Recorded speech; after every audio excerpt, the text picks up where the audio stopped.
week we're at London. We're gonna play at the Wembley Arena. When I think of England, I think of double-decker buses. I never played at such a big arena before, so it's gonna be fun. I'm really looking forward to play there. I'm so excited right now. We're playing against H2K Gaming. It's been a long time rivalry already since the last split. We and Co were on Cloud and Eclipse. They really want to win against each other. I think winning this means a lot to us. I really think there's a lot more pressure in Co. I don't really choke. I play actually even better. They gave me this opportunity and I don't want to disappoint them. This is a good experience because we're in front of a big crowd. We will learn a lot about each other. I really want to play now. In the best of threes, the best team always wins.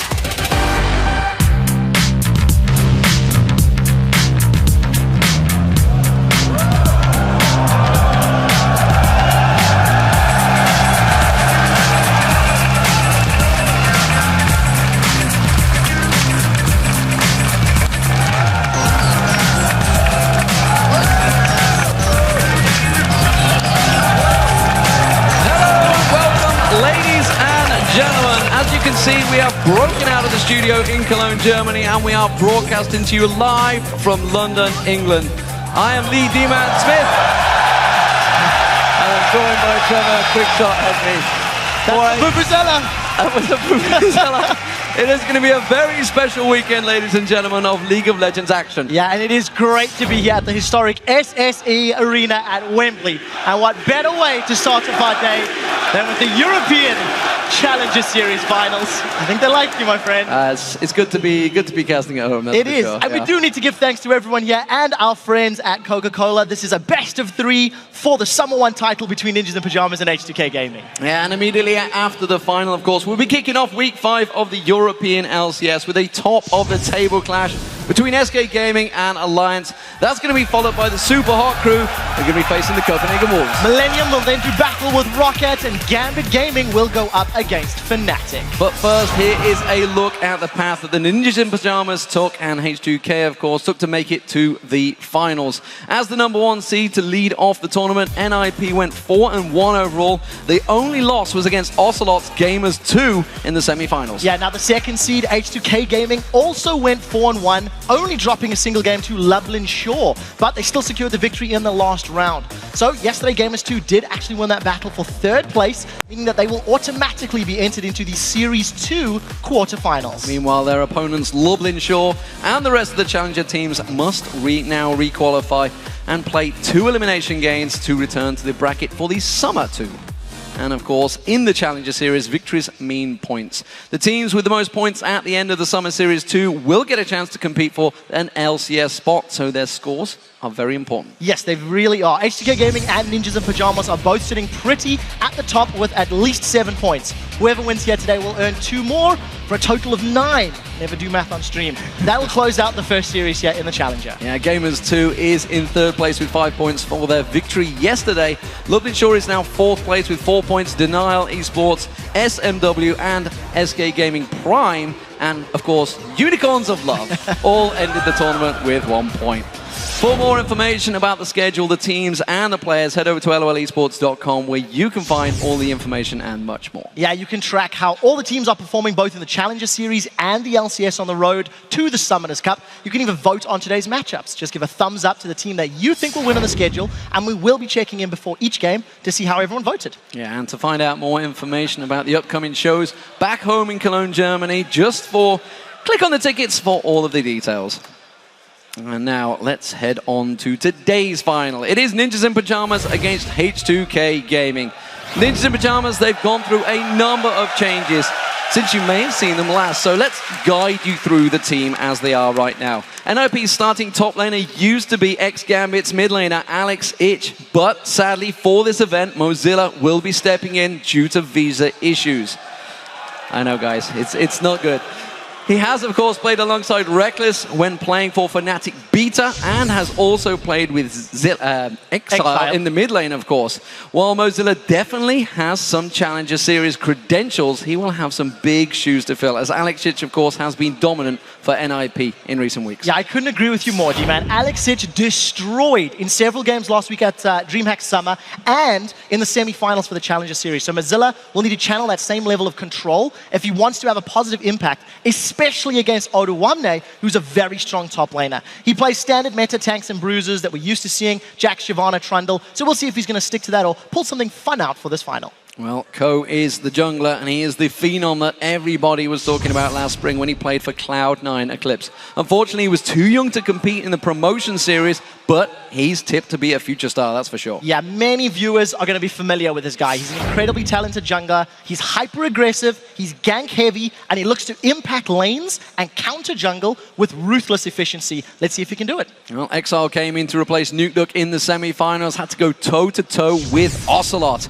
He picked himself up just as many kills as Nukeduck did during the entire Spring Challenger Series. He went 13 kills in 3 games. Fantastic. So the biggest difference between Exile and Nukeduck is the level of aggression and decisive play at early stages. Exile appears to work well with Ko, and he does appear to get involved quicker than Nukeduck did. So we'll see again if this is going to help NIP, considering they're playing with a sub in that top lane. Well, Freeze is the very strong AD carry who has had a lot of LCS experience, of course, back in summer 2013. He's probably the most known for his Draven, but recently he's been dominating on Twitch, picking up the Plague Rat in 4 out of 5 games for NIP. Yeah, he's just a very talented, aggressive AD carry. He's got the ability to carry his entire team. The one thing I do like is he seldom gets caught out of position. If you watch how he plays, he has to be a priority target for H2K Gaming if they're looking to win this. Well, alongside him is Voidal on support, arguably the second most, or probably now the most experienced player on the team as it stands. Of course, he played for Gambit Gaming at the Season 3 World Championships. Yeah, so he looked after that support role for most of the summer split. Between then and now, Voidal has definitely grown in ability. He's picked up some title victories when he was playing with Cloud9 Eclipse along the way, and he's definitely just grown into an all-star, one of the best supports in Europe. So NIP come into this game as the favorites after winning DreamHack just last weekend. When looking at their statistics, they are very good at finding kills, but less impressive in objective play. Yeah, they definitely like to hunt. They have secured the highest kills of all Challenger Series teams with 97. They've got the lowest average deaths per game, but when you look at objective play, they're not sitting in first. So we need to see if this kill-hungry style hurts them against H2K, who may be able to respond. And speaking of H2K, they also has a fair number of familiar faces. And they've been quietly going about their business in the Challenger Series to reach this final. Oduwamne is the top laner, a name many of you may remember from Cloud9 Eclipse back in the spring. Yeah, definitely. Odd one, I believe Twitch chat was calling him. He's a fantastic top laner. He just revels in his position. He always outfarms his direct opponent. And in every game he's played, his opponents have had the least farm accrued. So it's impressive when you consider lane swaps, when you consider varying matchups. So we need to keep an eye out for his top lane Kayle, which is his most dominant champion in the last few weeks. Yeah, 31 KDA in the last 3 games is very impressive, that's for sure. Trashy is the jungler. He played with Recent Gaming in the last round of the Challenger Series and barely lost out to Denial back then. Now he's taken his carry jungle style to a new team, proving he can turn it into a success. Yeah, Trashy is just instrumental in H2K's wins. His incredibly impressive kill participation exemplifies this. When ahead, he dictates the pace of the entire map. But he is going to be facing his toughest opponent in Ku, and I want to see if he has that same level of freedom. I also want to see if he plays Java in the 4th, because I think he's phenomenal on the Prince. Well, in the mid lane is Forbiven, another player from former Cloud9 Eclipse Challenger team.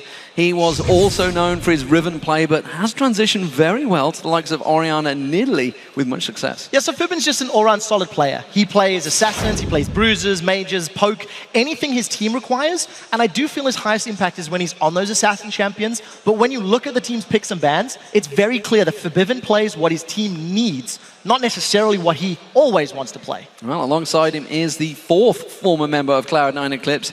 He'll be seen today. It is Hjanen, the AD carry. Yeah, Hjanen is the brains of the team. At least that's what his nickname implies. Solid AD carry. He's got good mechanical ability. I do contrast him to Freeze because I feel like he gets caught out from time to time, so his positional play isn't the strongest. And I want to see how he matches up against Freeze, who has world's level experience as well. Well, AOD is the support. He's new to this big stage, and this will be the first time he's ever played in a large offline environment.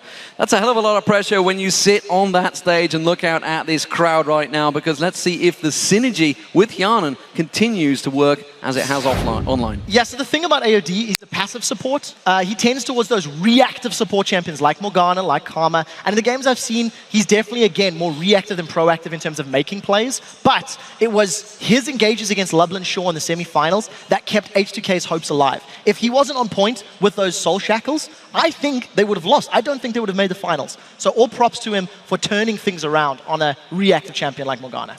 Well, before we head into Champ Select, let's check in and see how you guys predicted this series will play out. According to the votes, you believe Ninjas in Pajamas will win this best of 3 by 88%. It definitely sounds like the crowd has got their back as well.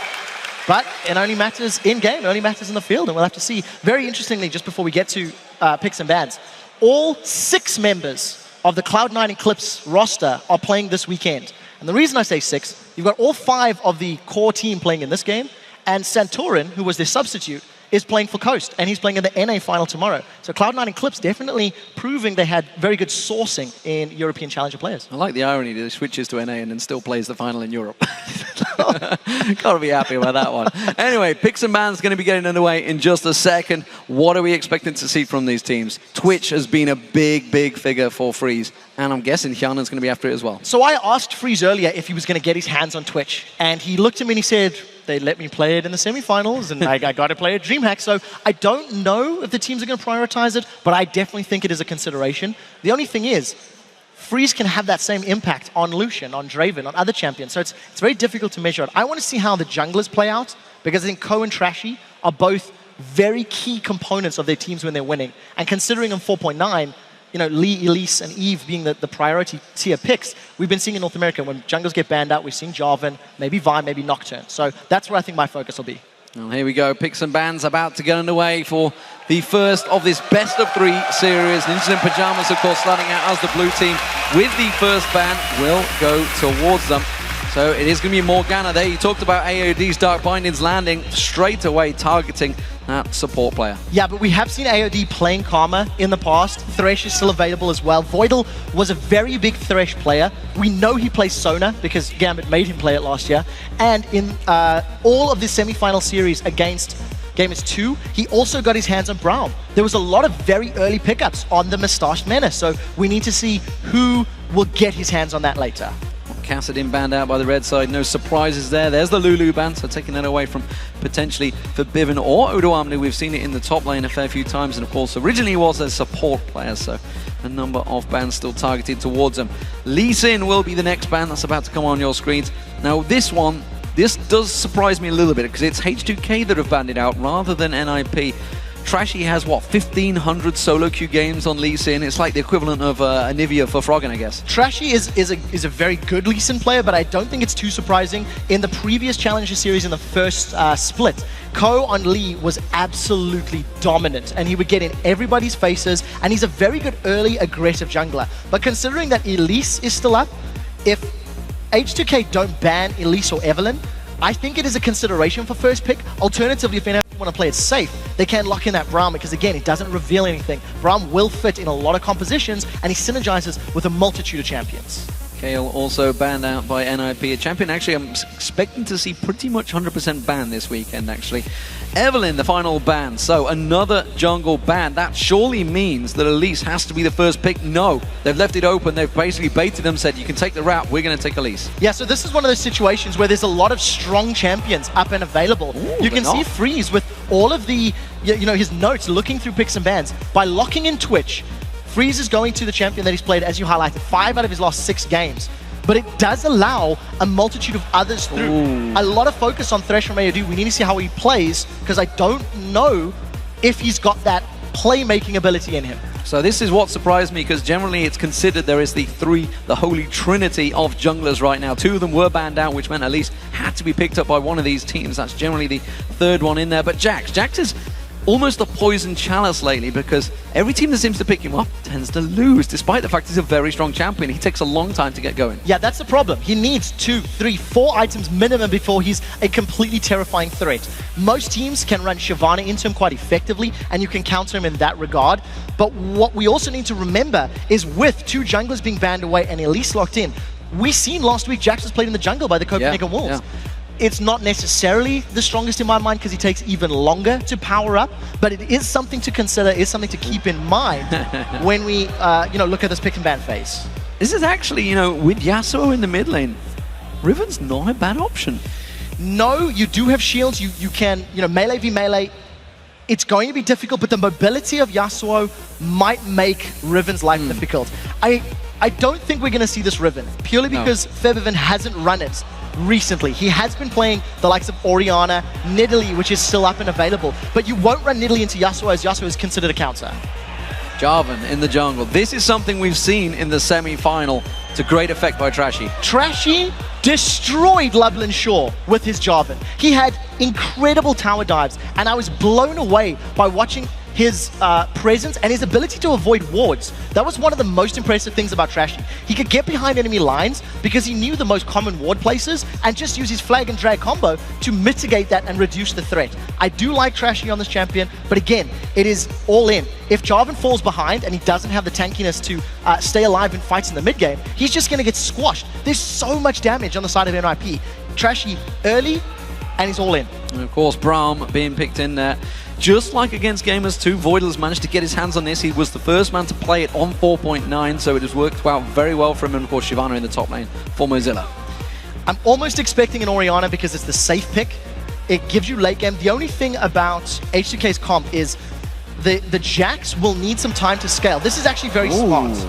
LeBlanc into Yasuo, because of the silence and the mobility, you can also juke around. You can punish Yasuo in the earlier levels, but if Febiven takes too much damage early on, he can get bullied out of lane by this Yasuo. It is a high damage pick, and I also like that because if LeBlanc and Jarvan decide to tower dive and go babysit Oduwamne on Jax, there is some utility to buy time to get Jax to that monstrous level that he wants to be at. So teams locked in, everybody getting seemingly what they wanted. The Lucian Thresh combo is a deadly combo. The Twitch Braum combo is the new superpower in that bottom lane. And of course, the junglers, we're going to see how this Jarvan can measure up. Of course, Svenskeren ran it back in the LCS last week as well to great effect. So a lot of champion choices in here that I think everyone on the two teams are going to be very happy with. I do feel that if H2K get ahead, they have got the engage ability from Thresh, LeBlanc, Jarvan, and even Jax to maintain that lead. But the problem is it's going to hinge on Trashy's performance in the early game. If he falls behind Elise, he has less tools to work with as the game scales. Well, now that the players have chosen their champions, who do you guys think has the better comp? Send a tweet to @LOLesports with the hashtag NIPwin or hashtag H2KWin, and we'll check those results out shortly. It's great for these guys to be able to play on the big stage. They are the opening game of the day, of course, the opening game of the week here in London. And I don't know about you, Trevor, but I am delighted to be actually back here in London at last, finally doing an event in England. And I completely agree. The crowd is definitely behind it. And, we've got some great players on stage. Everybody in this game has got experience on stages, but I was talking to the NIP guys and they said, we've never played on a stage this big. Yeah. And we've never played on a stage this prestigious. So let's face it, England has never had an esports stage this big either in England. So this is the biggest we've been to so far. And thank you to everybody for coming. You guys are awesome. So here we go, ladies and gentlemen. Game one underway. Ninjas in pajamas as the blue team are going to be facing off against H2K as the red team. How will the inaugural opening game work out for them? Will First Blood come early on in the level 1 stages? Well, there's definitely the potential for it. There is so many assassination and hard CC abilities, but it is risky in the first game of a best of 3. There's a lot of pros that talk about the first game being almost a throwaway game, figuring out what your opponents are doing, getting into their mindset, and yes, if you lose the first game, it is a risky place to be, but being on red side, you can counter, you can adjust your playstyle, and that's what the series is going to determine.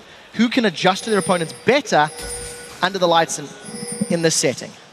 So we'll see how it works out. Pink ward early picked up by Coop. Finding out Trashy there, going to land that spider right. Nope, just avoided it. Managed to get a simple ward down there. That won't get cleared out quite so quickly, but it doesn't look like we're going to see any early invades. It's going to be safe stuff for both of these teams. Yeah, it definitely feels that way, and it also doesn't look like lanes are swapping yet. As I say, that freeze is backing away, so NIP may be setting up a lane swap themselves. Neither team got deep vision, so they couldn't predict where or if the lane swap was happening. And against a Jax, Shyvana's can do well in the early stage, but you can delay a Jax farming and delay his CS even further if you push him into a 2-on-1 situation. So this could be a timing decision from NIP to try and not only keep Odo1 down, but also buy some time for Freeze to get to that Blade of the Ruined King and allow him to set up those pick plays with both Yasuo and Elise. And the buddy system working for Ko and Mozilla. Mozilla, of course, this is technically his first official game for Ninjas in Pajamas. Alexic really wishes he could have been here, but sadly not. And meanwhile, Exile in this mid lane. How is this going to work out? LeBlanc up against the Yasuo. We've seen some very aggressive Yasuos from the Chinese scene, but we're still yet to see one in Europe. Yeah, the Yasuo, you need to play super aggressively, and if Exile jumps on Forbidden early, when his shield is up and gets some lane control, I mean, it's a pretty even trade in the grand scheme of things. Exile's going to have that passive shield build up from Flow, and if he times his aggressive plays right, he can put Forbidden in a defensive spot, but it all depends on who gets the poke advantage and who can maintain the sustain.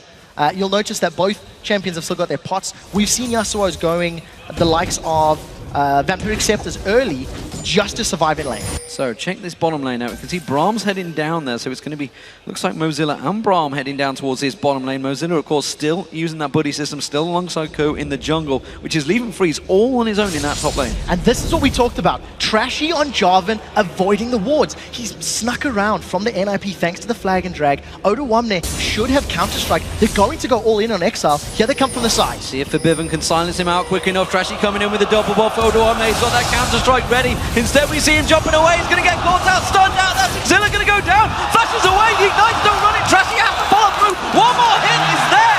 And it's first blood for Trashy. And Trashy does it on Jarvan. This is exactly what he did against Loveland Shore. But instead of ganking the side lanes where there was a numbers disadvantage, they were so sneaky.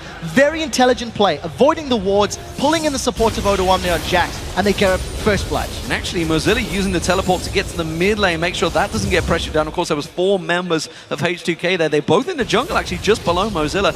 Being careful he doesn't get caught into it. Odo1 teleporting to top. And what's very smart about H2K's play is they have their duo lane in the bottom. So if they wanted to force out a dragon play, they could do that in an earlier stage than NIP. They have control of that area of the map. What they also need to keep in mind is Elises tend to try that. Odo1 caught out by Ko. That's a lot of damage. Counter-Strike running, but he repels away from it. Flashes through. One more hit should do it. And Ko gets himself a kill. Back into mid lane. Exile trying to get away. He gets blasted out by Forbidden. So trading 1 for 1, that was Odo1 just being somewhat unfortunate. The one thing I did like, Ko repelled the Counter-Strike. He managed to throw himself in the air and avoid the dodge. Because Exile doesn't have Flash, H2K may be able to rinse and repeat that mid lane gank, thanks to the very hard CC LeBlanc, Jarvan, Jax, Thresh offer. Anytime that Exile moves forward, H2K can come in behind him. Well, so it's finally going to be this top laner. The support, Voidal's with him, so they're going to try and stick together. And this is actually leaving a long time for Freeze in that top lane. But in terms of CS, he hasn't got himself that far ahead. However, he did get an assist off that kill just a moment ago because he managed to start out the damage on Odo1 very early on. But the very important thing to note is once Freeze takes out this tower, he's going to be unlocked from that lane. And it's going to give him the ability to roam around the map. If Ko and Exile want to invade the red side jungle of H2K, they don't have the safety of that top tower to fall back to. So yes, he's not necessarily ahead in terms of CS, but in terms of map presence and pressure, once Freeze starts recalling him back away, H2K have to worry, where is the rat? Is he ambushing me? Is he looking for those kills? Because he should have enough for a Cutlass soon. Yeah, continuing that farm in the top lane. Not a great deal of anything special coming out of the items just yet. Tekken Doran's ring actually picked up by Forbidden, so making sure he's got that sustain in the mid lane against Exile, who is still only level 4, by the way, so he's a level behind at the moment. Ku's with him. Trashy's coming back around. This time around, Trashy needs to be a little more cautious. And still, we haven't seen NIP warding out against that Jarvan play. No, so the problem is it's very difficult. If H2K have studied NIP's warding, they can use that, as you said, the flag and drag from Jarvan to avoid different routes. But you'll see that the vision just behind the Dragon Pit for H2K will reveal any reverse red side wards. So it's just smart play from H2K, and it's more intelligent against NIP without Alex, because Alex was their shot caller. He was their in-game leader. Freeze actually mentioned that some of the scrims they've been playing lately, they've been somewhat indecisive once they're under pressure or in the mid to late game. So we need to see if this early lead for H2K gets into the heads of the Ninjas in Pajamas. As you can see, H2K have switched lanes. They've now got Hyanan and AOD in this top lane on Thresh and Lucian. They are just in time to maybe go in and cause some problems on that blue buff, which will be spawning in around about 30 seconds time. I'm not sure if NIP are going to make aggressive plays until Mozilla gets level 6. He's just got his teleport available. He's a tiny bit behind Oda1 in terms of experience. But H2K have been playing super aggressively. They've been the ones finding the ganks, making the plays. But it's only equated to 300 gold. It is literally just that single kill difference. CS-wise, pretty close in the top lane. Exile is falling a little behind, but finally H2K look to be grouping for Dragon, and they've got their whole team here for support. They're going to get straight on this one. Nothing that NIP can really do to try and challenge this one. Ko is nearby, still only level 5 though, has not got Smite available just yet. It's still on cooldown, so they need to try and delay this one if they're going to get in there. H2K secure that, no problem. Yeah, no vision, no real support from the rest of NIP. Mozilla has opted not to finish the tower off. He's denying the CS from Jax again, just trying to take every little victory that he can. Oda1 does have teleport, so if he wanted to save, I'm not really sure if he can save this tower now. Mozilla's going to try. This may be a problem, actually. He's going to take the tower down, Mozilla. Question is, can Oda1 take him down? He's got a big minion wave with him. He doesn't fancy this fight. They're both only level 5, so he hasn't got Dragon Descent to leap away. Leap Strike, though, was used early on. Yeah, Burnout plus the boots from Mozilla was able to get him out clearly. So tower finally taken down. Freeze wasn't able to secure it in his last push. Has rejoined this duo lane against Hyanan and eventually AOD, and Trashy, he's going to get found out by Ko. Oh, Fabiven's managed to catch in there. Fabiven caught out, ultimate comes out from Exile, but Fabiven quickly distorts away from that one. Also, in the bottom area, you can see Trashy was caught out, but that red buff not enough to keep the damage on. So it was actually NIP that went for that blue buff invade. After the Dragon was secured by H2K, they had prioritized, obviously, the Dragon camp over NIP's blue, and they went down. We do see that Hyanan is overextended, and Freeze wants him. He's going to get caught out and slowed down here. Is it going to be enough to stop him, though? He can quickly dash away. Voidal trying to catch on towards him, but not enough damage. They didn't get that stun down quick enough. Yeah, Voidal was just too far away. Voidal did have flash, he didn't have his ultimate, and unfortunately, no concussive blows passive from Braum to actually stun anyone up. And H2K, I'm very impressed with their, opening 10 minutes. They've had a very clear game plan. They've ganked Exile on Yasuo, and they're continuing to pull ahead, but it's by no means a dominant lead at this stage in the match. Right now, red buff going to be going across to Trashy. You can see it there, just clearing that one up. Exile in his mid lane. Been fairly ineffective so far. Of course, taking the 2 deaths that H2K have picked up, but he has been taking these raids every single time from Ko. Ko himself, I think, just secured himself the blue buff, so they're keeping the blue buff on a leash for now. And I think that's purely because of the fact that Exile is behind and they've ganked him multiple times. Ko has had some very good invades and counter ganks. If you consider the first kill NIP secured was thanks to Ko going for a jungle invade of H2K and catching Oda1 out. They managed to force Trashy and Fabiven out of his own blue buff area a moment or two ago. And this is very traditional for Ko. He likes to counter jungle, and he likes to spend a lot of time in his opponent's half of the map. So it's working, but it hasn't equated to any sort of lead. And Ko is also building tanky. You can go a couple of different routes on your lease, and he's gone for that Spirit of the Ancient Golem as his first item pickup. So let's see if he goes towards Arandians maybe as his next item. That could do very well against the high mobility of H2K. Looks like Voidal wants to try and make some sort of play, lands that passive onto AOD, but doesn't get followed up. Ko is coming down to this bottom half of the map, so we may see a potential invade, potential gank on towards him. We do see Trashy actually heading away from here, so this is going to be a 3-on-2 situation. Especially because Voidal just got access to his ultimate.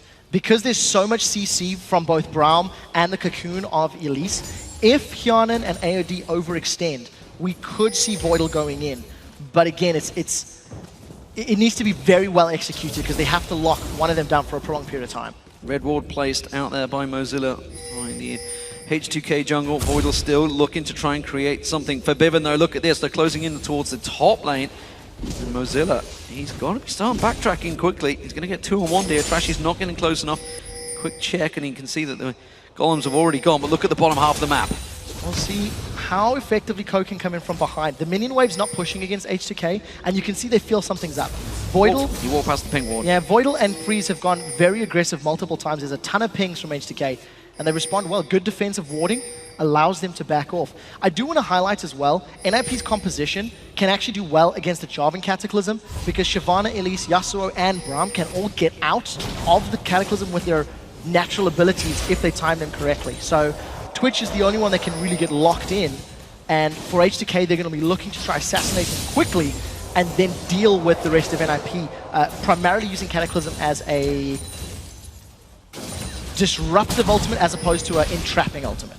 Well, the problem I'm seeing right now is the fact that Odoamne is getting free farm in the top lane. That you saw that Mozilla had pushed that wave down and he actually got himself fairly ahead of Mozilla in terms of farm. We do see Forbiven going a little bit aggressive actually. The Ignite was used there.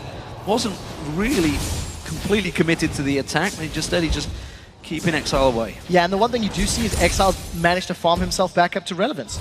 You know, he was camped twice in the first 5 minutes of the game, and is now only 5 CS behind Forbiven. The fact that Exile is now getting more attack damage just with his levels, and he's got the seal built up, he can trade pretty effectively. He's now got the support of the rest of Mozilla and Co. It looks like they're going to get a lot of damage. Look for Cataclysm from the side. Trashy wants to go in. Ko taken pretty low there, and again the minion wave was cleared out. There comes Trashy, jumps on towards Ko, destroys him where he stands. Trashy now, he's in trouble, he gets taken down. Quick return kill by Mozilla. Yeah, so they end up trading 2 for 1, but you need to look at summoner spell trades. NIP had to burn 1, 2, 3 flashes and an ignite for only the flash of Trashy. So yes, they end up trading evenly on gold, but Ninjas in Pajamas are now down much more summoner spells than H2K. So it's actually H2K that come out ahead in that situation, as well as defending their own tower. Fantastic stuff, working out well for them. We did see Freeze backing off. Hadn't quite got enough gold, it seems, to get that Bilgewater Cutlass. He's waiting in the base. I think he's going to wait for that gold to tick on up so he can just about afford it. There he goes, just gets it in, locks it in. So Blade of the Rune King now picked up. Meanwhile, Bloodthirster has yet to be completed by Hyanan. And of course, that dragon is up in 5 seconds' time. You can see already H2K moving into position for it. And with teleports on both Mozilla and Odoamne, both teams have the option to try and pull resources to the split-pushing top laner. What I think NIP should be looking to do now is almost bait Odoamne into a split-push position and then gank him with that freeze on Twitch and Ko on Elise, because they need to do something. He's got a 25 or 30 CS lead over Mozilla, and it's growing very, very quickly. Look in the base, Mozilla is a long way away from this one. He's got teleport available though if he really needs to join in. This could be the first big 5v5. Voidal trying to lock into position and freeze his position will be... If H2K group, they're going to get knocked up by Voidal, and that's exactly what Exile wants. They're going in! They're going to jump on towards him. AOD bounced in the air there. Where's he going to go towards? He can look towards Odoamne. Odoamne trying to get the damage across. Exile taken so low. The double tap not quite enough. Odoamne does go down instead. Hyanan on the side there, but look at that. The dragon's already been secured. And now they're going to keep on chasing. Mozilla, full hit points, finally joins his fight, but he's way too late to get involved in this one. And H2K are just dropping them. It's a triple kill in the end by Forbiven. Exile is going to be able to escape this one. Distortion not quite up in time. Very good peel away from H2K. Voidal dove into the fight trying to get that Glacial Fissure down, and because he didn't get any knockups, Exile never got an ultimate off. Look at how effectively H2K just split. Nobody was knocked up by that Glacial Fissure, and such good focus onto Exile from H2K meant he didn't get his last breath down, and it's just all of that damage, all of that burst from the assassin was completely negated. Very well played by H2K. Unfortunate for NIP, they mechanically didn't land what they needed to. Yeah, the fight went on long enough that, of course, we saw Forbiven able to get that triple kill, keep that cooldown going. Voidal holding the wave, making sure it doesn't get lost out to the tower, so Freeze can come and get some of those kills, and they need to start getting that assassination rat on the roam. Get him going. At the moment, it is a big problem. Check out that 50-50. You guys very much split on this one right now.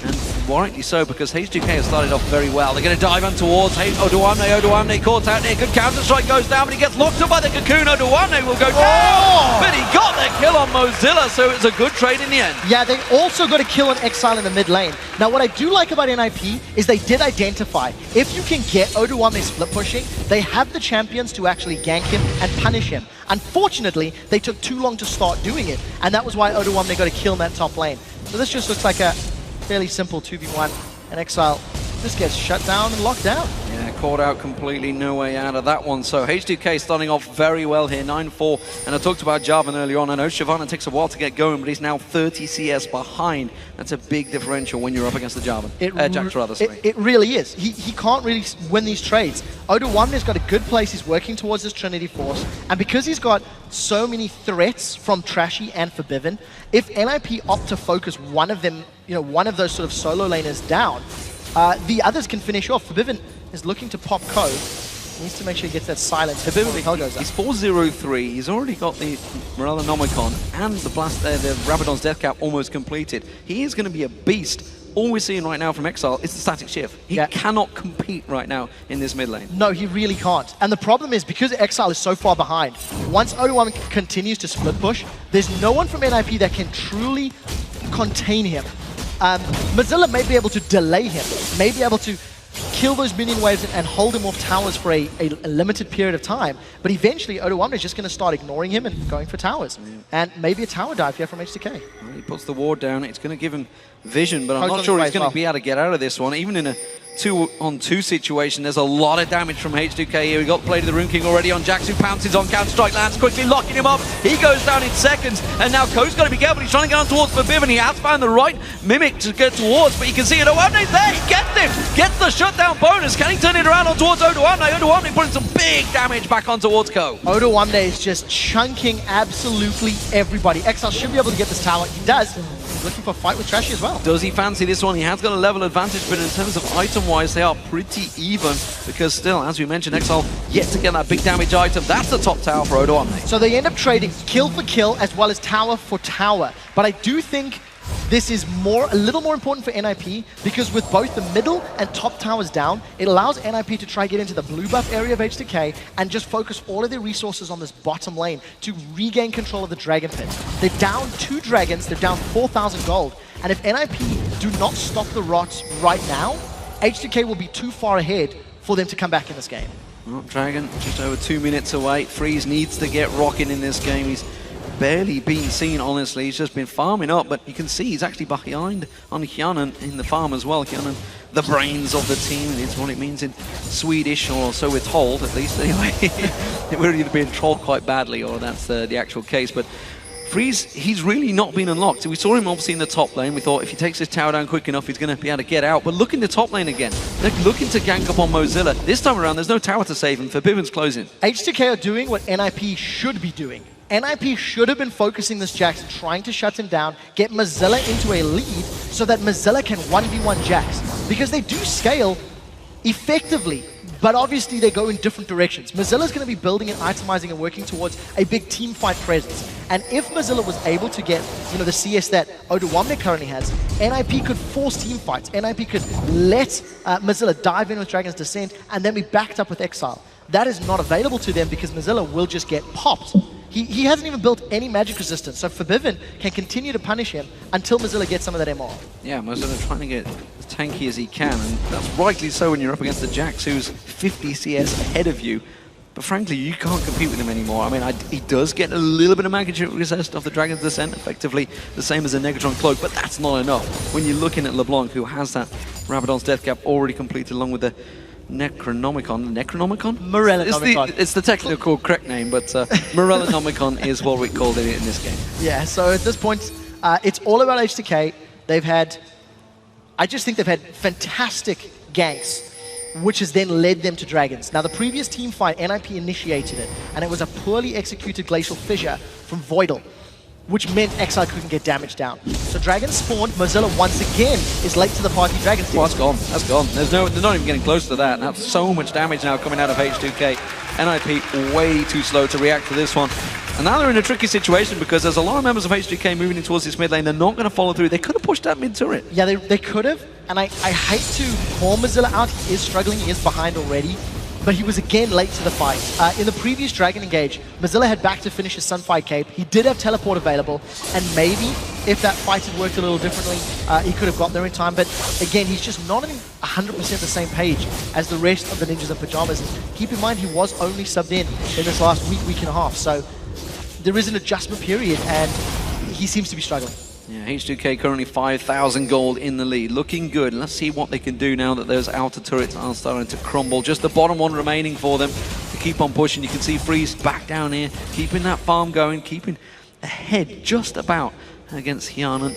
You guys at home, of course, tweet us NIP win or H2K win to see who you think this is. This is going to be a best of 3, don't forget. It's not just one single game. A lot of matches to go today, of course. Following this best of 3 will be the 4 LCS matches, starting out with SK Gaming up against Alliance. A giant first game for the LCS. Yeah, it will be incredibly exciting. This game has also delivered 15 kills in 20 minutes, and HCK have been very intelligent.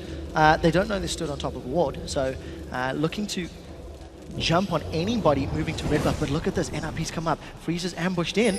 Voidal gets the start with the Winter's Bite. But H2K are in a position to try and react to this one as well. You can see it's going to be Voidal picked out. He tries to block the damage down. Does manage to get the ulti down. Exile on towards him, but there's just not much damage coming through from it. Trashy Pounce is in there. H2K having to back away from this one. They have lost Forbid, and that's a big damage dealer. But look at Hyanan out the side trying to put all the damage down. They're going to lock on towards him. Trashy goes down. AOD, can he get closed on? He will do. Exile gets in there, gets onto the second. It's a triple. It's a quadra kill for Exile. That's exactly what NIP needed to get back in this game. It really, really was. H2K spent so much time focusing down Cove and putting damage on Mozilla. They ignored Exile and Freeze. Absolutely brilliant play. The one thing I do want to note, Exile actually pulled the trigger too early. He didn't manage to catch Hyanan. Pay very careful attention to the Glacial Fissure because Exile jumps in. I don't even know if Hyanan got knocked up. 1, 2... No, Hyanan sidestepped it. Okay, so he couldn't have even got hit. But the one thing that H2K do is, in this tight enclosed corridor, all of Mozilla's AoE is shredding through everyone. Freeze is untouched until this last moment, and Exile picks his time to re-engage. Everybody was low, and he just lands those last hits, grabbing. Fantastic stuff. That puts him right back in the game. Blade of the Rune King picked up by Exile. He has the damage. You can also see the Ghost Blade was picked up by Freeze, so he's going to be running to look around and stealth. Okay, so the Freeze has picked himself up, that Ghost Blade and the Blade, as you highlighted. And I like the build, because if you compare the stats, Freak talked about this in the Challenger last week. Yomu's Ghost Blade has similar stats with the active on to a static Shiv. But what it also gives Freeze is plus 30 AD as well as cooldown reduction. So he can get more of his rat-a-tat-tats and more ambushes. So he can play that stealth game. Ko has got the support of the rest of his team, so smart play by O2 there. But the thing that Freeze needs to do, if he goes into a fight, opens ambush, uses Ghost Blade and his ultimate, and he doesn't kill somebody in that window of opportunity, he will then have less combat stats. So he needs to pop someone quickly, and we'll see if he can do it. Blue buff just been picked up by Exile.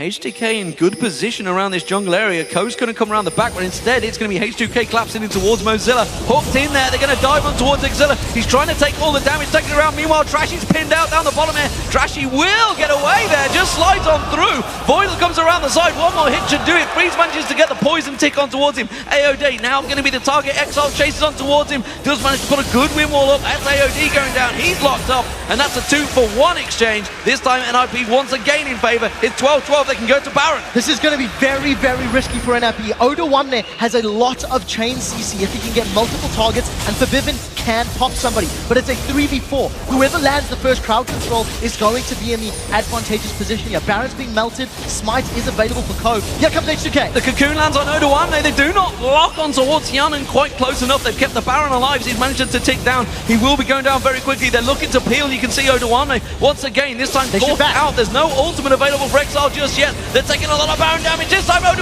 gets locked up, and look at that. Exile goes down. They're going to pounce on this one. That's Ko dropping as well. Voidal's going to get picked off here. They jump on towards Freeze. They find the rat. That's a double kill for Hyanan. And just like that, H2K are back in the game. And now H2K can grab Baron. They have got a numbers advantage. They have full health on their jungler. Going to decide to play this one safe.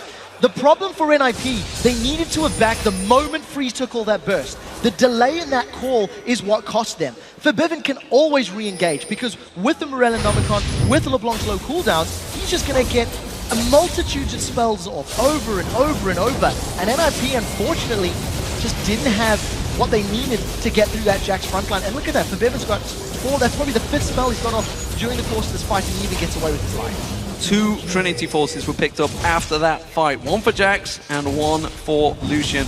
That is a big damage upgrade for H2K. this is going to be serious problems. And once again, NIP, they have to perform the perfect fight. They need Voidal to land that knockup. If they can get onto either Hjanen or Forbidden, it will be a great move. That will take the main damage dealer down. Dragon's up in 12 seconds time. It looks like NIP this time are moving into position to take it. Yeah, Mozilla's with them. They've also got better positioning. So H2K will be the ones that need to engage in this situation. And if H2K group up with Jax, Jarvan, and LeBlanc diving forward, it will actually play into NIP's favor. They can get the knock-up from Steel Tempest on Yasuo. They can get the knock-up from that Glacial Fissure. We'll see how it works out. H2K are splitting.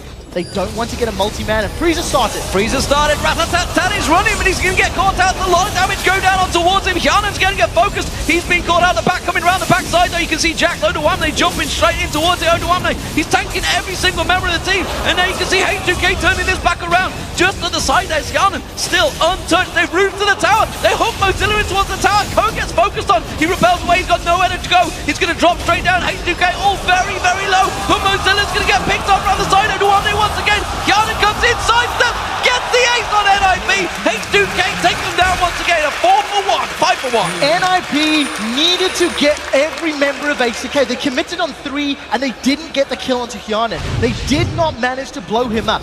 Look at the flanks. On the left-hand side of your screen, you've got Odoamne and Forbidden coming in, and Hjanen is going to get out.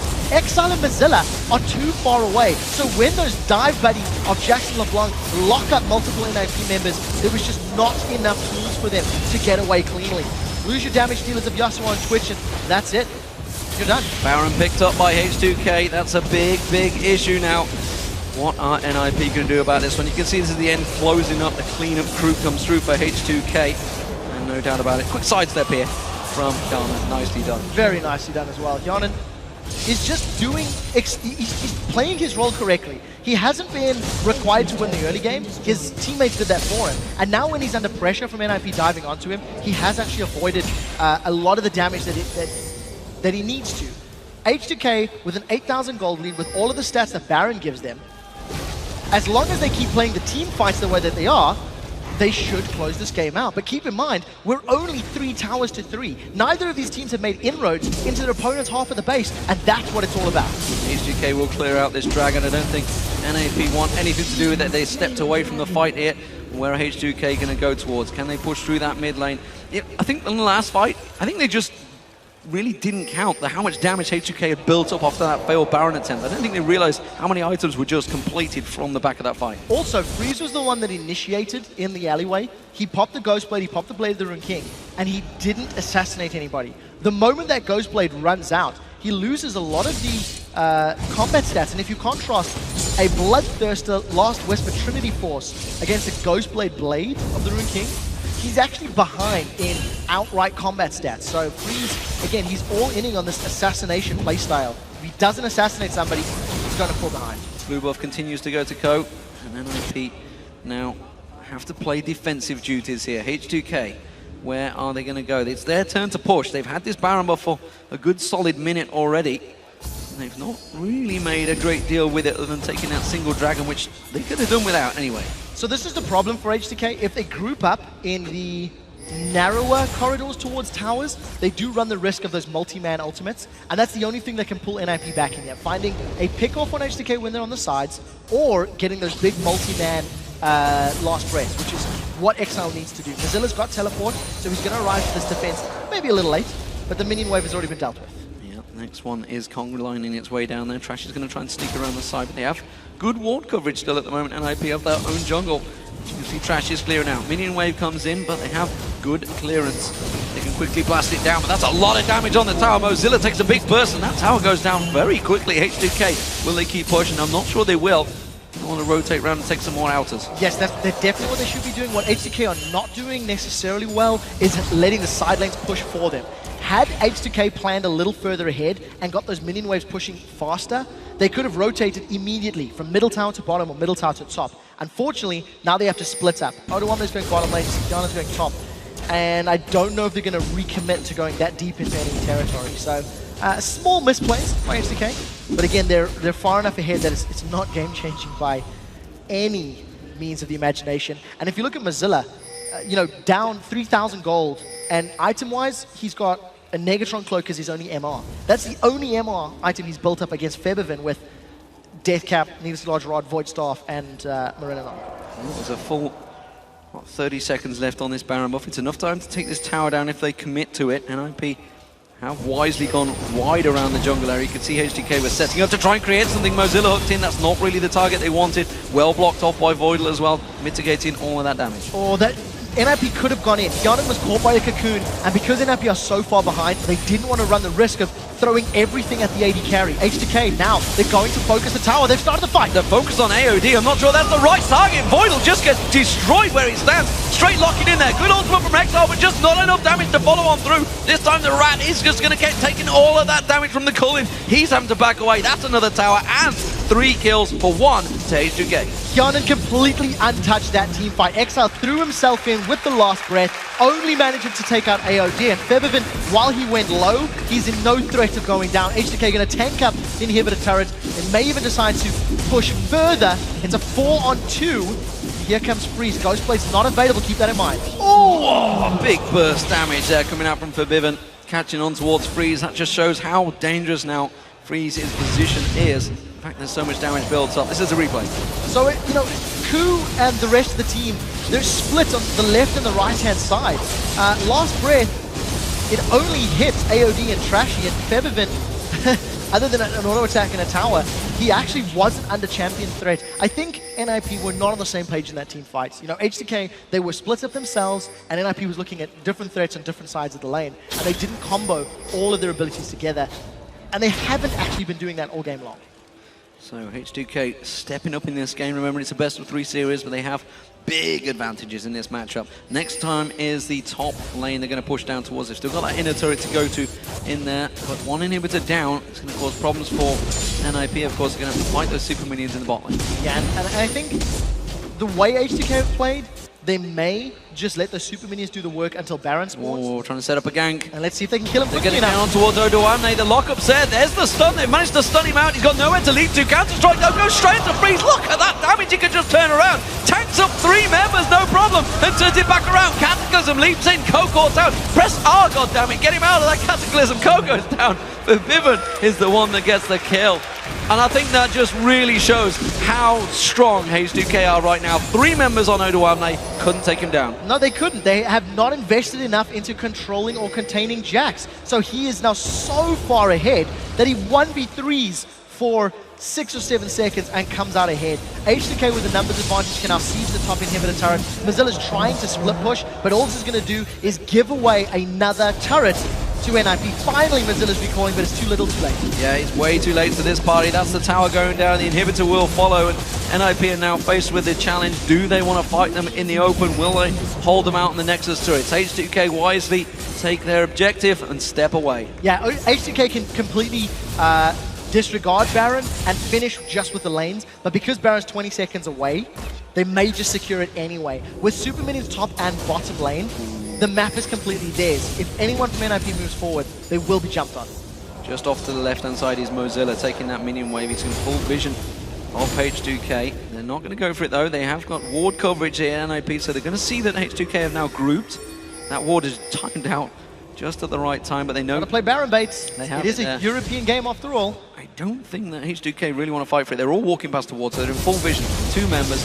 H2K, I think, can take this Baron before NIP get close enough. Yeah, they really can. They've got so much damage all the way down the line. NIP should just be controlling or should be focusing on pushing the bottom wave out. Oh, they're way too late. They're looking for a fight, and let's see if they engage. Well, Decide not to. No, I was surprised H2K didn't turn on them there. I think it's just simply the fact that Odoamne was down to half health, so H2K, stacks of gold, 1,000 plus for every single member on H2K. All going to back away and get themselves a chunk of items and put the killing blow on NIP. Yeah, from the get-go of this matchup, H2K have been in absolute control.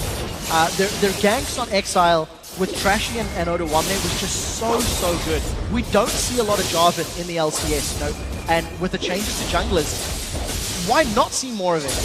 If you can land those, you know, Dragon Strike combos and knock people up, and combo with mobility of Jax, you see how disruptive it is. It gave Febiven such an early laning phase, and Exile has been running scared since those opening kills. Yeah, and I think to 10-11. Bebevan has been working wonders, got fed early on.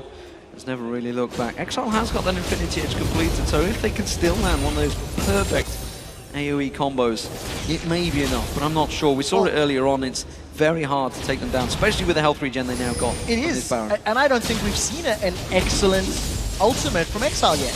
He's had a few decent ones, but none on priority targets. So we do see inhibitors respawn. Oh, look at the damage from Bebevan. And that's on the tank. That is the tank, the tankiest member of NIP. Inhibitor goes down, they're going to rotate around, they've got the minion wave coming in as well. Are they going to try and pick out a target? Voidal uses that shield, the Unbreakable. That's going to be down in this next fight. That's an important item to try and block this. Wind Wall, of course, is up for Exile, but I'm wondering if they're just going to tank straight through this one. Will the rest of the team have to deal with super minions off the side there? You can see they're coming in. There is going to be the combo, but again, it's only O2 they're catching out. You can see Hjarnan just off the side. Hjarnan putting all of the damage down, gets himself a double kill, keeps on chasing, gets himself the triple kill, chases on towards Freeze, dashes in there. That's going to be another one picked up by Bebevan, and Mozilla, the only man standing just over the side, flashes out of the hook. It doesn't matter. H2K are going to run straight in towards the base, take down the Nexus turrets, and they will take game one. Dominant victory from H2K Gaming. Led from the front, Trashy from the lead. Trashy set that all up. He got his hands on Jarvan. He did this to Loveland Shaw. He's just done it to the Ninjas in Pajamas. And I think it's ban-worthy. I really think it's ban-worthy. That was a great performance and very decisive play. And it just shows the confidence that H2K have, disregarding that holy trinity of junglers. They purposely did it so they knew that Elise would get selected by NIP. No way about that. They were that confident in their Jarvan play, though. They secured that one, just said, you know what, we don't care about this holy trinity, we've got our own overpowered jungler. Exactly, and when you've got a team that works with your ganking style so effectively, you can just keep punishing and keep punishing. O2 had a free lane. His tower was lost early, and there was no pressure on him to shut down his CS or to gank him. And it was actually Bebevan that went to gank Mozilla multiple times because Mozilla had no magic resist early. He only built armor, one Negatron cloak by the end of the game against, what was the final score? 11-14 LeBlanc. Yeah, it's not really going to cut it, is MR. it? Yeah. 42 kills, though, overall. Not a bad first game. Quite action-packed. It's a little bit more than we were expecting. If you remember, cast your minds back to NIP versus Millennium. I was thinking this was going to be a little bit slower. Yeah, I was thinking it was going to be a little bit slow as well. I do think it was because of the team comps. Because NIP had this comp that had to all in, and if they all in and it worked like it did once or twice, they'd get a lot of kills and win the fight. But more often than not, it didn't. And of course, because Jarvan and LeBlanc just play so aggressively, I think that was very impressive. Well, for now, we are going to check in with Shox, Joe, and Officio after that match. Thank you very much, D-Man. I'm Eva Shox supporter along with Joe Miller and Martin Officio, and let's break down that win from H2K. Well, gentlemen, it was an explosive game to start it off with here in the finals of the Challenger Series, and let's take it back to the beginning. The Officio, maybe break down the picks and bans for us. A lot of comfort picks coming in for both sides. Right, so H2K actually banned away 2 junglers. Normally you would expect them to pick Elise as their third one left of the elite junglers here, but they clearly wanted Jarvan. It was very obvious because on their first 2 picks they went Jax and Thresh instead of taking the Elise pick here. I think they were expecting NIP to just instant lock Elise and maybe even give Twitch over to the side of H2K here. Obviously, it was first pick Twitch from NIP, really wanted this pick, which didn't actually work out too well for them because they fell behind. However, it was clear H2K had a plan, get Jarvan for Trashy and just be very aggressive early on here, and we saw it, of course, with all the camping in the mid lane. I think they were both pretty cutthroat lineups as well. I mean, we saw there at the end, we mentioned actually backstage that there's no wave clear really on either team, so if you start to fall behind with that comp, you're going to lose the game. So it was all about who was going to get started earlier on, and well, we saw H2K managed to carry it through. Yeah, let's touch on a couple of things in that early game. First off, Jarvan putting down the pressure, and NIP actually getting the lane swap that they wanted, but they couldn't do that much with it. Right, so yeah, NIP wants lane swap because they have Twitch and Braum, which is not a very good lane early. They want to get a few levels going, then they can become very, very strong. So it would have been easy for H2K to shut them down. Also, Jax does well against Shyvana in the early stages of the laning phase, so of course NIP got the lane swap. However, because Exile had some very poor wards, in my opinion, around the mid lane, it was very easy for H2K to just shut him down and gank him over and over and get Fabian very fed in the mid lane on LeBlanc.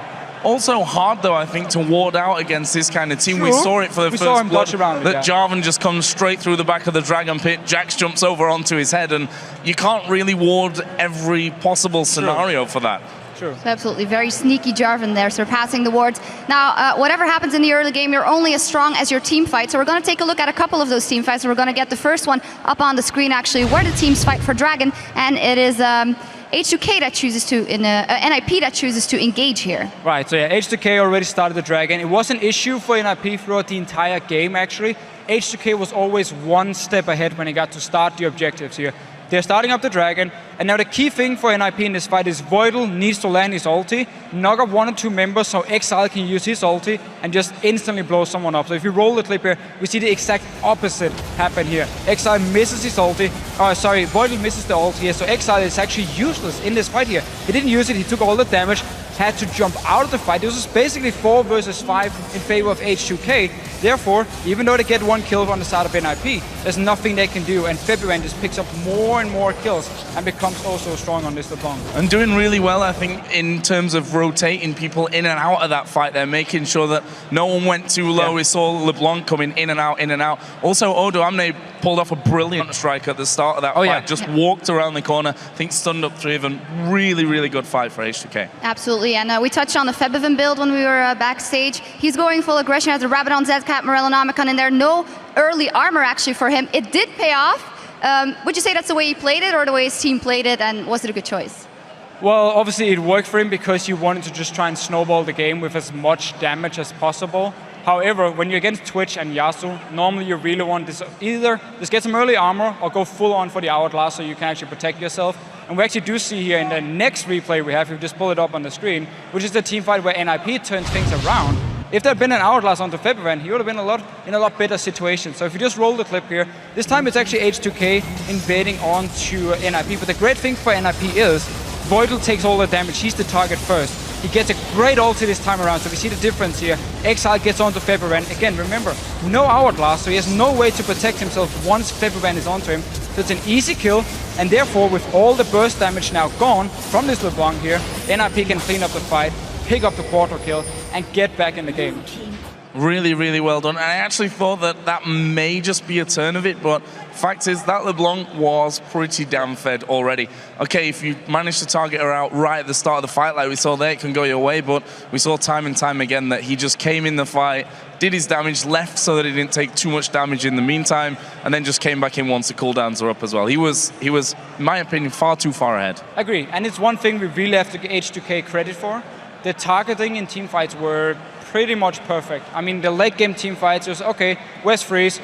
Pop, he's dead. Okay, where's the next one? Exile, Doom, you're dead now. LeBlanc just went in and out, and Odo Amne taking all the damage together with Trashy. So they were very good at picking out the right targets. Yeah, absolutely. Superior targeting there from H2K. On the other side, we saw it, a quadra kill coming in for Yasuo for NIP, a double kill right after that. They're very low, and they decide to go for Baron at 24 minutes in, which was kind of their death sentence. It was a weird decision, especially because the members alive from H2K was the Jax, full HP, LeBlanc, full HP, and of the AD carry, I believe also pretty much full HP. So all the carries from H2K were still alive, and yet you go for this Baron here, only 4 members. It was just very risky. NIP shouldn't have done it. They could have gone top lane instead. There was a big wave pushing into the tower, take a tower and back away.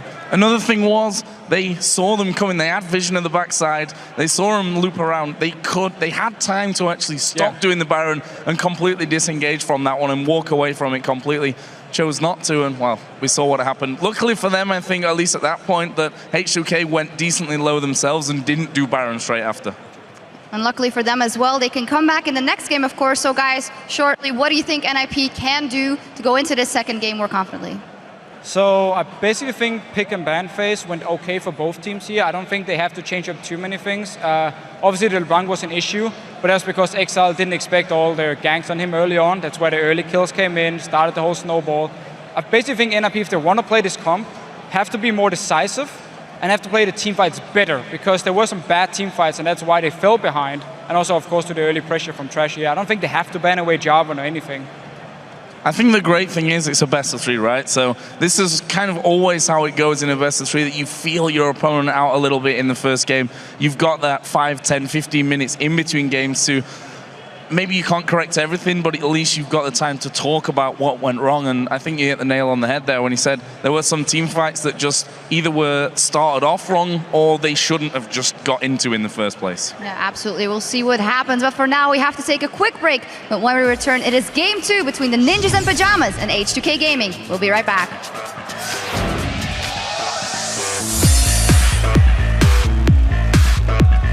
Beatboxing, man. Beatbox is lame. Drop the bass. Sing it. Wow, wow. Look at Janen out the side trying to put all the damage down. They're going to lock on towards him. Trashy goes down. AOD, can he get closed on? He will do. Exile gets in there, gets into the second. It's a triple, it's a quadra kill.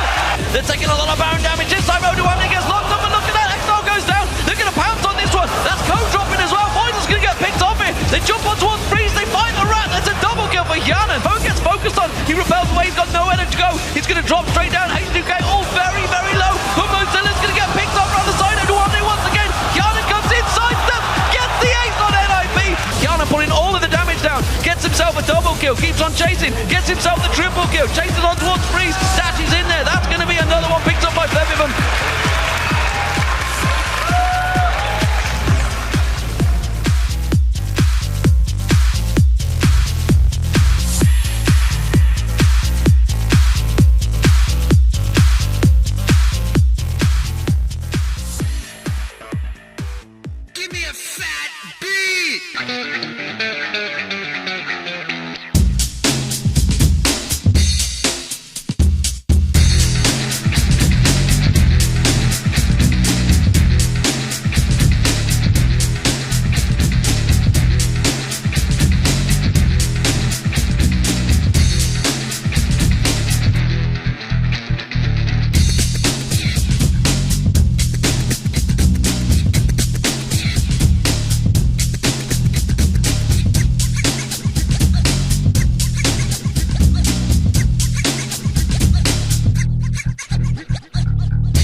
Welcome back, ladies and gentlemen, to London, England, where we are live in the SSE Arena at Wembley for Game 2 of the European Challenger Series.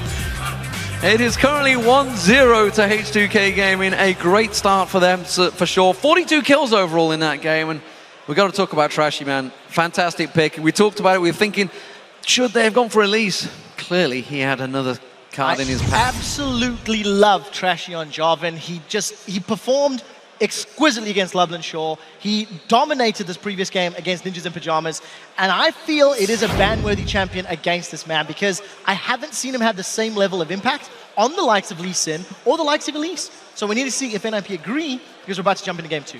Yeah, Picks and Bans going to be getting underway in just a few moments. What do we think then, Picks and Bans? LeBlanc, big deal. 12 kills in the end there, 12 to 11 or something like that, even more kills, I think. The thing is, the reason Febiven could do what he was doing was because of the support of Odoamne and Trashy. Because they roamed around with him, got those ganks in the middle lane, it allowed him to get ahead. And then because he was ahead, he could just pop people. I don't know if he would have had that same level of impact had he not had the ganks from Jarvan. So we really need to just see how that plays out. Be gone. But I also think Jax is another concern. I think Jax has to be banned away. Odoamne had a great game. It was very clear NIP didn't have a strategy to deal with him, and we need to see how they deal with themselves right now. Yeah, we're going to see. It's going to be getting underway in just a moment. The teams are pretty much ready to go, so I'm wondering if it's going to be the mid lane focus. Of course, Exile on Yasuo didn't really seem to crack on. He got a good quad kill in there, but wasn't enough. Yeah, I also want to highlight the fact that Thresh was played by AOD, Morgana was banned away for him, and while his Thresh was good, it wasn't needed to be a playmaking champion because the rest of his team did that well. So we'll see how this Picks and Bans plays out. So Picks and Bans underway, Lee Sin being the first target ban this time around. H2K once again taking that away from Ko. Kassadin also banned out by the red side once again. This time around, of course, it's NIP. Looks like the next one will be Evelyn. So again, H2K focusing on those junglers. They know that Jarvan is a strong jungler for them. They're forcing Ko onto Elise. Yeah, it looks to be the case. They could also pull a 180 and first pick Elise if they wanted to go that route. Twitch is still available. Jax is still available. As you've already mentioned, the likes of LeBlanc is still up. So there's a lot of champions that both of these teams could work towards. And it actually looks like H2K are going to be playing a different top laner for this matchup. With Jax being banned away, it means Mozilla needs to look at or think about the likes of Trundle, Shyvana, Renekton, etc. Well, final ban will be for NIP. Let's see what it's going to be. It's going to be coming in a second. It is Kale once again. So NIP sticking with the same 3 bans as game 1, and H2K the only ones to switch things up. Lulu was up. So in the previous game, because NIP were blue side, they didn't have to ban Kassadin. They banned Lulu instead. And with Lulu being available, it may be a consideration for the Ninjas in Pajamas. Thresh first pick. That does surprise me. Clearly, that's a bit of a worry for AOD maybe in there. Of course, that does leave a number of options open. The Rat being one of them. And again, Yasuo locked in. So NIP sticking with their guns from game 1. So if I were in H2K's position, I would consider locking in a Shyvana. Shyvana can do very well in the top lane against a multitude of champions and can also take it away from Mozilla, who may want to get the knock-up combo. The only risk of that route is then seeing a Lulu being locked in by NIP, and then it's very difficult as a Shyvana to deal with Lulu in that top lane. It can be very frustrating. So there is a lot of champions, but for the time being, NIP seem committed to trying that sort of pick assassination type combo of Twitch and Yasuo. Well, I'm pretty sure it's not going to be Zed, who's just hovered over a number of options coming out. Are we going to see that Jarvan? Are we going to see the Elise for Trashy? Will they lock in maybe the AD carries, of course? Number of options open. Don't think it's going to be Malzahar. Playing with the crowd, H2K are 1-0 up. They can have some fun with this one. With a few seconds left on the clock, the Lulu is not surprising me. It is a champion that was banned away from them in the previous game, and I'm expecting this to go in Febiven's hands, but it can go to Odoamne in the top lane if they want to. So, Lucian also picked in, locked in once again. That Lucian Thresh combo worked very well for Kianan and AOD in the previous matchup. Kianan, of course, picking up a number of kills. Are we going to see Braum once again for Voidal? Wasn't overly impressed by it, honestly. He needs to hit more ultimates. Yeah. Unfortunately, in the previous game, the very first, the first few Glacial Fishes that he put down. Not just the ultimates, the stuns. I think I remember seeing 1 stun, potentially, throughout the whole game. It really didn't work out that well, but unfortunately they were playing from behind for an incredibly long period of time. I'm loving the crowd right now. They've got their phones out, I think it is. I'm not too sure. The glow sticks are either out there anyway. Shyvana looks like it may well get picked up once again. There are the crowd. It is a packed house here in the Wembley Arena in London, England. It's great to have this event here. And you know what, NIP, they are not adjusting their flow. They feel what they had in previous game worked out for them. Of course, I'm not convinced. Nor am I. Now, they ran Elise in the jungle previously. It is still available if they want to go that route. And the knockups from Shyvana and from Braum were not enough to get Exile going in the previous game. So for them to recommit to the same strategy, I think they may realize that it was individual mechanical mistakes that ended up costing them that previous game. So if they fix them, maybe it can work. But at this point in time, they really need to do something drastically different. Well, you can see H2K playing with the crowd. Don't think we're going to see Shaco in the jungle. Nor do I. It would be nice, but... But Trashy does play a whole bunch of champions. I'm expecting Jarvan. I mean, it worked so well previously. Yep. Why not stick with it? Exact same combo, just the different laner in the top there. So it will be Lulu top lane. That means LeBlanc being locked in. It's going to be Febivim once again up against Exile on Yasuo. So we're not seeing a drastic difference, okay? H2K have committed to a similar playstyle to the previous game, where they've got this very tanky front line, you know, where they're going to have Lulu, they're going to have Jarvan, and they've got multiple knockups. The only thing is, I do feel there's less damage from H2K now. Jax will offer more damage in the mid to late game than Lulu will, but Lulu's going to offer more utility. So assuming Trash and Febivim get off to another strong start, then yes, they've got a great amount of tools. What I do like from NIP, Vi can help Exile get knockups with that standard side when she throws the Assault and Battery down. It is a displacement, it can get people down. But what I really like is he can lock onto LeBlanc or he can lock onto Lucian and say, we want you dead, we're going to kill you, remove you from the fight, and then just try clean up the rest. We need to see if they can make it work. Yeah, a lot more knockups. Maybe that's what they realized Exile's ultimate wasn't going to use quite enough, and they this time can single out Hyanan. For now, though, we're going to check out your tweets once more. Now that H2K leads the series by 1 game, will they take it here, or can NIP force a third game? Send us your hashtags at LOL Esports and use the hashtag H2KWin or hashtag NIPWin, and we're going to be checking those out in picks as the game gets started. So pre-game, 88% in favor of NIP. We had the first Twitter, it switched to 50-50. And after this 1-0, I'm going to predict it's going to be in favor of H2K. Look at that, going out there. After they 1-0 up. what a brave prediction from Trevor there. So what do we think? Predictions overall with the pick and bans? A much more active gank pattern from Ko. He needs to interrupt Jarvan. He needs to interrupt Trashy. I think different warding might be key. We've seen the Dragon Pit playing into favor. I think for NIP to be successful, they cannot afford to let Trashy get ahead. So different ward placements and more active ganking or counter ganking definitely has to be on the cards for Ko. Even though Vi is a little weak until 6, he needs to try to stop Trashy. Here we go, ladies and gentlemen. Game 2 underway live in the Wembley Arena, which is what we all know it as here in London. H2K, they're 1-0 up. Can they go all the way? Can they do a clean sweep? NIP has the red team defending their title, honestly, because they were the champions back in the spring split. However, despite their 3 to 7-hour epic with Millennium, they did not get into the LCS. No, they did not, and the same partially passive style of play is still in them today. They fell behind, and they were unable to break that lead that H2K had built up. So flag misses. No, it landed. Did it connect? It landed. He lost 8 points. Touché. So advantage H2K, they're in the lead. They've got the damage dealt graphs are in their favor. Oh, Freeze is taunting off the side there, sniffing his cheese, taking a little nibble. Does Twitch have cheese? Did you not see him pull the cheese out? I'm just checking. I'm just checking. You're not watching the screen, man. I'm thinking. I'm thinking about this game because the problem for Ko and Vi is a lot of the LCS level junglers are talking about how strong and effective she can be. But the reason we're not seeing it here in Europe all that often is because of her weak pre-6 ganking ability and etc. So there's some split decisions into how weak she is early. But NIP, once she hits 6, it's very, very simple. And crowd's proving me wrong. Yeah. Voting in favor of NIP. Maybe they're doing it on purpose. Maybe they are. Prove that guy wrong. Scumbags. 61%. Scumbag. Quickshot doesn't know what he's on about. Let's change this. Let's vote against him. So no ping ward was picked up early on. I don't think I can see any. No, nothing was placed. So ping ward was picked up early by Ko last time around. Hasn't gone for it this time around. So standard starts from everyone, of course. He got the double Doran's rings. Well, single Doran's rings. But Odo Omne and Forbidden up against the Doran Blades in the other lanes. Also head-to-head lanes. Previously, NIP had started the lane swap on the top side to try and maybe shut down Odo Omne. It didn't work out really because he kept farming.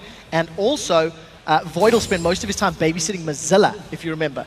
Now that we've got straight-up lanes, I actually think Mozilla's going to have another difficult time against Odo Omne, being melee against the ranged poke of Lulu, and then dealing with those glitter lances is going to be incredibly frustrating. So Mozilla, again, he's on the same champion, but he needs to have a bigger impact. Yeah, the early pressure definitely going towards H2K. You can see level 2 hit first by Odo Omne in this top lane. Down the bottom lane, it's also going to get hit first. So already NIP on the back foot. Trashy on the red buff, blue buff for Coke. Both going around. No invades by either team, so no advantage this early on. But again, this is the line matchup we saw again. You can see Exile already being aggressed upon by Forbidden. So we need to see how Trashy handles now the straight-up lanes. Because he had the lane swap previously, he was able to pull resources from elsewhere and go for that gank in the middle lane. AOD, oh, he's got Freeze. That's a great hook onto Freeze there. Quick damage dealt out. Voidal tries to block the rest of it, but the damage was done on Freeze. Yeah, very well done. That's going to give so much pressure in this lane in favor of H2K. Yes, Braum is very strong and is definitely a favorite support in many people's eyes, but he is very weak against ranged poke supports like Thresh. And we've seen in the LCS as well how Thresh plus whatever lanes can punish and bully him around. Only once Voidal gets more levels, and ideally gets closer to 6, does he then become somewhat of an engaged support, you know, in many respects similar to Leona. Forbidden once again being aggressive on Exile in the mid lane. Exile doing a good trade this time around, swishing his way around, managing to catch on towards him. This time, of course, Ko. I'm expecting Ko to be focusing a little bit more on this mid lane because Forbidden was just allowed to run away with it last game. Yeah, I think so too. I really like the play there by Exile. He actually timed his poke or his trade just in time to land multiple sweeping strikes from his E and then dash back to safety from that last minion. So it does show he's got a good mechanical ability on this champion. And Ko, with Flash, with that Vault Breaker, it's not the strongest of crowd controls, but doesn't look like he even wants to.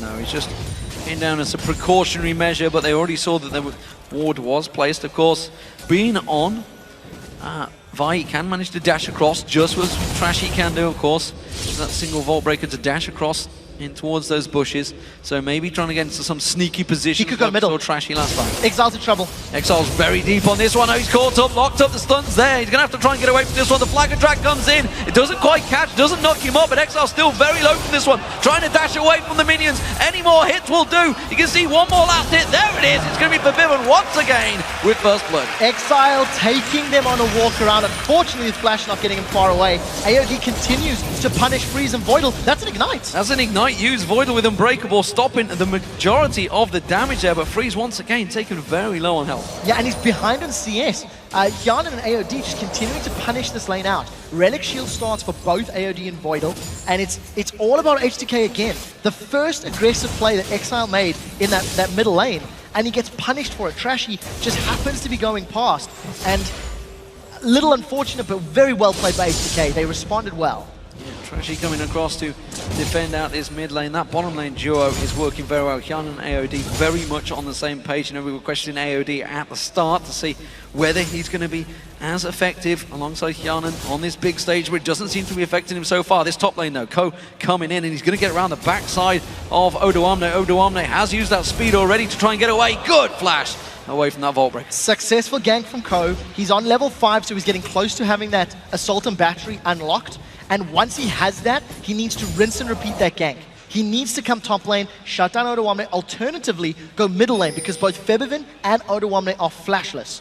They're less likely to get away. So good gank by Ko, especially in a pre-6 Vi. Fiendish Codex picked up early by Odo Omne there, realizing of course there's no magic resist for Mozilla, so hoping he can get some of that damage down early onto him, perhaps with those glitter lances. Forbidden in this mid lane. Dominant performance by him in the last game and looking to try and continue that flow. Already putting a lot of pressure on towards Exile. Exile clearly very confident in the fact that he's got this play. Void'll go very aggressive, has to quickly step back to freeze there. Dangerous play by him. That Unbreakable doesn't stop everything. No, it really doesn't. I think he's just trying to prevent as much damage in the tower as possible. But he's at, like, you know, killing threat because of all the damage and the poke he's taken. There's no more pots in that bottom lane. And Exile, oh, that's a great chain. It's a great chain landing on him. Exile just can't get involved in this fight anymore. Trashy hanging on around the side. You can see just in the bush was the jungler trying to cover this one off. Voidal has backed away, so 3 They're going to tower currently. Will they go for it? They do hook on towards Freeze. They do follow through. AOD, not too sure he wanted to follow that one. And Freeze is going to try and take advantage of this one. Can't lock on towards AOD. Still no ultimates available for any of these players in bot lane. That was actually very lucky on AOD's part. He followed through the death sentence, but no damage had landed under the turret range. It was targeting Hyanin. So luckily, AOD manages to take a very long ride and walks away. Still not having a turret aggro. H2K are just outplaying Ninjas in Pajamas across the map. Every single one of their roles is pulling ahead, is playing more aggressively. And look at the CS difference between Hyanin and Freeze. That's a very big amount at the 8-minute mark. Yeah, and it's actually equated to a Vampiric Scepter versus a BF Sword. That's a big difference between the two AD carries. Mozilla in this top lane, he's taking pressure, and they've both hit their ultimate levels. You can see Odoamne just a little bit ahead right now, keeping the CS advantage up as well. Ko's going to get that red buff. He's going to hit that ultimate level in just a moment, so we'll see whether he starts to make some ganks. He's got to really start focusing on February. I've got a feeling he's going to run away with this game once again. Yeah, Ko needs to be successful on this first Assault and Battery gank. Much like Twisted Fate's first Destiny, if Ko doesn't get somebody ahead, it's a big cooldown. They're going in. There he is. He's gone towards it. Distortion was already used by Vivins. That's where he's going to get locked down.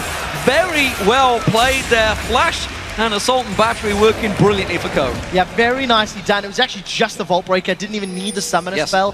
But what I really like is the timing. There was no hesitation. Oh, Voidal's been caught. He's in trouble now. Voidal trying to go aggressive. Good Vault Breaker there. Sorry, a Vault Breaker. Unbreakable. Blocking out that damage, which immediately leads them towards this dragon. I think these two members could probably take it themselves because that bottom lane's having serious problems. Yeah, no support from Trashy. He was all the way top lane. And with Febiven being dead, NIP was a very smart play.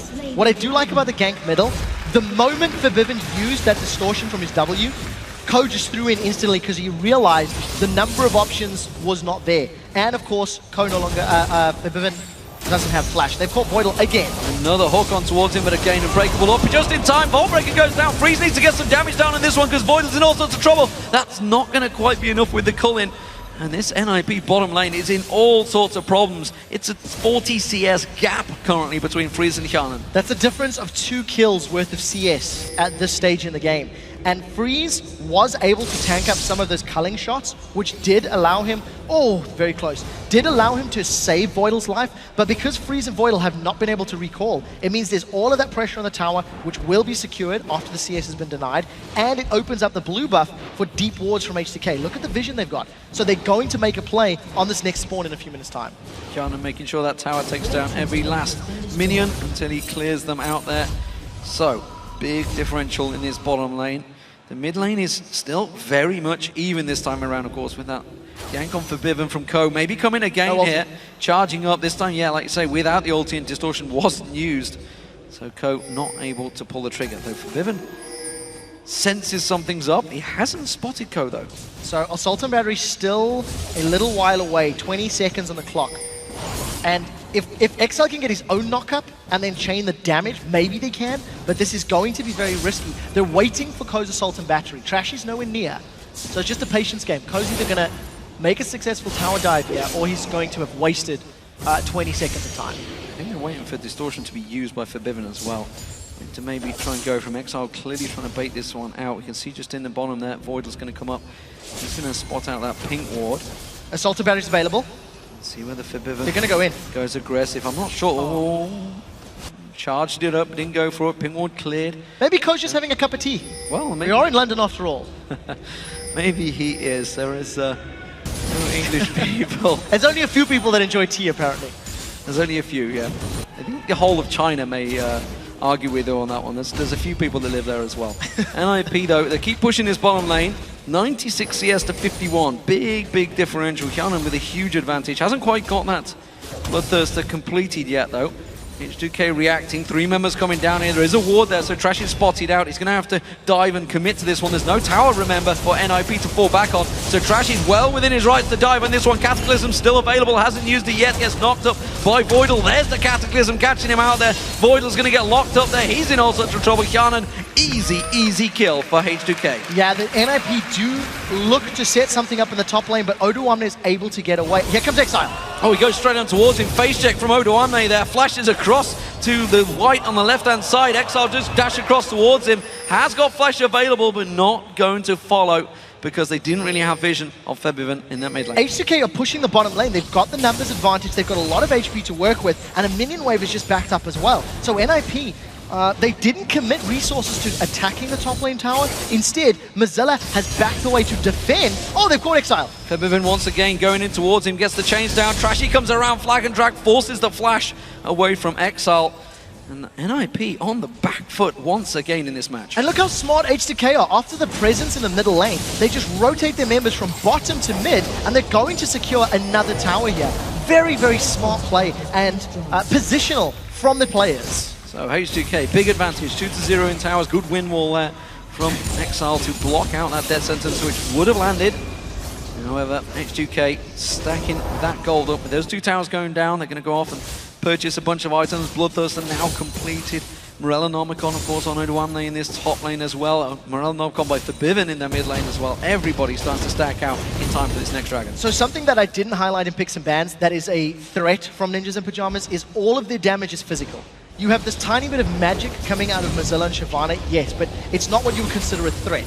And that's the reason that Febiven and Odoamne have gone Morellonomicon instead of Athenes and Holy Grail. They don't need the additional MR from the Chalice and from the Athenes. So they can just prioritize, get the healing reduction, and work themselves towards maybe some armor-based items in the later stages of the game. Because once H2K hit that point where there are Hourglasses and Randian's Omens on their team, NIP's damage threat gets significantly reduced. And when you've got this all physical composition, you need to get ahead, and you need to get ahead fairly early on so that you can continue punishing and extend that time frame where H2K need to prioritize armor. NIP are not out yet. They are still within this time frame where they can make a few more plays, but they need to get towers, dragons, and kills very quickly before they run that risk. Remember, H2K already have that 1-0 lead. Mozilla again getting poked in his top lane. Odoamne continue to just work him down with those basic attacks. He hasn't really used a Glitz Lance. There's a Glitz Lance landing. You can see Mozilla can't really do anything in reply to Odoamne at the moment. But he's still farming well. Odoamne has put a lot of time into bullying Mozilla away, but Mozilla is still relevant in CS. There was a gank from Ku, don't forget that, which of course would help him out. But again, he's staying relevant. So Glacial Fissure is available from Voidal. He needs to hit targets so that Exile can execute them. But Hyanan and AOD are wisely going up the river, and they're going to find the support of their teammates. I mean, they've completely mitigated all of the threat that Ninjas in Pajamas had from that lane. Yeah, they were trying to set up that gank, and it is not working out. Blue buff just spawned out there. Pink ward has been found by H2K, so that's going to clear out the vision that NIP had around that dragon pit area. And now with that dragon now spawning, NIP going to have to pick up this blue buff fast. NIP lost the previous game because of poor engages around the dragon pit. They cannot afford to do the same. They are 3,000 gold down. They have secured their own blue, and there's going to be a big fight. Oh, they were delaying on that blue, but if he does get taken by Go, though, manages to finish it off. They're going to lock on towards AOD. AOD going down. That's going to be 1 kill picked up. You can see it's going to lock on there. Kogo taken down as well at the side there, but the Rat's got himself a double kill. Locking on towards Hyanan. Hyanan in all sorts of trouble. Mozilla's going to keep on chasing towards him. Has the burnouts run out? He can't quite close the distance. Doesn't matter. Locks him back down and off the side there. Febiven's going to get caught out. The shield just enough from Odoamne. They're going to have to try and find him. Freeze is stealthing up. He's going to try and ambush on towards him. He doesn't want to catch on towards Odoamne. Odoamne, no mana, of course, for Freeze. Tries to turn it back around. Has he got the stun? Locks him up, but he hasn't got the damage. Has to flash away from it. Now Odoamne, he's going to get locked out again. They catch on towards him. Can it be enough? Mozilla comes in. Quick stand aside, gets in towards there. Voidal chasing on towards Febiven. Febiven distorts away. And I think they're safe now. And this fight's gone on long enough that everybody has respawned. It ended up being a 3-for-2, and NIP managed to come away from that one mostly okay. If it wasn't for Voidal saving Freeze with a great concussive blows passive, he would have gone down. But very importantly, look at how quickly Exile throws his ultimate down. He only caught AoE. I mean, Forbidden was caught out by Ko. Had that last breath been used a second or two later, the fight could have been a lot more convincing. Forbidden is able to get a summoner heal, he gets a whole spell reel off. And I do think NIP did a good job at focusing Yon and Down out early. But unfortunately, that last breath needed to have been more important. Dragon was not secured, so we're going to see this fight again. Look at the ultimate counters. There's a lot that are not available. Seconds out, round 2. NIP this time around going to try and focus on H2K. Ultimates are not available. Rat-a-tat-tat is down, and that's going to be H2K securing this one. Dragon Descent, Mozilla pounces across, but misses the entire team. Mozilla's going to get dropped down on the side there. He's in all sorts of trouble. Ko's going to go low as well. Trash is going to get focused down. That's another kill booked up by Freeze, but NIP are in all sorts of trouble. Voidal gets singled out as well. That's a double, that's a triple for Odawamne in the top lane. Fantastic stuff, and this time, NIP with no ultimates available should not have engaged. NIP had nothing to fight for. Dragon had been secured by H2K Gaming. NIP seen it going down. They were trying to pick up some stragglers on the sideline, and after Mozilla committed to the fight, the rest of the team were like, oh, hang on a minute, we don't have the tools. Look at this. Mozilla's coming in fairly late from the top half. Dragon is secured, and then they start a fight. They didn't have the tools available. Not only do NIP lose the Dragon, they lose 3 kills, and they've lost a mid in a turret because of their play. I can't understand the decision making. That was very well played by H2K. They had the positional advantage, they punished NIP for engaging, and they've just accelerated further ahead. And this is exactly like game 1. NIP making mistakes, making miscalculations, miscalls at the Dragon, and H2K reacting very well to this. And now the fact there's a 4-0 Lulu, Rabadon's death cap won't be too far away for him. Rabadon's death cap, once that gets picked up by Forbidden, we know what it's going to be like. H2K closing in, and NIP, they need to realize just how far they fell behind after those 2 fights. Yeah, the problem for NIP is exactly the same as the previous game, that they need to pick a fight. Because their composition is just all in, even more so now with Vi. The only tools Ninjas in Pajamas have to play with is big team fights. H2K don't necessarily have a big split-pushing champion on their side. Lulu can do that okay, but it's not something you think of primarily when you see a top lane Lulu. So H2K can play this one patient, wait for another objective to fight over, and force NIP's hand. If they win the team fight, hey, they get more inner turrets. So Odawamne in this top lane, he's got 2 on him. Mozilla, of course, that Dragon Descent in the last fight completely missing off the side. Ko not going to focus on this one because H2K, they've got 4 members in this mid lane. And NIP need to react to this. They can push straight through. And, you know, after all the hype we were talking about Ko, and after all the previous games where Ko has performed, at least previously, he had little to no impact in the bigger picture. And now his Vi has taken so long to get going. This is not what we associate with this jungler. This is not what we're used to seeing. So anyways, blue buff there, it looked like HCK were moving themselves in. They've got a lot of numbers in the bottom half of the map. NIP will secure themselves an uncontested tower. But it looks like HCK are trying to set something up. They're trying to make plays. And again, they've got very deep vision. The mini-map has always been HCK vision dominated. Freeze thought about the ambush there for Forbidden. As soon as he used that distortion, he made his move towards him. But really with, as you mentioned, lack of vision, no knowledge about where everybody in HGK is. So, everybody resetting, everybody stacking out those items. Death cap almost complete by Forbidden. That's the needed large rod just popping into vision. Rabadon's death cap has been picked up by Odawamne in this top lane, which Mozilla still yet to complete. He's got that spectral cowl on there, yet to complete an item though. Mercury Tread's also picked up, but again, falling behind in obviously not only kills, but CS. So that is one thing that does play into NIP's favor, is if Mozilla can start split pushing and pull some threat from Jarvan, from Lulu, it will open up other areas of the map. But in order to make that work, NIP has to be on the same level of communication. Mozilla needs to say, hey, I'm going to try and draw aggro. I'm trying to pull Odawamne or Fibivin or Trashy my direction. And when they do, sneak a tower, grab a dragon, try to flank somebody. It isn't the case right now because Mozilla is still working his way towards this Blade of the Rune King. He's still working his way up in items. But it is a tool they have available to them. And it just seems as though NIP are waiting for H2K to make mistakes, and H2K simply aren't doing them. And let's talk about H2K, because Forbidden, when DreamHack was going on, said, you know, the best challenger team is not there to compete with NIP. They called themselves out and said, we would have won DreamHack if we'd have gone there. Instead, they did not. This time around, though, They are looking like a shoe-in for a 2-0. They have a solid lead in this game. And NIP are trying to set up for something here. H2K trying to bait them out, but NIP not going to fall for it just yet. It's a ward fight in the bush. Yeah, the statement definitely paying dividends thus far. They've had very clear strategic moves from the opening minutes of every game. The previous match, it was very clear. We want to shut down Exile. Oh, Freeze is going to die. It's a rat trap. It's a rat trap. It's going to come out of ambush, but wasn't quite enough to draw him out there. It hasn't sprung yet. The rat trap has been enabled. I'm just going to say that's pretty cheesy. Not bad, not bad. We'll have to see. Sorry. I know. We'll have to see how NIP pull themselves back into this game, because as it stands, they simply haven't made the right decisions. You know, previous game and this game, their team fight selection has been mediocre at best, and then they haven't executed when they have picked those team fights. So NIP, you can definitely feel they're running scared. And it's up to H2K, it's up to them to break H2K's lead. Somebody needs to deal with Odoamne. The rest of H2K are coming around, and NIP are way too slow to react to this one. This is going to be a tower going down. Yeah, and you know, Lulu, not somebody you traditionally call a split pusher.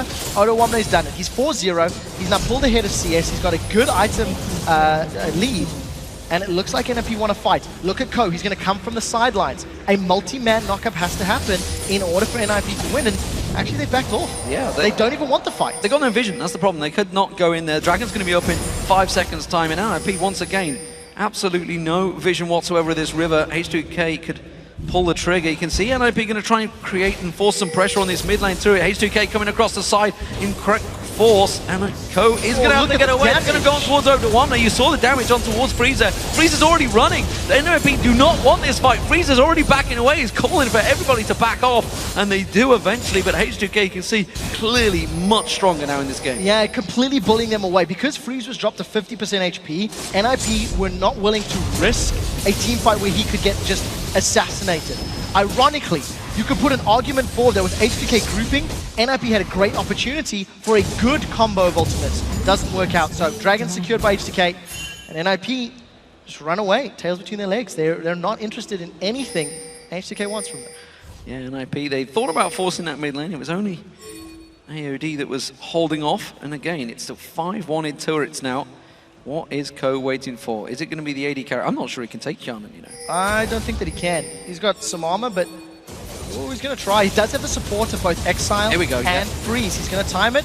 Hyanan's going to be in a little bit of trouble. Good vault breaker, knocks him off. Assault battery follows. Exile comes pounding in, and Hyanan goes down. So they got 1 kill. What does it mean? Unless NIP can convert this into a tower, it's not worth a whole lot. Dragon was secured by H2K. NIP are still 5k gold down. And look, it's a start. It's a start. They've got pick champions. Yeah, they've drawn him away from the bottom lane, and that's enough for Mozilla to get in there with a big minion wave. He may be able to take this tower down. He's got plenty of time to do the damage onto this one. I don't think Odoamne can get close enough. He could teleport in, but I don't think he's going to fancy it. That tower's gone. Yeah, it does look to be the case. So Mozilla is going to secure that tower. It is the split-pushing Shyvana that we've talked about. If he decides to continue keeping Odoamne's attention, the rest of the team could look to set up another pick. But it actually came the other direction. It was NIP making a pick and then allowing Mozilla to split push. And I think NIP need to keep doing that. They need to get better wards on the map, and they need to just get more of those solo kills, because it's quite apparent that H2K simply have better team fighting ability this series. H2K continue to keep full vision. If you just look at the map, just see there's next to no wards placed by MAP right now. They need to get some sort of vision down there. Pink ward placed by Voidal, but look at that. It's just all darkness by MAP. They have no clue what is going on, no information. No, and it also explains why they're running so scared. H2K again with a heavy 4-5-man invade. That's the 3rd time this game that H2K have grouped up as 4-5 and invaded NIP's jungle for vision. And they've even got themselves a Scrying Orb to once again, if they want to go for those heavy invades, to make sure they've got the information to work with. It's very intelligent play from H2K Gaming, and you just have to give them credit. I mean, they pulled themselves up again, you know, 4,000 gold lead. They're trying to break this inner line of turrets, and we'll see how they siege. Oh, Voidal just getting away from that one. Breakpool coming up just at the right time to stop those chains coming on. Oh, they've caught out Freezes in that top lane. He's actually evacuating. They may try and run him down here. You can see they're splitting off. There's 2 going left, 2 going right. They're not going to quite close the gap on him, though. Ko is there. The rest of NIP had reacted. It was a dangerous fight to take. So Freeze does have his red buff. It will help him somewhat in these opening fights. Still unkilled this game. 3-0-1-1. They're going in! They're going in, but AOD was caught out. Not too sure that's the one that Exile wanted to focus on. Exile himself is in also trouble. He's going to go down. Ko has to flash out of this one as well. Oduwame does take down Exile. Now you can see Mozilla taking all the damage. We can see Febiven flashing in towards it. The Ignite's not quite enough to take him down there. It was a 1-for-1 big trade, but that's going to be the tower for H2K. It's not over yet. Yana chasing Voidal. Unbreakable is not going to be enough to stop all the damage from Yana. He does just about hold out. There's the tower going down. Objective control once again for H2K. They're going to back out, but another tower goes their way. We have to ask NIP, what is the strategy?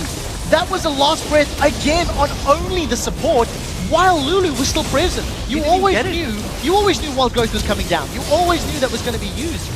I'm not quite sure what NIP were thinking. I think very good play from HTK. They managed to respond effectively. They get the tower down. Trading a jungler for a mid laner is a trade any day that these teams will take. And HTK, again, just extend that lead further. They extend their map presence. They're maintaining vision control. And itemization-wise, Deathcap, Morella, Nomicon, the makings of a Void Staff from Febiven versus a Pickaxe, Cloak of Agility, and a Static Shift. Exile doesn't even have a large amount of attack damage built up. He's relying purely on that critical hit chance. To try and land the combo, but again, if you can't kill the support with your ultimate, then you are not in a good situation for the mid laner. Kjarnan at the moment looking to try and catch on towards them. And NIP again in a dangerous position. Well, we'll see if the death sentence can land. That's a very good slow from Voidal, as well as Unbreakable, and he needs to get his ultimate down. He's going to get caught out. Flag and Drag, that's going to go in there. He tries to be the sacrificial lamb, but the rest of the team get locked up by that Dragon Strike jumping in towards there. Ko trying to cause some damage on towards it. Kjarnan caught out there. Oduwame being focused on the backside. The Oduwame will go down. Can Freeze get taken out? Yes, he will. He'll go down. Febiven running away from this one. It's a good fight for NIP so far. They're going to lock on to Trashy. Trashy goes down. Febiven caught out a little too close. Distorts away. And this time around, it's a 3-for-2, a 2 for NIP. So that is a very important trade for the Ninjas in Pajamas because they needed to get the gold off of their opponents. Yes, 3-for-2 trade means H2K are not super far behind in gold, but NIP needed more. They need to continue picking up these kills and these trades. And that was actually a turnaround where Voidal was caught and he didn't have access to his Glacial Fissure. Had he been able to put that slowdown in that channel, it would have gone much better. And Freeze, his positioning was pretty good, but then he had to come in deeper to continue being relevant. And he's about to get turned and focused on by both AOD and Trashy. So pretty good fight overall for NIP. But if they had ultimates, they could have been better. Honestly, if it wasn't for that death sentence from Trashy there, from AOD there, I think that could have been an ace. I think they may well have wiped out H2K. But death sentence landed, took him down. And just like the last game, NIP do manage to win themselves out a team fight. Can they do anything with it? Last time they just went headlong into H2K, got caught out. Voidal once again burst down, half his hit points gone down. Oduwame locks on that Unbreakable, just about saving his life. Dragon is now up, and he's going to have to go back and top off that health. I would say that definitely saved his life, and I would also say NIP have banned Morgana in both of the games they've played, which is AOD's sort of primary support that we've seen in the competitive scene. Oh, they go for Kjarnan. They're locked in. Kjarnan, they're going to focus him down, but again, Wild Growth is enough to save the day. Now he's off the side, untouched. Exile getting focused down. That's going to get clocked off. It's AOD with a kill. Now they're going to choose on towards it. Forbidden Distortion was used. He can't chase him down. NIP trying to engage, catching out the AD carry, but they just don't have enough damage. They can't. The Wild Growth from Lulu with that death cap is so massive. HTK Gaming, they know they've got a numbers advantage. They've started Baron. Now, Ko does have Assault and Battery. He didn't use it in that previous fight, and he does have Smite. This is going to be very risky. Ko getting caught out. Oh, Forbiven's going to lock him down. He's going to get caught out. Oduwame on him as well. 3 members lock him down. AOD gets himself a second kill. And that's going to be the Baron for H2K. Once again, NIP caught out again. Floundering. Ninjas in Pajamas are simply floundering.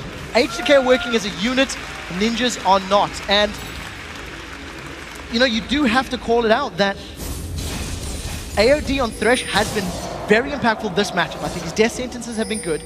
And remember, NIP, as I was saying before, they banned Morgana. And AOD's just like, well, that's fine. I'll just switch to Thresh, you know?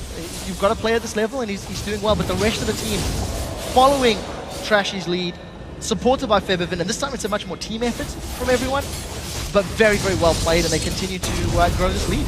Yeah, like you say, from the pick and bounce, it seems a clear goal from H2K. They knew exactly what they wanted to play. They've played The same composition both times around, just switching Jax out for Lulu, and it's worked brilliantly. Odoamne, honestly, in this series, has been the man to watch. 5-1-4 on Lulu, fantastic stats on Jax. He was at, what, 80 CS, I think, in the lead over Mozilla in the last matchup. Mozilla himself, 1-0-6, not doing too bad on Shyvana. Much better performance this time around. But the rest of his team, they're in all sorts of trouble. Freeze has got going. He's got 5-1-3. He's got the kills. They just need to get the positioning right, and they need to buy him a little bit of free time and maybe protect the rat rather than diving in headlessly. So something that we haven't seen H2K do in either of the games is a legitimate siege. We haven't seen them set themselves up in a tower situation where they're sort of facing a 5v5.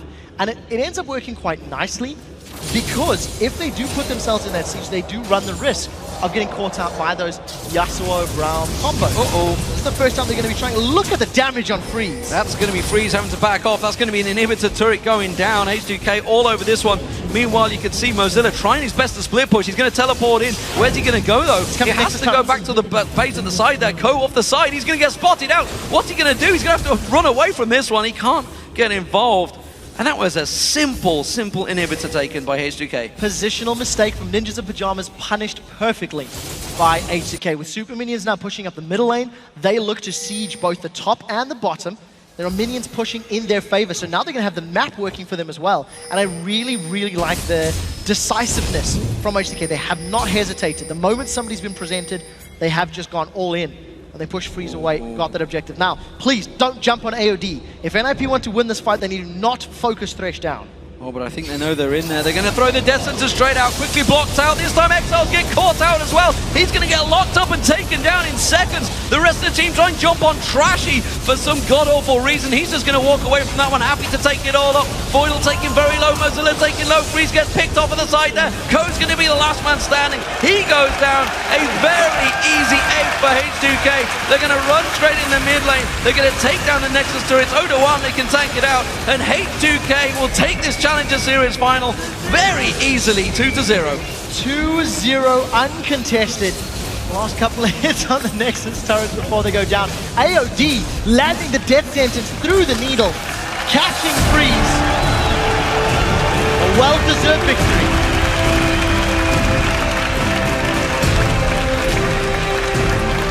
Dominant performance there from H2K, honestly. Never in doubt, I don't think, either of those two games, whether H2K would come out on top. 17-10 in that last game. 42 kills in the first match, 27 in this one, but it was all about control, and NIP just a last-ditch effort in the end there, trying to catch out, trying to do a gank, but H2K knew they were there. You have to question the decision-making.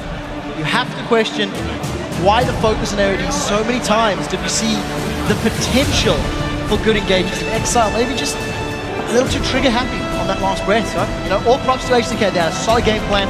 Early game was strong, mid game was strong, the team fights were strong, and completely deserving of the 2-0 victory. So that means H2K are the Challenger Series 1 champions. Gives them 9 points, I believe. Yeah. Got some at the top of the table, of course. It's quite an important seeding because they're going to go in towards that Challenger playoffs after the summer concludes, after Challenger Series 2 concludes as well. That's going to be coming up. Starting off, I believe it started off last night, I think. I may be wrong. Maybe the online qualifiers. Or next week, yeah. The online qualifiers could be, because of course they do get no those rest for the teams, that's for sure. No, you get them from the Challenger ladder, but I think H2K, fantastic.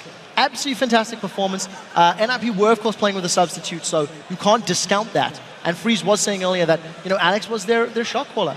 But I don't think it would have made a difference because H2K disrupted NIP's game plan from the get-go. Such strong ganks on that Jarvan from Trashy. We talked it up, and he delivered. Yeah, honestly, it was the mid lane and the bot lane where the game was won. It was dominant performances. Both times, LeBlanc for, I'll tell you his name in a moment. Febiven. Yeah. Dominant. Yeah, it dominant really was. Performances. Really good performance. He found the right targets, got the right damage, and I just think, overall, H2K's decision-making and ability to deliver is what ended up helping them win that game. And it was very smart play, it was calculated, and it was very clear that they had thought a lot about this game. Maybe missing DreamHack to plan for the match was smart. Maybe watching NIP play and breaking down their movements and decisions allowed them to find that mid lane gank, you know, from game one. If you know they're level 1 wards, hey, pick Jackson Jarvan and we'll avoid them. And let's talk about Trashy again. You talked about the Jarvan. 1-4-16 this time around. Fantastic performances, both games on that Jarvan, letting the trio of junglers go across. Fantastic, fantastic performance by H2K overall. For now, we're going to send it over to Shox, who is on stage with the victorious Verbiven and Hjanen from H2K Gaming. Take it away, Shox. Thank you very much, D-Man. First off, of course, congratulations to you guys, Hjanen and Verbiven, closing out the victory here with H2K Gaming. Hjanen, talk me through the series from your guys' perspective, because very convincing win coming in here versus NIP. Well, It's fine, you can help it out, but I'll give him the mic. well, we didn't practice that much actually, but as you see, like we just put it out and we play good. So yeah, I don't know what to say. Yeah, absolutely, very good performance. Verbiven, talk me through how you guys went into the game. We saw you being very confident on Twitter before, and here playing LeBlanc 2 times. Very, very aggressive build, just going in there. Is that the way you want to play versus NIP? Is that the way to beat them? Yeah, we kind of expected the Yasuo pick all the time because this is the best champion. And I played this matchup a lot and I know exactly what to do. So, and I felt safe with my build because LeBlanc is really mobile. And tell me also a little bit about how the synergy was with the rest of the team, because obviously you guys with 2 members haven't been playing together for so long yet. The synergy between me and the jungler isn't the best yet because he's still doing exams and school. So yeah, we have a lot of time still, so it's fine. A lot of stuff to work on as well. And what about you coming in here playing with AOD and then playing against someone who used to play with Voidal? Well, it feels good, but me and AOD haven't played that much either because I also got exams. So, and we both work out as well, so it's like bad timing all the time, and we can never like duo queue and anything. So we haven't played that much together, but he's done with the exams now, so we can start playing together. Well, if that is with not a lot of training, you guys already look very good, I must say. Final question, maybe Verbiven, looking ahead to the next Challenger Series, and of course that goal of getting the LCS, where do you think you're at right now with your team? What do you have to do?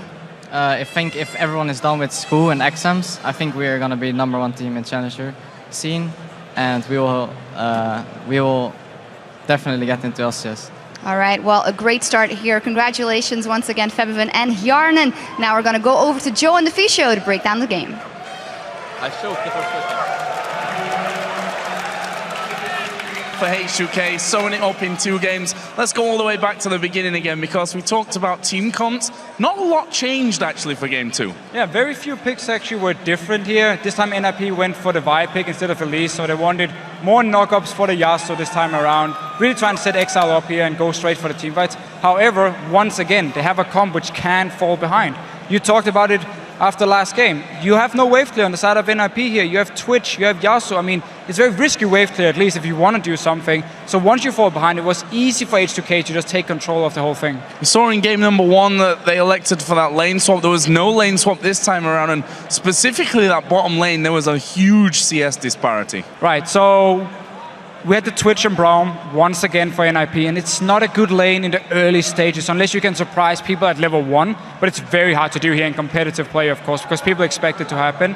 So it's a bit of a risky lane. They didn't lane swap. Even Shyvana would have been a lot better than Lulu in a lane swap because Shyvana can jungle so well and clear pretty much the Wraith camp or the Golems by herself, where Lulu is forced to stay with her jungler. So in that case, you know, we have to say NIP should have lane swapped. So let's move it on a little bit further then towards the team fights. We've actually got a replay of the one just after 17 minutes around the Dragon. Talk us through that. Yeah, so we talked about last game how it's an issue for NIP if they have the wrong engages on this fight here, and they always pick the wrong fights. This fight here is the exact same thing. Look here, first of all, at the cooldowns. Ku doesn't have his Vi ultimate at this point here. Voidal, no ultimate, which means Mozilla is the only knockup for Exile here to start the whole thing. And if we just roll the clip, we actually see Mozilla coming in, flanking around, but he then misses his jump, so he doesn't have anyone. It's a good jump away by Hjanen, of course. It means Exile, this time around, doesn't have any knockups, he can't do anything. Once again, he's stuck without doing anything in these team fights, especially again, 4v5 in the favor of H2K, and therefore they win the fight. And it's just been the issue for NIP. They don't know when to engage, and once they actually do go in, it's always going in favor of H2K because they don't have all the ultis or they're in a wrong position. And that's what we thought, you know, this is a best of 3. One thing that you have kind of up your sleeve is to, after the game 1 where you've not played so well, where your team fights have not gone so well for you, you have that time to talk about it, to maybe, you know, start with a blank canvas here, but just didn't work out that way for Ninjas in Pajamas. We actually have another team fight in the top lane, which, again, targeting questionable as they go in for the support. It's pretty much the same deal, except here NIP actually has all the ultis ready. If you just pull the replay up on the screen, everyone can follow, of course, what we're talking about here. And the weird thing for me is, you need to notice the fact that AOD, the support here from H2K, is standing right next to Odo Amne, who's the top laner. Normally you would target the top laner, especially because Lulu here didn't build Hourglass. So H2K, they're very manly here. They don't need any Hourglasses. So Feb event, doesn't matter. Lulu in the top lane, don't even care. Even though you're against Vi, you're against Twitch, you're against the Yasuo, so many things that can kill you here. But let's just roll the replay. Notice how NIP have the chance to go for Lulu. Again, no Hourglass, yet they pick the support. I have no idea why. It simply means Wild Growth on Lulu support, he's fine. AOD is like 50% HP now backing out. And NIP just invested everything on trying to kill him. And it's easy for H2K to turn it around. Mozilla almost goes down in the end. Survives though. Still, it's a tower for H2K. And it was the trap from NIP which didn't work because they chose the support. And you have to say, H2K looking very, very good moving forward. For Ninjas in Pajamas, I want to touch quickly on Mozilla, obviously standing in for Alex Ich here. He had a couple of ultimates where if they would have landed, maybe they would have changed things around, but overall his performance in lane and towards the mid game, it wasn't really what you'd say is a weak link. No, I mean, game 1 he fell behind in CS, but also the lane swap wasn't too good for him there, so he actually fell a bit further behind than he should have. This game around, he kept up in farm against the Lulu. That's very well played. He just didn't really have much of an impact, and it's very hard. I mean, he recently just got into the team here, and obviously he needs more time to perform well. Well, that does it, guys, for the EU Challenger Series Summer 1 Finals. Congratulations once again to H2 Gaming for taking a 2-0 win over Ninjas in Pajamas. And, of course, thanks to our friends over at Coca-Cola as well. Right now, though, we have to take a short break. But when we return, the European LCS will kick off here at Wembley. And it's going to be Alliance taking on SK Gaming for that top-of-the-table battle. Don't go anywhere.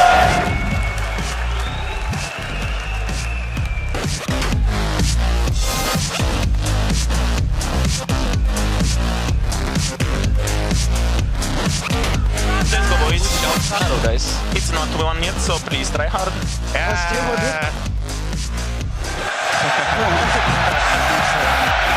It does get taken by Kodo, manages to finish it off. They're going to lock on towards AOD. AOD going down. That's going to be 1 kill picked up. You can see it's going to go on there. Kogo taken down as well at the side there, going in. But AOD was caught out. Not too sure that's the one that Exile wanted to focus on. Exile himself is in all some trouble. He's going to go down. Ko has to flash out of this one as well. He's just going to walk away from that one, happy to take it all up. Foil taking very low. Mozilla taking low. Breeze gets picked off on the side there. Ko's going to be the last man standing.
London arguably is the best city in the world. The home of cricket, cups of tea and Sunday roasts. I'm really excited to play at the Wembley Arena. Wembley is, of course, an epic location. To sell out Wembley Arena inside an hour is just mind-boggling for England. There's going to be thousands of League of Legends fans there. 12,000. I can't even comprehend that many people in the room. It's going to be crazy. People are going to scream and it will help us when playing the game. All of esports has never had an event this size in England. I've already got so many friends coming to London, so like I've got hundreds of people messaging me like, oh, I'm going to see you there. We're bringing SHC banners, so I'm really looking forward to it. I'm looking forward to playing in London because it's my hometown. I hope I can do well in front of the crowd. I really can't wait to get in and deliver a brilliant show. We're here to drink tea and play League of Legends, but we're all out of tea.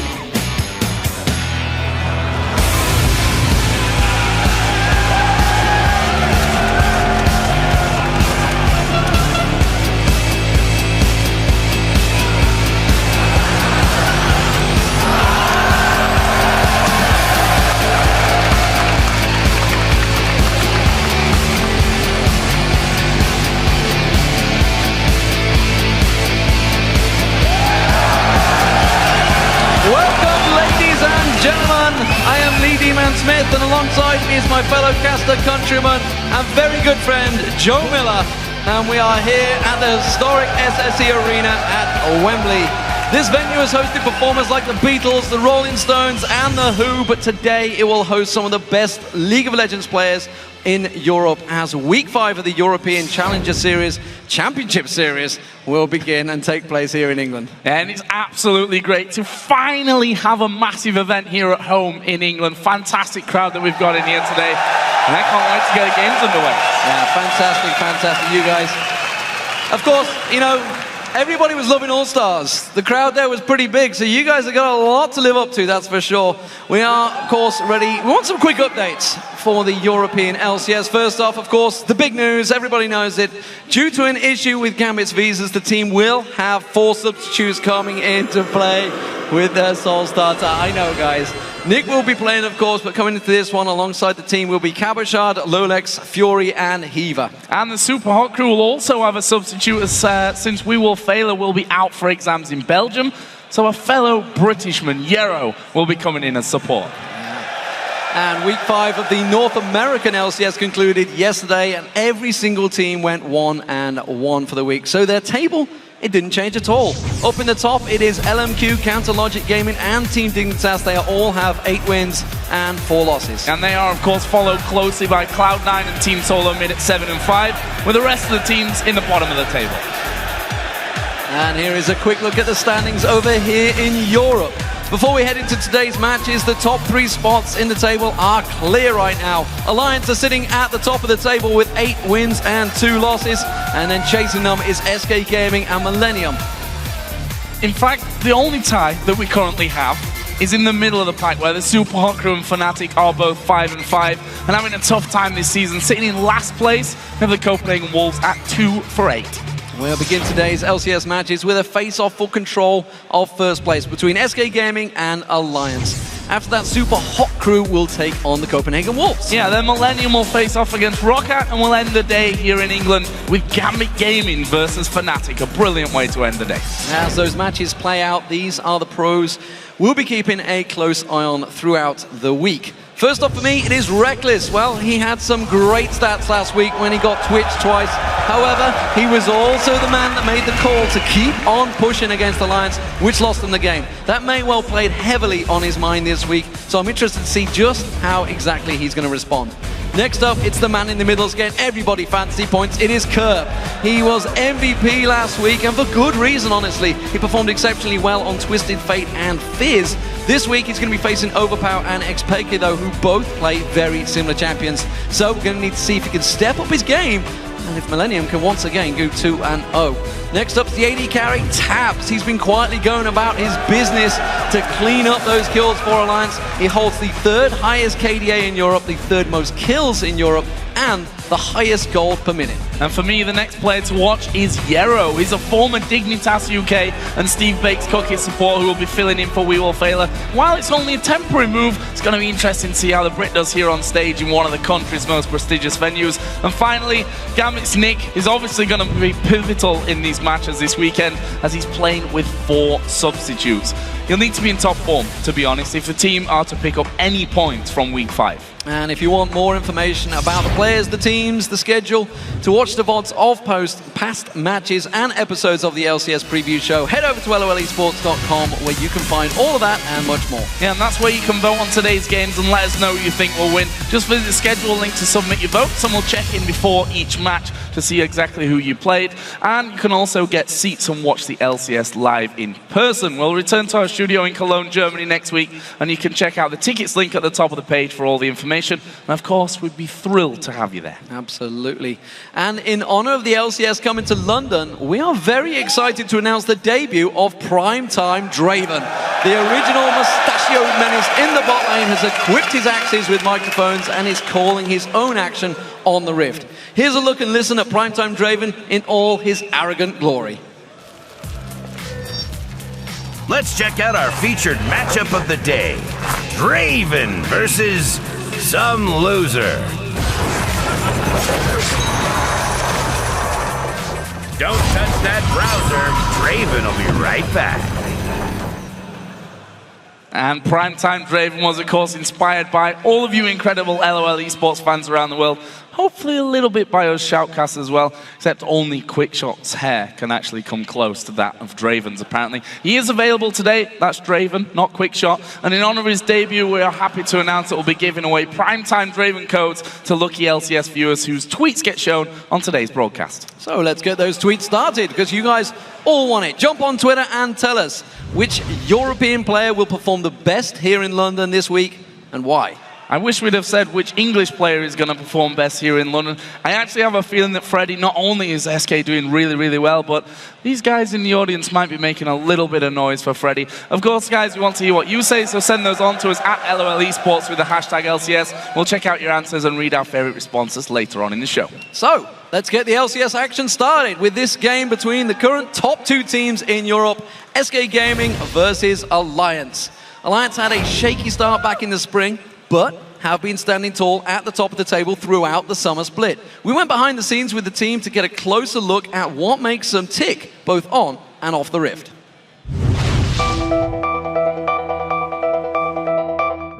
Let's get ready for our last LCS match of the day as Alliance take on Gambit. Let's see if Alliance can keep their incredible form up, really. The hook will land, but Nif gets exploded, and now there are only 2 men left alive. Wicked gets off to the fountain, but it's not going to be enough to save the game from them. Gambit push things home, and they wreck Alliance's record. Gambit were just the better team. We didn't expect their picks, and that screwed us out. We weren't strong in them in any part of the map. We couldn't split push, we couldn't team fight. We know why we lost, and we will get over it, and we will make sure it doesn't happen again. Usually around 2 or 3 we go on TeamSpeak together with our coach, and then we go through bans and picks. But so we're aiming to ban Twitch and pick Lucian? Look, if he wanna run any kind of comp, you know which mid lane he plays mid lanes. Well, they do like the first pick Jax, right? They have first pick, so yeah, I would pick Kayle and Lee over Jax for sure. I don't really care about Jax. I do care, but I'm pretty sure they'll ban it or first pick it. If they pick Siobhan, I'll be happy. If we can get Kayle, Twitch is like no problem. We have strong lane presence early in this comp. We just did picks or bans or preparation for Fnatic. But I think we should start doing it earlier. So I think that's more beneficial. You can practice the comp and you can see what counters it and then still make changes.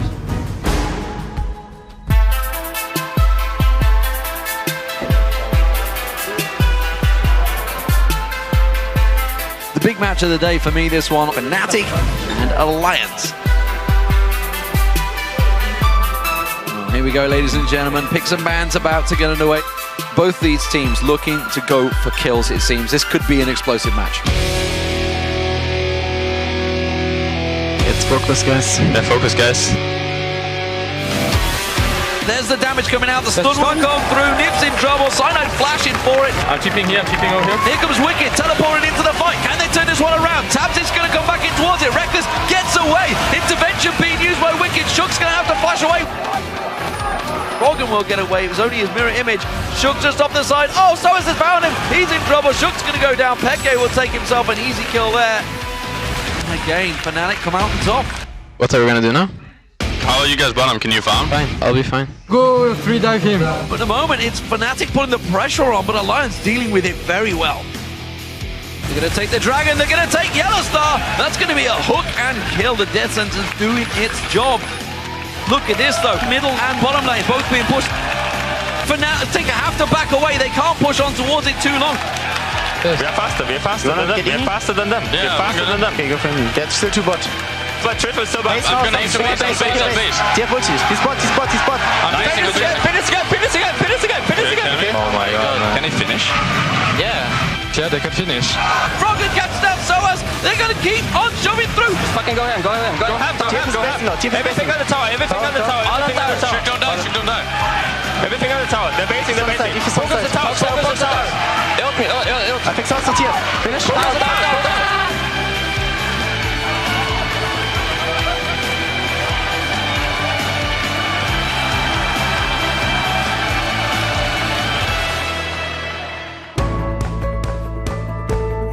But let's say they were 3. You really think you can finish? No, of course you can finish, but you won't. No, but that's what I mean. If no one died, it was in it for in it, but it's mid in it for No, you would not get in it. We're too fast.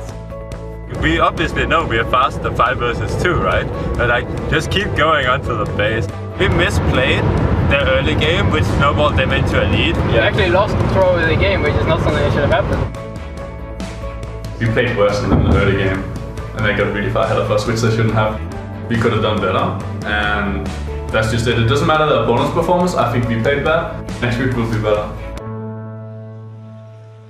Fantastic to see what happens behind the scenes in a high pressure moment like that. And of course, as you just saw, Alliance had that winning streak broken by Gambit, which sadly has happened to every team who gets out to a 7-1 record in the European LCS. However, it was a very close game, and Alliance are doing well with the kills and towers, but they were just unable to strangle Gambit out of the Dragon control, which kept them in the game, and eventually gave them the edge to win it. But for me, of course, the more interesting game was that incredible base race against Fnatic. They were behind on kills, but had managed to keep the goal fairly close up until that Dragon fight at the 22-minute mark, where they came away with a 1-0 kill lead. They moved straight into Fnatic's middle lane, and the base race was on. I would argue, though, that the calls from Fnatic in that scenario were less than optimal, let's say, as they decided to split their forces and push and defend. Alliance showed, though, amazing composure to finish the game with that single big push just after 23 minutes. Was a fantastic game to cast as well, that's for sure.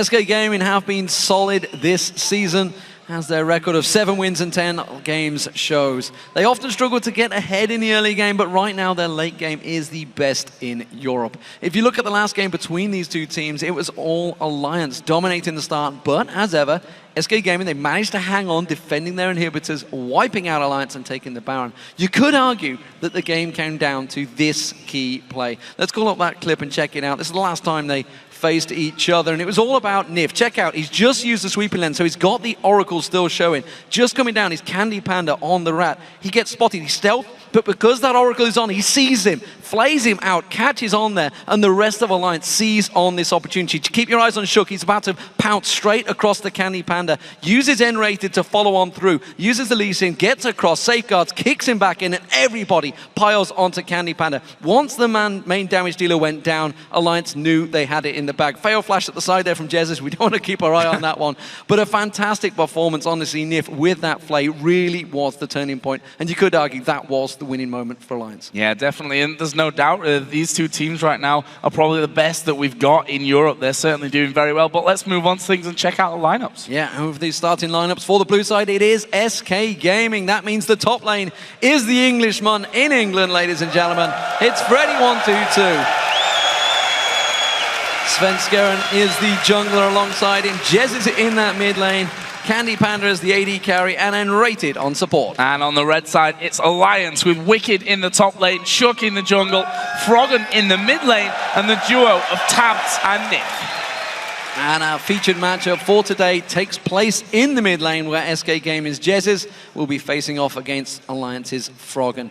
Jezzes had been coming into his own in the mid lane, and you can see that he has grown comfortable with the position now and is more confident in his play. Compared to the other mid laners, he has the third highest KDA in Europe and is first in CS at 10 and 20 minutes. However, a cautionary note from last week was the sheer amount of times he got caught out against Fnatic by Reckless and Peke. He went 1-7-3 in that game, which completely destroyed his KDA of 22 from the week before. Formidable numbers, really. On the other side, Froggen has continued to show why he's considered by many to be the best mid laner in Europe. His performances have been very consistent, with his Nivea play over the last couple of weeks really being the highlight so far for me. He's also top of the European mid laners when it comes to KDA at almost 10, whilst also sitting in the top 3 of mid lane CS totals at both the 10 and 20 minute marks in the game. And it's quite simple, really. If you want to beat Alliance, you've got to shut down Froggen. Absolutely, he is the main man. And as the players prepare for picks and bans, let's see how you guys called this game. According to LOLesports.com, you've all voted, and 77% of you have voted for Alliance. No surprises, honestly. They are the top team, 8 wins, 2 losses, and they've looked very good in those matches. Top team, but you just feel that these two teams right now are probably very, very even. The fact is that that last game so close. We showed the clip from the finishing move, if you like, earlier on, and just a split second later, maybe Candy Panda coming into that fight could have actually turned things around. Could have been a very, very different outcome. But we want to focus on this one today. Alliance, of course, losing out on that 7-1 record, but bouncing back with the insanity that was that base race. And they were losing that Fnatic. game. They were losing that game pretty heavily, and you know, questioning Fnatic's judgment themselves. They were obviously questioning it once they lost that one kill. They knew they'd lost the 2 middle turrets, which is why they went for that base race. Didn't work out for them. Crazy, crazy stuff. Great decision making from Alliance. Let's see how it works out in this game. Picks and bans about to get underway. We actually went through picks and bans for this game ourselves to try and figure out what they're going to go with. Let's see how close we were. Didn't expect the Nidalee ban straight away, that's for sure. And of course, Renekton taken away from Freddy. 100% win record for Freddy on that champion, so that immediately takes away from him. Yeah, going to stay intact for that one. Nidalee, of course, taken away from Froggen, and also Kale as well, a champion that's really coming into his own. Could be a top lane Kale, which we've obviously seen certain players picking up there as well. So solid ban that covers 2 lanes really for SK. Yeah, that one we 100% knew was coming. Of course, Wicked's been playing that one in the top lane over the last few weeks. Froggen, of course, played it heavily back in the spring as well. So solid pick. Will they go towards the AD carries? Kassadin, of course, red side ban almost always will get taken away. Jez has locked that one in first time every time it was available. And there is the Thresh being banned out from NIF. They don't want to get that flay on the rat again. Yeah, and that was the thing that Alliance have done so well, particularly between Shook and NIF. You know, we saw so many kicks into hooks and flays. Great combo that they'd set themselves together. No Thresh this game, though, for NIF. I'm wondering now what is going to be the final ban for Alliance, and actually going for Orianna here, so not wanting Jesus to go in on that. What will the first pick be for SK, with the fact that choice of junglers pretty much is all there for them? Yep. And as you said, Twitch, highly sought after right Lee Sin's generally been SK's first pick, but Jax is available, and they have been rooting for that one first. We'll see whether Lee Sin gets locked in. Of course, Ziggs is out there as well. Jez is one of his big, big champions for him. A lot of choices, of course. Again, that Twitch almost certainly will get picked up by Alliance if SK don't go for it here. Big yawn from Freddy. I was going to say, this is not a place where you'd be born as an Englishman. Certainly I'm not, at least. Brom. Yeah, Brom. Possibly the first lock-in here for SK I'm not Gaming. sure, you know. I'm not sure that's first pick worthy right now, but it is going to get locked in. That does immediately insta-lock-in. There's Shook. And we just heard Wicked talking about it. Jax, I am bothered about Jax is available, and he may well take it as his top lane champion. Yeah, it was almost as if the rest of the team said, we don't care if Jax goes over, and he said, well, actually, I do care. I do care. And obviously, he's going to get that here today. And Shook not really thinking even a second longer than he needed to about his jungle choice there. Lee Sin going to be picked up straight away for him. So 2 very strong picks out of the gate for Alliance, really. I'm wondering now where SK are going to go. I wonder if they're going to take away Morgana, maybe, because NIF will fall back to that champion. I wonder if that's where they're going to maybe focus. Ziggs, as I mentioned, Jez is big champion for him. He loves the long-range poke champions. It buys him a lot of time, and of course, the Ziggs in the team, everybody knows, can delay a game, and that's what works so well for SK, because they have that weak early game. Yeah, and that's something that they've obviously either been working on or certainly should have been working on over the last couple of weeks. But the Ziggs gives you that almost a safety buffer to say that, okay, even if we're a little bit behind and they start sieging, we can clear everything out and stop them being too much of a problem. Also, Elise was locked in here for Svenskeren in the jungle, so the resurgence really of Vi and Jarvan champions like that in the jungle not going to be spotted in this one. We're sticking to that holy trinity, if you like, that we've been seeing in recent weeks with Elise for SK and Lee Sin over with Alliance. Now, onto the AD carry possibly here for Tabs. I think they'll be quite happy that in a second round of picks that they're going to get a Lucian, maybe. Yeah, it's definitely the champion he favors over Twitch, actually. And I talked about Tabs in the opening of this show. We'll see whether Anivia gets locked in yet. Definitely a crowd favorite, but unfortunately for Froggen, Anivia did not work for him against Gambit, which is why I feel it won't get played here. It is going to be a Yasuo. We just saw it fail twice, actually, by Exile in the last two NIP games. We'll see how Froggen deals with it this time around. Yeah, and interesting as well, since really relying on Lee Sin to get things started on that front. We'll see what their final lock-in will be for the support role, though. On the other side, it's probably not going to be Teemo, if we're being honest with one another. Shyvana for the top lane, though, for Freddy with his Renekton already being banned away. And for Candy Panda, now he's a player who's liked to play things like Kog'Maw, like Twitch in the early stages as well. Graves not completely out of the question, but I think they're looking towards Kog'Maw, yeah. Kog'Maw and Braum is a very, very dangerous combo. He can land a lot of those hits to get those stun out. He's got a very long range. He can get the slow down and manage to hit you off, so you can get stunned up if that combo lands. Of course, last time we saw Braum in the previous matchup of Voidal, there wasn't too many combos landing. I expect to see N-rated certainly getting a few more of those in there. Freddy, of course, on Shyvana to champion. We were kind of expecting he switched it. Picked up Twitch. The Rat has very, very good stats in the LCS right now. You can see 64.3% win rate for that Rat.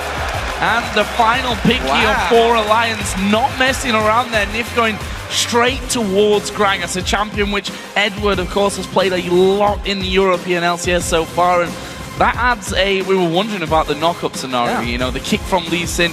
Yes, it's going to be able to help you out with one or maybe more if you can knock him in the right direction, but with the barrel in there, it makes it a lot easier to pick whichever target you want. Yeah, very impressed. Let's see how Nif's picked this one up, of course. As you mentioned, Eddie has been the only person, honestly, running Gragas in Europe, and nobody else went near it, but now Nif suddenly switching across. Morgana was available. It's a champion that he's generally run towards, but with Braum in there, he obviously felt they needed something. Gonna be interesting to see how this one works out between them. Both high damaging teams as well. The question is, can Alliance close out SK inside 40 minutes? None as a Ziggs. That's their record they always themselves. Yeah, that's the difficult question in this one, and I think they might be struggling with this Alliance duo lane as well. We saw earlier on in the season their game against Gambit where they really, really struggled out in the bottom lane. We are, of course, going to find out here pretty soon, and now that the players have selected their champion, which mid laner do you think will dominate? All you have to do is send a tweet to @LOLesports with #Jesus or #Froggen, and we'll take a look at your responses once we get in game. Who is it going to work? Is it going to be Yasuo or Ziggs? That's the question.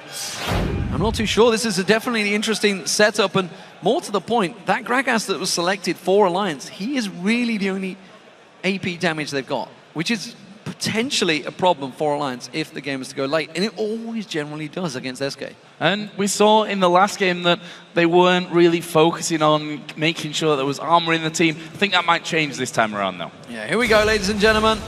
The LCS first game of the day is underway. It's a battle for the top of the table here in London, Wembley Arena. SK Gaming starting out as the blue team, up against Alliance as the red team. We'll see whether we have any of these level 1 engages. We didn't see either of them in the Challenger Series matches. They were very much stale opening early setups. And I got a feeling that nobody wants to be too risky, but SK are moving in numbers towards this top area. Yeah, I'm not sure that this is the kind of game that you really want to be taking risks, or that these teams are going to be wanting to risk things at the very start of the game. We'll have to see, though, as we see a pretty big stack from SK on the top side. In fact, 4 men going to be going inside of the Alliance jungle here, joined now by N-rated as well. So full 5-man invade on the top side, getting some early wards down. Yeah, good catch there from the Sonic Wave, giving them vision of SK moving in. You saw them ping out the points actually on the map. They want to get these 3 wards down, it seems. They want to go very deep in that top area. Wicked was thinking about coming around the back of him. I'm not too sure that was a wise choice, and you can see very good coverage from SK. Very early vision. Shook's going to come around, does manage to land the Sonic Wave on Svensko and delaying him just for a short period, and that actually slows them down. They wanted to all back away from that one. But Candy Panda's going to run guard duty alongside him. Jez is blocking this one off, and everybody will back away. Meanwhile, down the bottom area, you can see there was an invade from Alliance as well. They got themselves wards deep in the red territory. Tabs and Nif doing a little bit of dancing. A beard shake from Krakas down there. SK actually sticking fairly close to that enemy red buff side, and actually Svensko and Candy Pan are going to go back in here. We do have Shook and Wicked waiting around. There'll be an early ward spot coming out from Alliance, but it's Wicked that is going to be being focused, but it's just a couple of auto attacks trying to force them away from this red buff start, which of course now will slow Shook down, means that he has to cross over onto that red, onto his blue side of the jungle to get the start, and that Svensko will get the first buff of the game. Yeah, that's a red buff steal coming out from SK Gaming. It's a slow reaction for Alliance. They're going to have to run all the way down this bottom end. You can see there's a ward just covering them off there. They're going to start off with the blue instead, going straight in, hitting that smite immediately.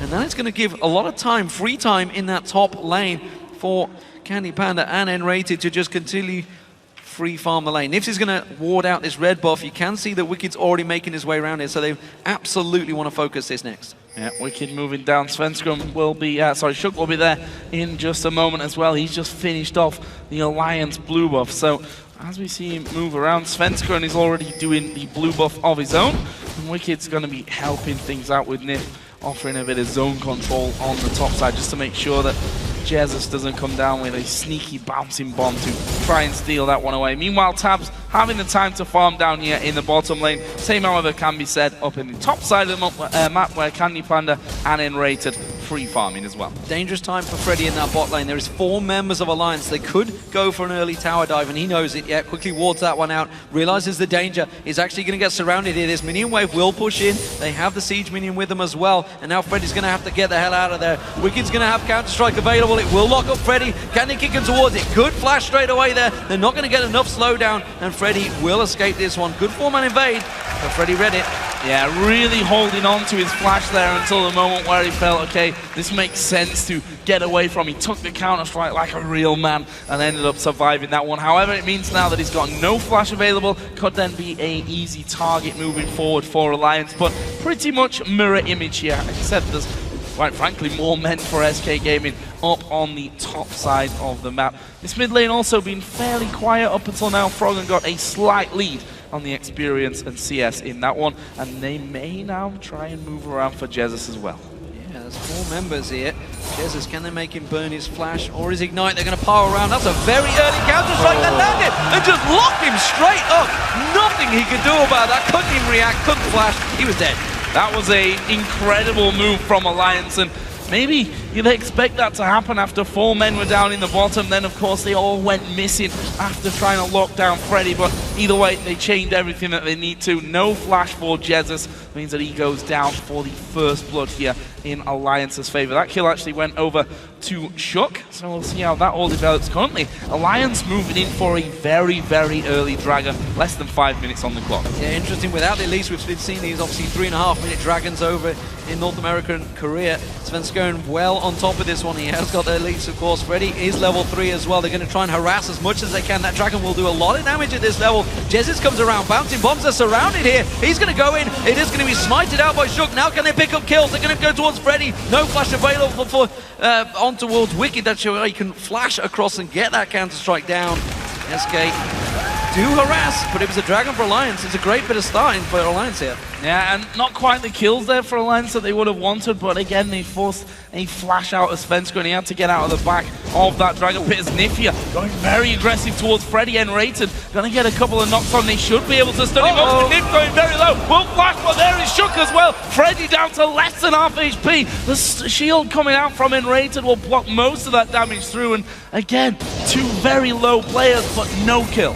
Vital safeguard from Shook there, managing to save his support Nif, doing a lot of damage. We've seen, of course, Edward, as he mentioned, tanking out, taking so much damage, and it's a big, big problem with Krakas players, but Nif hasn't backed away yet. There's still 3 members of SK here. He gets caught out once again. Shook is sticking around. Nif happy to just chug through those barrels and keep himself alive. And staying there as well. However, once these minions start getting underneath the tower, more HP over with SK Gaming. Good bit of CC as well from that Cocoon, but no risks here being put in. Meanwhile, the top lane, Tabs, this entire time been farming, and sorry, not Tabs, Candy Panda, of course, in place for SK in the AD carry role. And that's a big vote, 94% for Froggen. And honestly, look at the CS right now. The moment that goes down, Froggen has a gigantic advantage. Remember, Jesus, of course, did go down. He was ganked out, but 52 to 29 right now for Froggen up against Jesus. Huge CS advantage. Of course, the kill assist went across to Froggen as well, so he has a very big lead right now, taking away these rates every time because Shook has not been there. He's not been taking his own jungle. He's been assisting the lanes non-stop.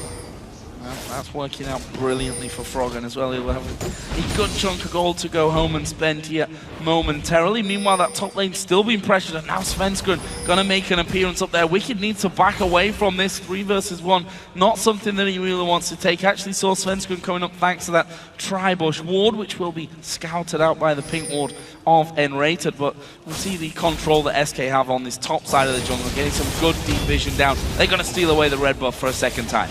Yeah, Wicked, despite the fact Jax is generally a tough champion to dive early on, Candy Panda is already 6. Jezz is already 6, so big combo of damage coming their way if it was to land in the same time. Wicked instead having to continue going around, taking these wraiths away. He's going to get the support of Froggen, who is 4 levels ahead of him. So at the moment, Wicked is hurting in this game compared to Freddy, who is level 5. You can see in this bottom lane. So Wicked needs to get himself some experience and gold on the board. Svenskeren moving over to this mid lane, probably needs to give a bit of help there to Jesus as well. We said it before that Froggen got a healthy lead up until now, and stealing away those wraiths only helping his cause. There goes the barrel in. Actually, wasn't stolen away, so close but not quite. Or actually, did he? I think he might have even got that one in the end. Either way, nicely done from Nif, who's sat right now at level 4, and it's going to be interesting once he actually hits 6 and whether Alliance then think, okay, this is the point where we can start grouping up a little bit more and trying to take some team fights, with Froggen especially being ahead.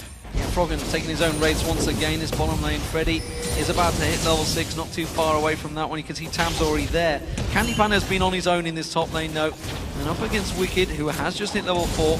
Blue buff, of course, going across to Jezz. No surprises there. Braum is up in the top. We also see Svenskeren's making his way up, and again, Wicked is in danger.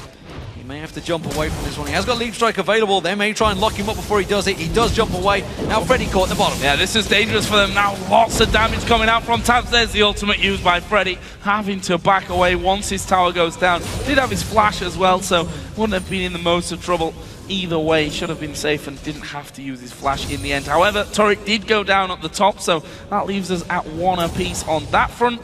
Gold slightly in advantage for Alliance at this stage. I say slightly, it's 1,000 gold 9 minutes into the game, and we've seen the static shift has already been done here for Froggen. Still a big issue for Wicked in the top lane. Again, he's going to get stunned up. Good counter-strike there, stopping the basic attacks from Candy Panda. Defended that stun so he couldn't come out, but he needs help in this top lane. Nif is making his way up there. Is he going to be a little bit too late? Wicked's trying to bait him out there. Well, Nif does take the knock there from Enrated. Candy Panda actually was tanking up the turret as well, which didn't really help their cause. Froggen and Shook was starting to move up towards that top lane as well, so I think rightly so, SK deciding to leave that one as is, and we'll start to back away from things. However, this mid lane there, Jezz is going to get knocked up. Has Froggen got the damage? Good satchel charge will actually push Jezz back towards the safety of that tower, but Froggen showing that he's not scared to have a try and see what he can do. Yeah, he had a 2-level advantage there as well, built up that static shiv, and very well played from Jezz. He's got that satchel charge out very quickly to bounce him back into the safety of his turret. Of course, with that blue buff on him, Froggen looking to try and take advantage. And there's not too much love between these mid laners as well. We know certainly off the rift that they have some choice words for one another. It hasn't really been made too public though, until now. Good job, team. But these guys, they don't get on too well, despite the fact they are fellow Danes. That might actually be the problem. That is generally the problem. At the same time. Froggen here moving down towards this bottom lane. What's he looking for? Candy Panda is there, just pushing out that wave. Not sure he's going to get into position to do anything to Candy Panda, but will have himself a free wave. And it's what it said it before, that SK in the early stages of most games have looked a little bit suspect. Their strength really comes towards the mid-game, towards the later game as well. And we know that Jez is only going to be getting strong despite having a bit of a ropey farming time in mid against Frog, and he's now got that Morella Nomicon picked up here. But Alliance with the Dragon Spawn already get into position. Look at this though, Froggen is 3 levels ahead of everyone there. Jez has just pinged into level 8, currently dominating this one. Dragon will go across to Alliance unless Enrated can sneak in and do something similar. Instead, Sven's going into sorts of trouble. Tab's actually putting the double tap back down on him. Complete control by Alliance there. Really nicely done, and with the Cocoon, they couldn't even follow up onto it. That's the thing, they are behind at this stage. The threat of Froggen still very, very real. Didn't have Wicked there. Freddy stuck in that top lane, both actually having teleport available, so we'll see how this top lane all starts to work out. Right now, it's a very big lead for Freddy, 61 to 29 CS, although because of that global gold, they're actually really, really even, only a 50 gold difference between them. You're just trying to stay away from Freddy right now and get as much as that passive experience he can do.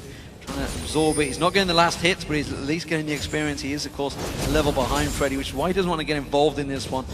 Hasn't really been able to get enough gold to buy anything. Froggen is roaming and looking for kills, and it seems that mid lane is the focus of Jez's. Oh, this could be dangerous for him, or not. Jesus, I think, reading this one, the fact is Froggen's been gone for a while. Nif not being spotted here as well as the Wraith camp started off, but you see Jesus quite far away. Oh, the barrel tries to read him, and Jesus says, nope, I'm not that obvious, goes to the top side. Good try from Alliance, and those are the kind of risks you have to take. I mean, if you'd look at it another way and that would have worked out for them, could have been a second kill. Yeah, Nif was clearly about to back off, and there's like no reason to stop the cooldown on this ultimate. It's a very quick cooldown as well, so just trying to create a play. Candy Panda back in this bottom line, but you can see Froggen quick to defend it and putting a heck of a lot of damage out towards them. He is a big, big roaming threat right now for Alliance. It's almost going back to how they played in the spring, honestly, for Alliance here, with Froggen being the man roaming out the side lanes. He's going to potentially be the split pusher, and he is at the moment, because Wicked simply can't keep up with Freddy at the moment. Have a look at the overall picture, almost 30.5 minutes. Again, going close. Actually, we'll get the knock-up. Candy Panda was still there. They'd seen Svenskeren already.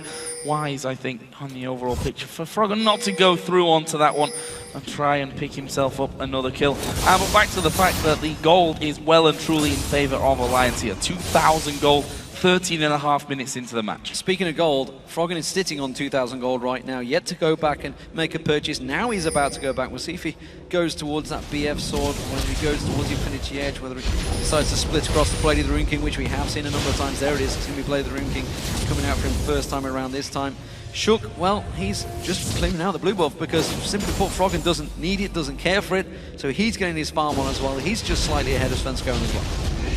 Really nicely. We did see how the Blade of the Ruin King was finished for Candy Panda. They just give him a little bit more confidence when it comes to down in that bottom lane, which I'm imagining is going to be freezing up for as long as he possibly can. He's got a big wave going down. Meanwhile, Blue Buff will come up on the other side of the map, and SK will give this one over to Jesus on Ziggs, who still about 40 CS behind, being pretty constant, that kind of ratio that he's been behind Froggen for this entire game, but is still Ziggs, and he's still going to get to a point where it's hard to break through it. That's it, and you can see obviously Froggen's been roaming all over the place, and actually has fell back a little bit. He did have a 2-3 level advantage over Jez's. It's just down to 1 level now. They are grouping, they've been trying to make plays, and it's not quite worked out for them. They did get the Dragon, of course, a moment ago. They are still even in turrets, and this is a long laning phase, honestly, for both these teams. 15 minutes in. Kind of what we expected. The first game of the LCS, top of the table clash. Nobody wants to make early mistakes. Yeah, and that's the interesting thing, because for me, SK Gaming have said themselves, and we've seen time and time again, that the late game really is their good position, as Freddy may be in trouble. He will get stunned up ever so slightly, but he's already jumped away from it, and again, still has his flash available should he need to back away, even trying for a sneaky steal there from Shook on the goal, so we can see the confidence of Freddy, not even backing away, even knowing that Shook was around. Yeah, he's got a big advantage over Wicked, so he's quite happy to deal with him. 2v1 may be a bit of a problem, and look at this though, Froggen caught out. Will he try and turn this one back around? Wimul goes in, hasn't got his ultimate available, now he does, catches on, but it's N-rated. Good flash from Candy Panda to avoid the damage. Really well worked by that duo pairing. Really well done, and again coming in with the stealth. That's what I wanted. Now that Blade of the Ruin King is done, How aggressive will SK be? Shows us right there. They were waiting for N-Rated to get in position, and not a lot that Froggen could really do to avoid that one, but that gives the kill. Okay, it went over to N-Rated, which I'm sure Candy Panda would have really liked to have that one kill on him, but either way, nicely done, and that will add a bit of doubt to Froggen's mind as well. Maybe stop him being so confident in pushing out on this bottom side of the map and continuing that farm, although that itself has now come down to just 20. Jesus continues to bring that back. Yeah, I'd love to get a slow-mo on the replay of that one for Candy Panda, just how quick he reacted to flash it away on that wind wall from Froggen, trying to not get that knock up on towards him. Shook now may get phased out, and Svenskeren here, and I'm not too sure he wants his fight, but you can see he's got the support of Nif. They may try and collapse towards him. They need to really land in their skill shots this time around. Where's he going to repel to? But look at SK, they're all closing the gap. They managed to catch on towards Svenskeren. This time around, they will lock him down just before the Dragon is up. Now N-Rated's focused on towards him. You can see they're diving all around him. He's going to go down. Froggen gets himself another. The Dragon up in 30 seconds. SK just at the wrong point pulled out. Costly mistake there as well. Svenskeren just wandering through, wanted to see exactly what was going on down by that tri-bush area. Didn't actually throw a ward out in all of that, and Alliance were, unfortunately for Svenskeren, already in position, just coming through. Okay, he dodged, he sidestepped the Q first of all out of shock, but in fact, once he had the flash in there, was able to lock them up with the kills, with a kick, and that leaves Alliance 3-1 up in kills, and probably more importantly, as you mentioned, the Dragon coming up 30 seconds after that last little skirmish. This is going to go to Alliance. There's no one around for SK Gaming at all, except Jesus, who doesn't even have his ultimate, so we can forget that. Yeah, clean pickup, hasn't got that Mega Inferno bomb to steal it away. Top lane is still going heavily in favor of Freddy, though. It's going to be a case of when Freddy gets involved in these team fights, which, as we know, will be a while yet. He's farming out in that top lane. He's going to get himself a Sunfire Cape right now. While that's all happening, Wicked is starting to get back into this one. Still a lot of damage going on there. Froggen and Jesus continuing to go tit for tat in that mid lane. Nobody really committing. Yeah, and again, a satchel charge, which has possibly saved his life there. Jesus Fury saw that earlier on in the game, and again was able to not just jump himself to safety, but knock Froggen away from things as well. So let's have a look now once again as we're about to hit that 20-minute mark. Alliance's gold lead getting bigger, 28,000 to, let's call it 25, just a couple of hundred gold away from that point. Still 3-1 in kills, and still the towers tied up at 1 apiece. Just the top outer turret that's down on Alliance side of the map, and the bottom outer turret for SK. As again, Candy Panda gets in position with the help of N-Rated. We saw him earlier on take down Froggen. Probably wouldn't be too scared of tabs at this stage either. Yet to see Jesus actually throwing an aggressive Mega Inferno bomb out. Satchel charges away from Shook, so he does not get caught out. Froggen now back in this mid lane.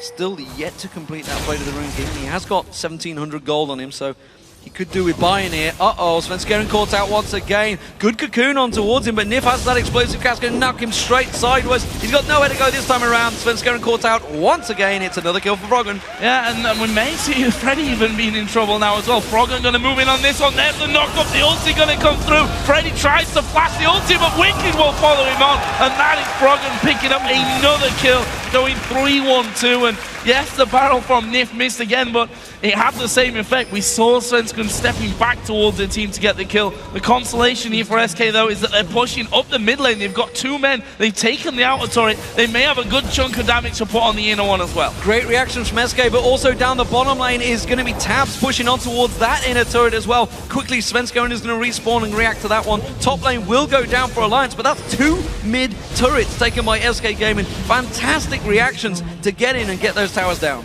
And that's where SK have really excelled all season long. These split-second decisions almost to push down towers, to go quickly for the objectives. As Candy Panda and Rated, you need to be a little careful about this one. There's the ulti going out.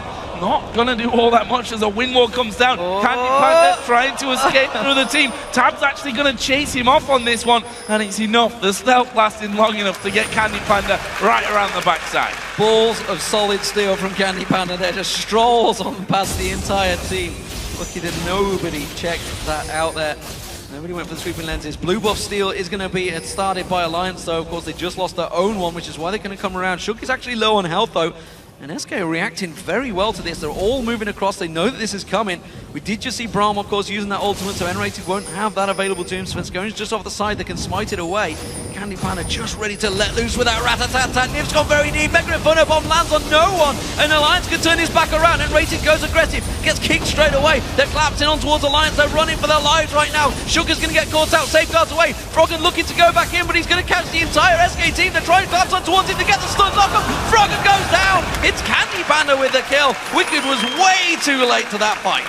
Nowhere near the fight, and we can see the teleport not available for Wicked, and that is bad news for Alliance, and the whole combo just didn't really work for them. We saw Nif going into it very early on. There was no follow through there from Froggen either. We saw the kick coming through as well, and just not working out the way that Alliance, I'm pretty sure, had envisaged that one. Yeah, absolutely fantastic stuff. You can see the difference between the gold in the jungle right now. Shook massive advantage because Svenskern's just simply been caught out a few too many times in that jungle. Trying to get those wards, those deep vision wards in there. Freddy will get away from Wicked, who leaps in there. Wicked, by the way, is quietly going about his business. He couldn't really get too involved in it because he's only got the Blade of the Rune King. He's slowly getting his farm on though. He's been a long way behind Freddy for the majority of the game, but that has stayed the same. It hasn't fell any further away. So once he starts getting that farm on, we know what a late Jax can be like. He's actually kept up in levels as well with Freddy, so he just needs to get himself some free time, which he's got in the top lane. If you look at it, big amount of wards because of that red buff fight. He's happy to push that wave around. And the 3 assists to his name, counted things out on that front. Also, we see the last whisper in there for Tabs on top of his Bloodthirst. Again, down in this bottom lane, Candy Panda gonna wait for his support to come around and maybe think about Froggen, but Shook is also there as well. Candy Panda will spot him and say, okay, nope, thought we might get a Froggen, but actually Shook was there, so let's not bother with that one, let's not risk it. Do not want that one, that's for sure, so they step away from that one. I think that was the first Mega Inferno Bomb I've seen Jazz has thrown out so far. Didn't quite land, didn't do enough, but SK came out on top nevertheless. And Alliance, I think, have slowed down a little bit here because they just realized, you know, while we had some great plays in the top there, we did lose 2 big objectives in that mid lane, which are key towers, honestly. So it may well slow this game down a little bit right now. 23 minutes gone, just 7 kills on the board. Definitely a slower pace than the Challenger Series matches. I'll tell you what, Nif and Shook, if they don't move, they're going to get caught here. Yeah, I think you're right on that one. Is, you know, the whole 2 objectives, 2 towers down in this mid lane. Usually SK would start to push up a little bit here, get some vision down in the Alliance jungle, but Alliance are actually holding them pretty much at the halfway point here at the river. In fact, Alliance themselves have some wards down on that top side, so I think that's stopping SK having as much freedom as you may expect in this stage of the game, having those 2 towers in the mid lane down. However, should give them the advantage over the Dragon area, as Candy Panda are just going to scout out. But look at this, Alliance moving around. They need to be careful about SK's reaction, who may just go straight up middle or go for the fight. You come around the side and Rated doesn't land too much on there. It's going to be a delicate dance between these 2, and you've got to keep your eye on Candy Panda and Tabs. Those 2 AD carries are going to be so vital in this fight. Wicked's going to be the man they're pouncing towards. He's keeping that dragon down. He's tanking a lot of the damage down. The culling being used as well. There's no smite available. Finally, Shook goes in. He gets the smite down. Svenskern's going to get jumped off. Wicked gets the kill on towards him. Candy Panda focused. He goes down. Shook on towards him as well. And Rated now focused down. Another kill for Alliance comes in. Shook will get the kill. And that was a 3-for-1. Freddy gets away. But the dragon also went Alliance's way. They came out with everything in that fight. Yeah, and again, I'm not sure how much Jesus has really offered to that fight. He manages to survive it in the end, but having to back away from things. Alliance, again, coming out big with that one. 8 2E kills. Let's have another look through this one. We see there Jesus off towards the top side. Wicked doing a good job of dealing the damage over to Svenskern, which they couldn't do much about. Shook comes in there for the dragon, and you see Jesus not straight away from it. They're just ignoring him. They don't care about him even. Well, I mean, he's got not a great deal of damage. Meanwhile, the Baron is Froggen actually jumping on towards Freddy. Freddy very low here. He's going to get caught out. Satchel Charge bounced him away, but they're going to catch him out with that wind once again. And Froggen with another kill. They also picked up the Baron as well. Alliance in full control now over SK. And we saw so many early bans on Yasuo, or towards Froggen with Yasuo, when we first saw Yasuo come into the LCS. When that finally got through, Froggen's performance on it was average. I think it's lackluster. That's a nicer word to use for that, I think. But today, just showing why is probably worth a ban. Tim, they threw the likes of Nidalee in the bans towards Froggen, but so far everything working out nicely for him. See Nif as well, Gragas, a new support pick for him, sat with no kills, no deaths, but with 6 assists in there as well, and really doing well here at Alliance. They've closing in on a 10,000 gold lead as well. Not looking good for SK, but again, we fall back to the old standard almost of there's a Ziggs in the team. It could be harder as things go on for Alliance to close out this game. Look at those gold differentials. You can see Wicked. He was so far behind, but now look. 1,500 gold advantage over Freddy because of all the global objectives they've been getting, all those dragons, those barons they've been collecting out there.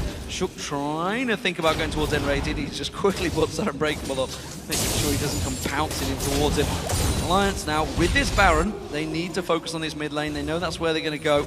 SK looking to defend it, but honestly, I'm not sure they can hold this one. Blue buff will get stolen away, unless Candy Panda manages to ninja something out here. It's going to be easy steal for them, and SK, they've got to be careful they don't get full-on tower dive here because I think Alliance have the damage to take them. Yeah, to catch on the right start of things, and that may just be it, getting the kick off to the side, and no follow through there by Alliance. Did not get rated a little bit further down on the health, but let's watch these minion waves here. Taken away quickly, we see the Colin being used, but that minion wave is already gone. Alliance obviously not feeling comfortable at this stage to tank up too much, but the turret is taking a couple of hits here and there as they start to push through. Without Candy Panda, they're probably not going to be able to defend that turret, but he wants a red buff to come in case that fight goes. They don't have a solid recognizable tank right now. Wicked hasn't got to that stage. He's only got a chain vest and the Tabby on there in terms of armor. But remember, Alliance aren't chasing potentially a losing battle here with a solid AAD comp, but they are going to take this tower down, just tank it straight through. Now Enrage is going to have to get away from this one. Wicked doing everything he can to block all the damage from SK, and that was a solid performance. They've got the regen, of course, from the Baron, and no problem there. They just walked up and took it. They felt they maybe could have pushed SK further there. Yeah, and Froggen really the one that just moves in there and says, look guys, I'm going to tank this one up, do some damage to the tower, let's get that one out of things and maybe start to strangle SK in this one. As we said before, SK get into reactionary towers in that middle lane earlier on in the match, but up until now, it's really all Alliance that are going to be controlling the pace of the game. We already see the walls past the halfway point of the river from Alliance's side of things, and again, closing in on towards that 10,000 gold lead, which in less than 2 minutes as Dragon is going to be coming up, could be a reality. So Enrated trying to regain some of that vision that SK have lost in and around that river area, but Alliance pushing up once again in numbers in this mid lane. SK a little slow to react this time. You can see Candy Panda's down the bottom. Freddy is making his way up here. Wicked is keeping that split push going, which may be the focus target actually. This may be Alliance just simply keeping them busy in the mid while he gets around, and they can just rotate towards that top tower and take it down quickly. They're going to see how SK react to it. There they go, heading straight off towards that tower. The next wave will come in. They're going to clear out the walls and get straight across there. SK need to move. Candy Panda's not with them, and that's a big portion of SK's wave clear. Of course, Jez's has got that Mega Inferno Bomb. If he needs to use it, to just wipe out that wave. See about that one. He's going to throw quite a lot through. Shield comes up from Enrated as Jesus' attack blocked by that wind wall. And Alliance happy with it. 2 or 3 auto attacks onto the turret from Tabs, and they just start to move away. There's a couple of wards to be cleared out up on the Baron side, which Enrated got down a little bit earlier on, but it seems to me like Alliance really thinking about this next Dragon that comes into play in 3/4 of a minute's time. Yeah, Baron buff gone down now, so Alliance don't want to keep that pressure on. As you mentioned, Dragon is up shortly, so quickly Alliance split off, ward up everything they can, get ready to come back for that Dragon in just a couple of moments' time. SK Gaming, will they try and compete for it? They're 9,000 gold behind. It's a big, big amount. Candy Panda, though, if he lands in the right situation, in the right moment, in the right place, he can get a lot of damage down. He's got that Ghost Blade on there alongside that Blade of the Rune King.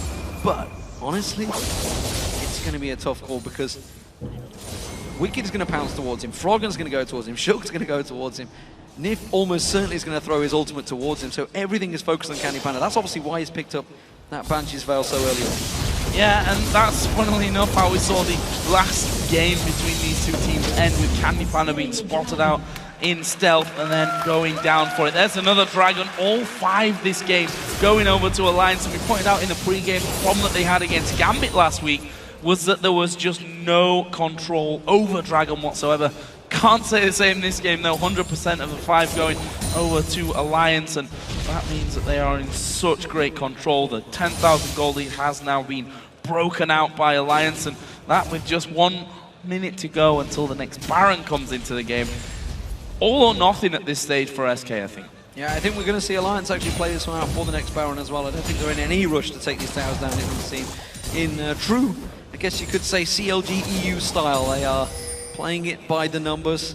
They don't need to risk anything. There's a lot on the line for this team. If they can win this match, they go very clear in that top lane. A 9-2 record is something they can definitely look forward to having. Freddy very cautiously with that burnout running makes his escape, but he knows the entire vision and the entire position of Alliance. And look at SK, they're trying to react to this one. They're trying to shove in that mid lane, force Alliance to react, and they have to do that. They have to get back across because those two inner turrets already gone down in that mid lane, and that delays them once again. But the Baron fight will be beginning in 20 seconds. The ward control, look at that, 3 pink wards. They try I guess you could say in that river area, completely covered off by Alliance. They have full vision here. SK will have to be very, very risky if they go and try and even compete with this one. And that's part of the problem here for SK. Even if they push down middle, there is the knockup. They're going to go for Svensson. Good little repel from him in that one, and the TP's coming down as well. Wicked joins the fight, and after all that thrown their way, no kills, not really much health lost even across the board. Couple of ultimates used, Froggen and Nif using his. Rat-tat-tat was used by Candy Panda as well. Mega Inferno Bomb didn't come out. They're trying to set up a death bush, but SK Gaming not even remotely close to this one. Candy Panda stealth thing, he's passing a ward, they know he's there. They're running straight into it, but it's another good Unbreakable coming out. It stops everything, mitigates all of that damage, and now Wicked gonna get focused on here. Wicked's in all sorts of trouble, the bombs is coming through. The Mega Inferno Bomb just gets used out, nicely done. Jesus gets himself 1 kill, but Alliance can turn this one around. They've got so much damage and gold that they have the damage to just turn it around, despite the fact it's a 4-on-5. They come through, Tabs gets ready down. They jump on one, Jesus off the side there, Tabs is all over him. Sonya's Hourglass simply takes his life for a couple of seconds. It's a double for Tabs, and Rating gets taken down. It shook the picks up the kill. And despite the fact they lost the top laners so early on in that fight, they just had so much damage and defensive duty to turn it around. It's a Baron for Alliance. And the great thing there, Froggen managing to get a 4, maybe even it was a 5-man knockup, keep them under control. Sadly didn't have his ultimate because it had been used already in that last little encounter, but they've done enough to pick up 3 kills to force the other 2 men away, and that gives them free reign here on Baron number 2. All Dragons, of course all Barons at this stage, going over to Alliance. They are a country mile ahead in this game. Yeah, 3,000 gold on both Shook and Tabs right now, so they're going to go back and find themselves something juicy, that's for sure. Tabs are going to continue to get all of the farm he can, because why not? Why not get everything else in your jungle? So, SK Gaming, they've managed to defend for a while. They still have Jezzes in there, and they did get a kill, but as was proven there, they can't fight in open ground like that. They need a tower, really, to use just to assist them, if anything, here. And Alliance, now with the Baron, surely have to push for one of these inner turrets. They've got all the 3 lanes of waves to push, though. SK have done a very good job of keeping those waves away from their own towers. And I'm a little bit worried for SK in the fact, of course, they're miles behind in this game, but going tanky pretty much across the board. There's Elise there who's gone tanky items. We see that Freddy's not got his Blade of the Ruined King finished up until now. Candy Panda went for the 3rd item of the Banshee's Veil, and Sonya's was picked up in there as well for Jesus. So even when they do get into these fights, not only are they behind, but you know, they're decently tanky, but they're not putting down enough damage to burst through what Alliance have got of them. And then you've got Froggen, who's got Infinity Edge, Blade of the Ruined King, Static Shiv, and the Banshee's Veil, and the tanky items behind that one as well. Not really much competition, I'd say, afraid for SK's side of things. As Froggen going to dive in, they're going on towards Freddy, who takes a chunk of damage, but Froggen was tanking up the turret, didn't really want to go behind it. They'll take the turret though, that's the 4th of the game. Meanwhile, this mid lane being pressured a little bit by Wicked as well. Candy Panda thought about sneaking around the back of Tabs there, but now actually Enrated's in trouble as well. Jezzes, they're going to get focused on the side there. The Culling doing just about enough damage to force Jezzes away from this tower. They may have enough damage and wave clear to keep Alliance at bay right now. Candy Panda so close to getting around the back of Tabs there. I think he may well have gone for it. He may well have tried his look there. It could have worked. Nothing to lose from SK's side of things. I mean, they are so far behind in this one that if they don't pull off something, if they don't force a mistake from Alliance, they'll have a pixel-perfect team fight in this one. They're in trouble, and there is the Cocoon onto Froggen.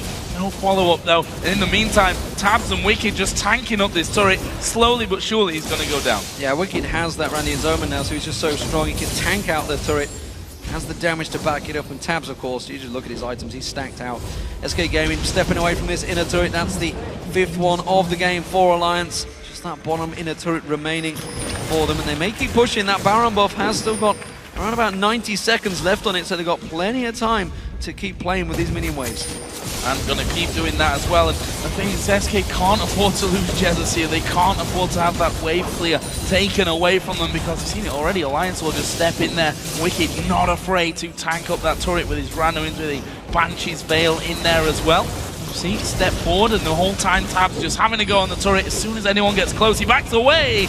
Ultimate out of Nif, knocking Candy Panda away from the team. No fight after that. Well, it was a disengage, and then maybe even trying to bait them out there, trying to force SK to come out of the base a little bit. We also saw Tabs, he was very close to being stunned up, so had to dash out just at the right moment. Freddy caught out, not going to get dived in by Frog, and Tabs taken very low this time around. Shook goes in, he doesn't quite land it, safeguards across though. He's clear, and this Baron buff, the regen's still going. Around about 20 seconds left on this one for Alliance. Problem the wind wall offers as well here for Alliance. Stops a lot of what Jesus can even throw out there. Stops Candy Panda getting down the damage onto those minions or onto Alliance if it even goes that far through. And again, they step forward. Wind wall goes down. Colin actually smashing through Freddy there as well. Trying to get in for the knockups. The slow onto Shook. SK hold on to it. And this is what Alliance are going to have to break through here. We've seen them now pushing away as the Baron buff actually times out. They know the time is on the Dragon. They've controlled every single one up until now, and this one's going to be no different. And it really wouldn't surprise me to see Alliance waiting out for a third, possibly final Baron. Yeah, it's a reset once again for Alliance. They've got to kill it waves, get the top and bottom waves back in towards it. They did get 2 turrets from that Baron push, but they're going to wait for the next one, I think, to spawn back up. That'll be in 3 minutes time as that Baron just wears off. Froggen going to shove this wave in. Giant stacks of gold on these players, by the way. You can see, again, Alliance really clocking up the numbers. 4.6k gold advantage for Froggen over Jesus right now. Gigantic differences, and they are really showing. But, coming up to 40 minutes, SK Gaming, with 51k gold, are starting to get a lot of items themselves. So Alliance, you can tell, they are being very cautious when they attack these towers. They know, without that Baron buff, it's a problem. A simple catch out, if Candy Panda and Jesus can combine their damage in the right place, it could take Alliance down, and they're very much aware of that, and that's why Alliance, despite the fact we can see that they're 17,000 gold ahead, are being so cautious. Being cautious about it, and just added a bit more tankiness even into the lineup. The Thorn Mail for Shook. We've actually got 2 lockets in there as well. Couple of Banshee's Veils, so they will be feeling a little bit more stronger coming into this next possible encounter here in the mid lane, as that's a good cocoon from Svenskun, but a TP from Wicked coming right into the middle of them. They're going to get a stun on towards Enrated, but a back away as Enrated does manage to mitigate most of the damage that Alliance have pushed at him. Yeah, fantastic Unbreakable there, just coming out at the right time. Again, Alliance tried desperately trying to make a play, trying to catch somebody out from SK Gaming, but they are so defensively minded and cautious right now. They have the wave clear, they have everything under their control in their own base. They can't go outside the base. Alliance have full domination around that area. They did get out and get a couple of wards down as well. You can look around the river, you can see they have vision of the Baron pit area. 51 seconds on that Baron. It's going to have to be a cheeky steal from SK. They can't go straight up in a 5v5 fight right now, but they may be able to get a steal in there, get something to turn it around. It's what they did last time they fought.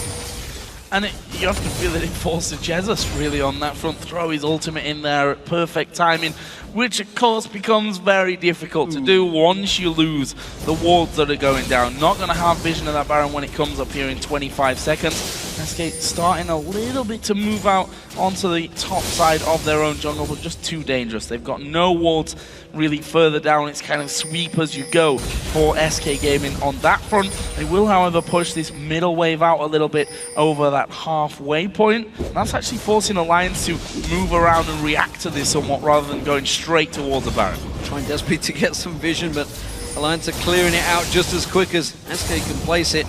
Not allowing them in there. Baron has respawned, and SK are aware of this one. Alliance, they're not being as sneaky as they think, maybe, I don't think here. SK are well aware of the dangers of going in towards that bush. I don't think they're likely to just stroll on in. They played that game one too many times with Fnatic last week. And they did manage to catch themselves out. Alliance have so much damage. This Baron is going down very quickly. SK are too slow to react. That's a Baron for Alliance. Yep, Baron going over to Alliance. Third one of the game. And will it be the final one? We're going to find out here shortly. Actually, Alliance stepping forward. That's a good minefield. Actually, will slow them down. But SK somewhat out of position for a mid-lane defense. The minions coming in with Alliance. You already know they don't particularly care about having minions there, with Shook having so much armor, with Wicked having so much as well. And in the end, with the minion wave on the top lane, they're going to go straight in for this one. Shook going straight to the front. There's the ultimate. Going to go towards Candy Panda down to half. This is going to be the tower. Tower goes down. Freddy Mega focused on his big tanky target right now. They're going to lock up onto Nif. But look at that. They just can't even take down the support. Explosive satchel, everything thrown towards Nif, and he just tanked through the whole lot.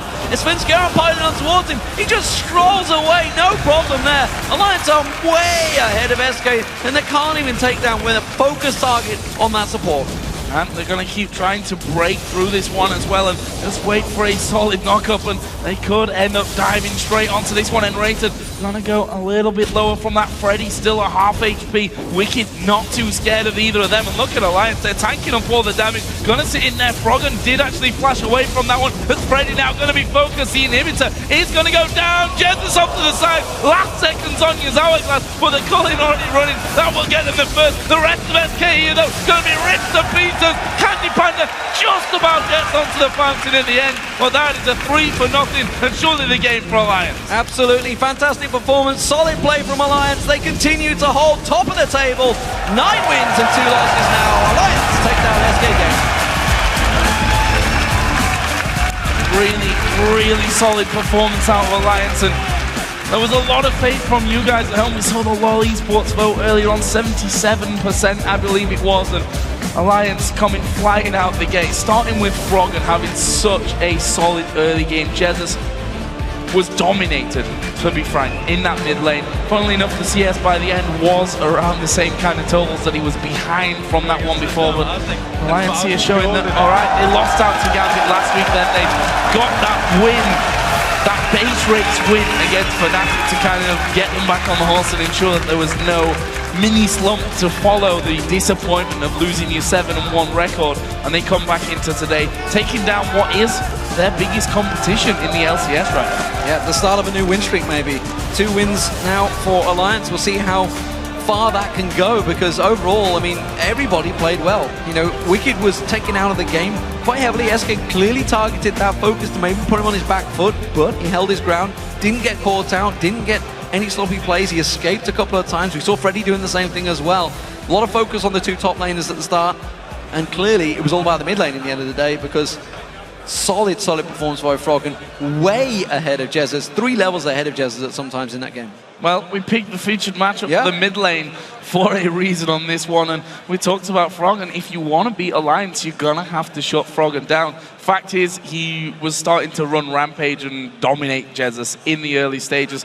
Okay, Jesus got, I don't want to say unlucky, because it was a well-crafted first blood from Alliance that, you know, swept them around the back. They were able to control him. He didn't even have time to flash away from that mid lane before he went down. And overall domination, but you rightly pointed out, across the board, Nif didn't die once. Okay, no kills, but 11 assists by the end from the 15 kills that Alliance got overall. 7 kills on Frog and 4 on Shook. There were 3 on Tabs as well. Overall, blanket good performance from Alliance. And I also want to question, because a lot of the times SK will first pick Lee Sin. 4-0-10 for Shook on Lee Sin. Played brilliantly. Fantastic stuff. You got to wonder why they let that one through. Maybe they're going to question it themselves. Who knows? The Jax also got through. A lot of choices that SK could have gone with. Clearly worked out for Alliance. Yeah. For now, though, we are going to head over to the main stage where Shox is standing by with the man in the mid lane, Froggen. Thank you very much, D-Man. Indeed, the man in the mid lane, Froggen. Receiver of a great applause here already. You can talk to them in a second. Let's talk about the game for a second. You know what? You can talk to them now. Let's start with how awesome it must be. I mean, you've been around the world. You've been in so many awesome places, but this crowd is giving you a warm welcome once again. Yeah, it's really awesome. It's my first time at a UK event, so it's really loud and it's awesome. I'm going to put you on the spot a little bit. Of course, we had the crowd over in Paris. Now we have the crowd over in London. What are you thinking? I think it's pretty even right now. Okay. Then show me what you got. Come on. Okay. Well, they showed us what they've got, and you've also showed us what you've got versus SK Gaming. Great game from you guys. Talk us through the match in general. It seemed like you got all the picks you wanted because you picked them in the right order as well. It was very simple. Yeah, we pretty much predicted every single pick they did, and it was very straightforward for us. They didn't try to contest anything we wanted in our comp. We played out the early game perfectly. We just tried to get fed. Like, if 6 doesn't get fed, then I get fed. We will also win the game. And that's just how it happened with the early dive. They lost all the control, and we got all the objectives in the game. Yeah, you talked to me about that early game, and obviously last week's fantastic game versus Fnatic. We saw in the feature, we were struggling actually a little bit in the early game. How have you tried to train on that specifically in this week? It's more the decision making we have as a team and what we want to do in the early game. We are getting all that sorted out before the game starts, and we just try to, okay, we need to focus on this, we need to focus on this. If their team, they will try to do this with their team comp and all that kind of thing, so we can predict what they do compared to what we do and make up a great plan. And you guys were absolutely explosive in this game once again. One final time, is there anything you want to say to everybody here? Everybody watching at home and supporting you guys for a long time now. Yeah, thanks to all the fans, obviously, and to the amazing crowd. Well, Froggen, thank you very much as well. Okay, thank you. Well, as the crowd is chanting Froggen, we are going to go over to the analyst desk where Trevor and the Fischer are standing by. Welcome back, guys, and thank you for that game. It was phenomenal. Froggen very confident, talking about he predicted all the picks and bans, predicted the playstyle of SK Gaming. Picks and bans caught me a little off guard. I wasn't anticipating the Orianna ban. You know, so Jez's has played it frequently in the past, but definitely a champion they didn't want to deal with. So I think it was more to take a comfort pick away from Jez's and also a very strong laner, especially if they wanted to play Yasuo here, take away the Orianna, don't want to deal with it. The weird thing for me was more the Nidalee ban from SK Gaming, especially because they have shown they can play the counters to it, so why do you actually take it away? And also here, in most cases, I mean, okay, sure, Alliance could have last pick Nidalee, but SK should have expected it, and I don't think they should have banned it. Yeah, so interesting picks and ban phase. Alliance put together a composition that had a lot of split push elements with both Jax and Yasuo, and when Froggen plays Yasuo, he does tend to play that split push role as well as the assassin. The early game was all about Alliance. They had a great tower dive early on. They had complete dragon control, and there was absolutely nothing that SK could do to stop them.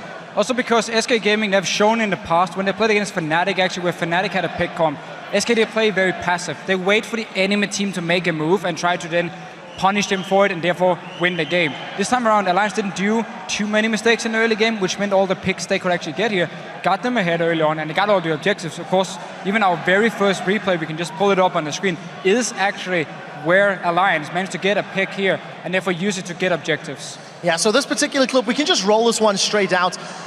It was really the start of Shook and Froggen grouping up and working together to find kills.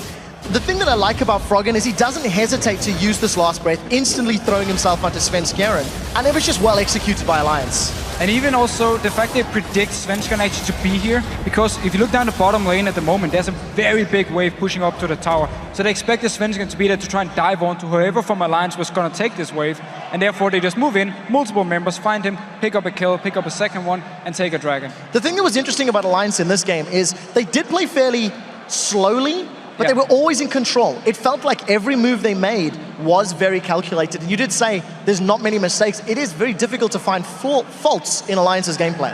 And one thing I really like about Alliance in this game here, you talked about how they had a comp that could pick up targets. They actually decided to build more for teamfights because they got so far ahead. You saw Froggen, he built Banshee's Veil very early on instead of building Infinity Edge as the third item. Wicked as well, he didn't complete Trinity Force, he went Blade into tank similarly on Jax here, so they put so much focus on being able to survive teamfights because they were ahead. So when you build defensive items and you are already in front, it just becomes so hard for the other team to kill you and win fights. Well, talking about those team fights, the next big team fight that we want to highlight, if we can pull that up onto your screens, it was a match that, battle that determined the second Baron of the game, if memory serves. Let's just roll this clip out. And even though Tabs goes a little ham, maybe going a bit excited, it gets turned around very well by Alliance. Wicked goes low, but it doesn't matter. It doesn't really matter. So Nif First of all, he doesn't have ult this fight here. It's normally the ult they use to set it up, so Froggen has to do it by himself. Gets the knockup on multiple members, goes in here, and from now on, because once again Froggen hits 5 members on his knockup, SK Gaming Alliance are just stronger in these fights. Again, look at the gold on the top of your screen. They're 10,000 gold ahead as well. And this isn't the first team fight that we've seen SK on the full retreat, scattering, like spreading to the wind and just getting shut down and chased by the superior mobility of Alliance. It really felt like Alliance was doing everything right, and SK was really struggling to interrupt their game plan. They played too passive, in my opinion. They were waiting for Alliance to make moves, and when you have Lee Sin, when you have Yasuo, I mean, it's so easy to set them. Of course, Nif and Gragas as well. We had this roaming squad going around finding picks here, and it simply meant Alliance, as you also said earlier, they got all the objectives. It was so easy for them to pick up Barons and Dragons. Well, very quick thought before we move on. Alliance very clearly moving away from the pack. SK are faltering in recent weeks. Should we be worried? I don't think so. Well, in case for SK, I still see them as one of the top teams in Europe because the teams under them at the moment, they have no issue surviving the early game and get to this mid-late game point where they are very strong. But when they play Alliance and when they're going to play even stronger teams, they have issues and they need to fix this early game. Well, we'll need to see if they can do that. We need to take a very quick break, and when we return, the Super Hot crew will take on the Copenhagen Wolves as the LCS action continues from Wembley Arena here in London.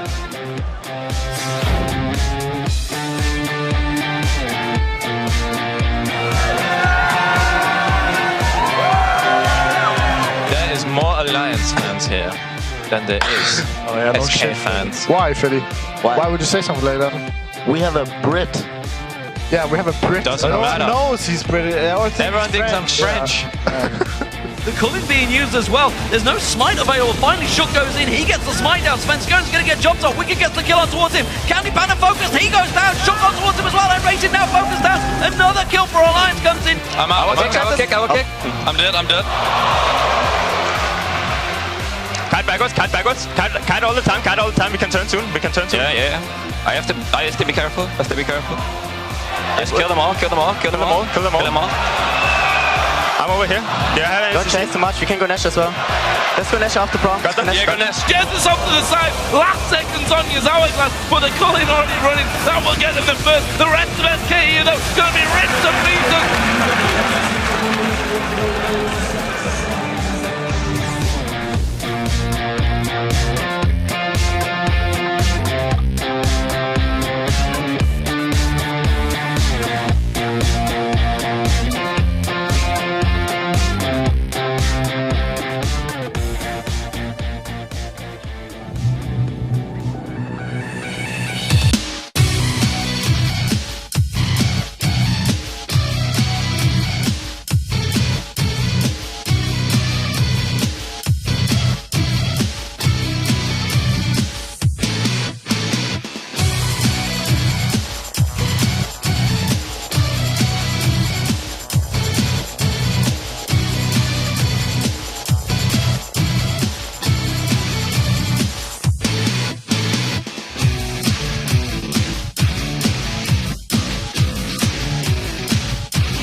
Welcome back, ladies and gentlemen. I'm joined here by Martin Deficio Lunga for our second LCS game of the day as the Super Hot Crew take on the Copenhagen Wolves. Now, last week didn't go to plan for the Super Hot Crew as they lost out in both games to both Millennium and Roccat. And it was a bit of a weird week for Super Hot Crew because they had absolutely no pressure on the map. And once you lose the pressure, you lose all the objectives. And it was the story for them in the last week. And they really had very, very big issues against Millennium and the pick comp. We had Curb on Twisted Fate, just going left and right, picking up kills. And Super Hot Crew never knew when to group up and when to actually split up here and get some farms. So they definitely had a few things to sort before coming into this week. Yeah, and we also have to point out that since We Will Fail will unfortunately miss the weekend's games due to school exams with the team, and they're of course going to be playing with a substitute here, Yero. So Yero, he played with Steve Bakes Cookies in the Challenger Series. And he's actually a support with very good mechanics. In the Challenger Series, he used Cillian, Thresh, Annie, and Lulu in his 4 games played.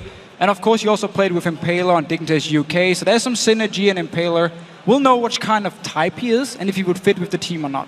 I also have to say, and be the bearer of bad news almost, things for the Copenhagen Wolves aren't really looking that much better. Last week saw them forfeit their first game against Roccat because Coutard was ill.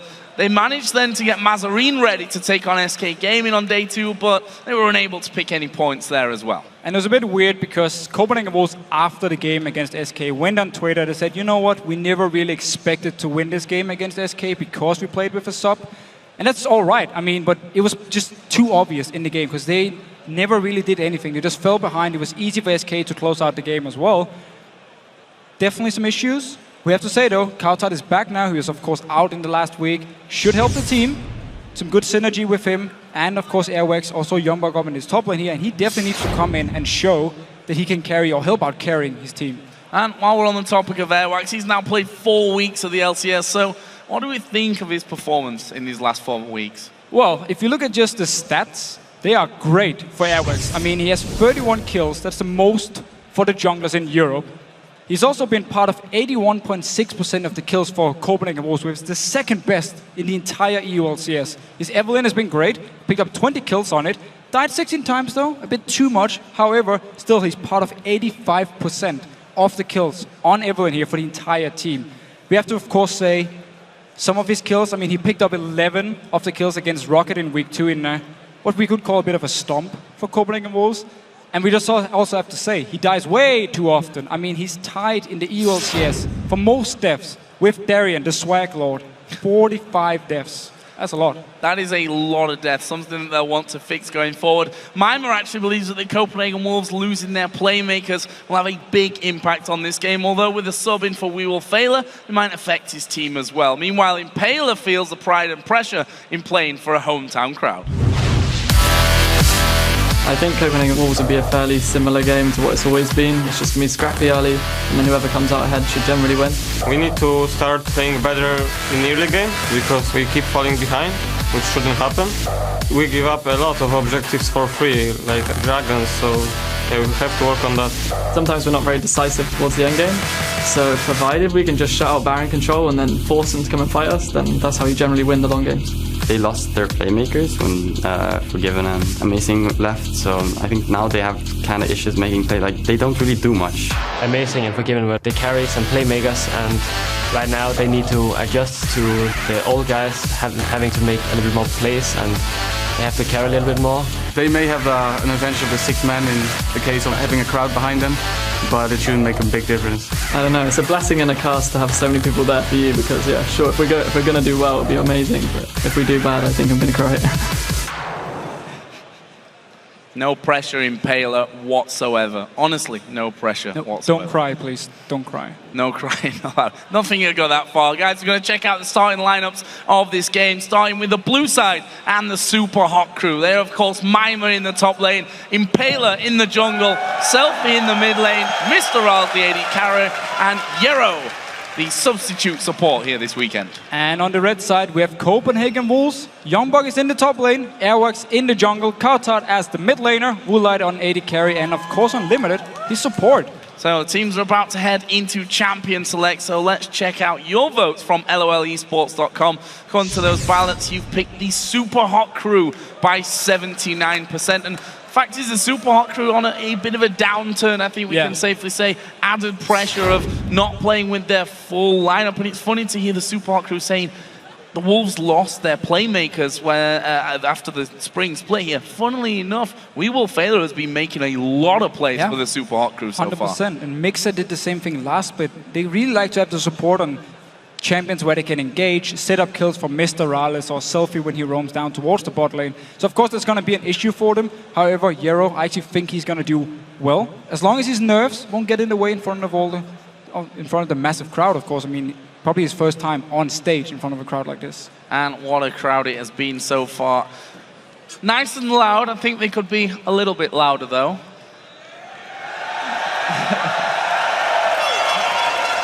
Oh, we got the air horns in here now as well, so we'll see how that one all goes for us. But as you rightly mentioned here, Yero coming in as a support, big shoes to fill. First time on stage, probably not the easiest stage to come into for the first time. How hard is it as a player in your first massive event? Well, first of all, once you actually sit down and do your warm-up, where you sit in a custom game, you'll do a few last hits, maybe you do one-on-one against your AD carry, try and kill him a few times, because why not? You kind of start to get nervous. Once you get into champs, like at least for me, I just sat there like, okay, full focus, no jokes, nothing, just calm your nerves. And once the game actually starts, first 5 minutes are horrible.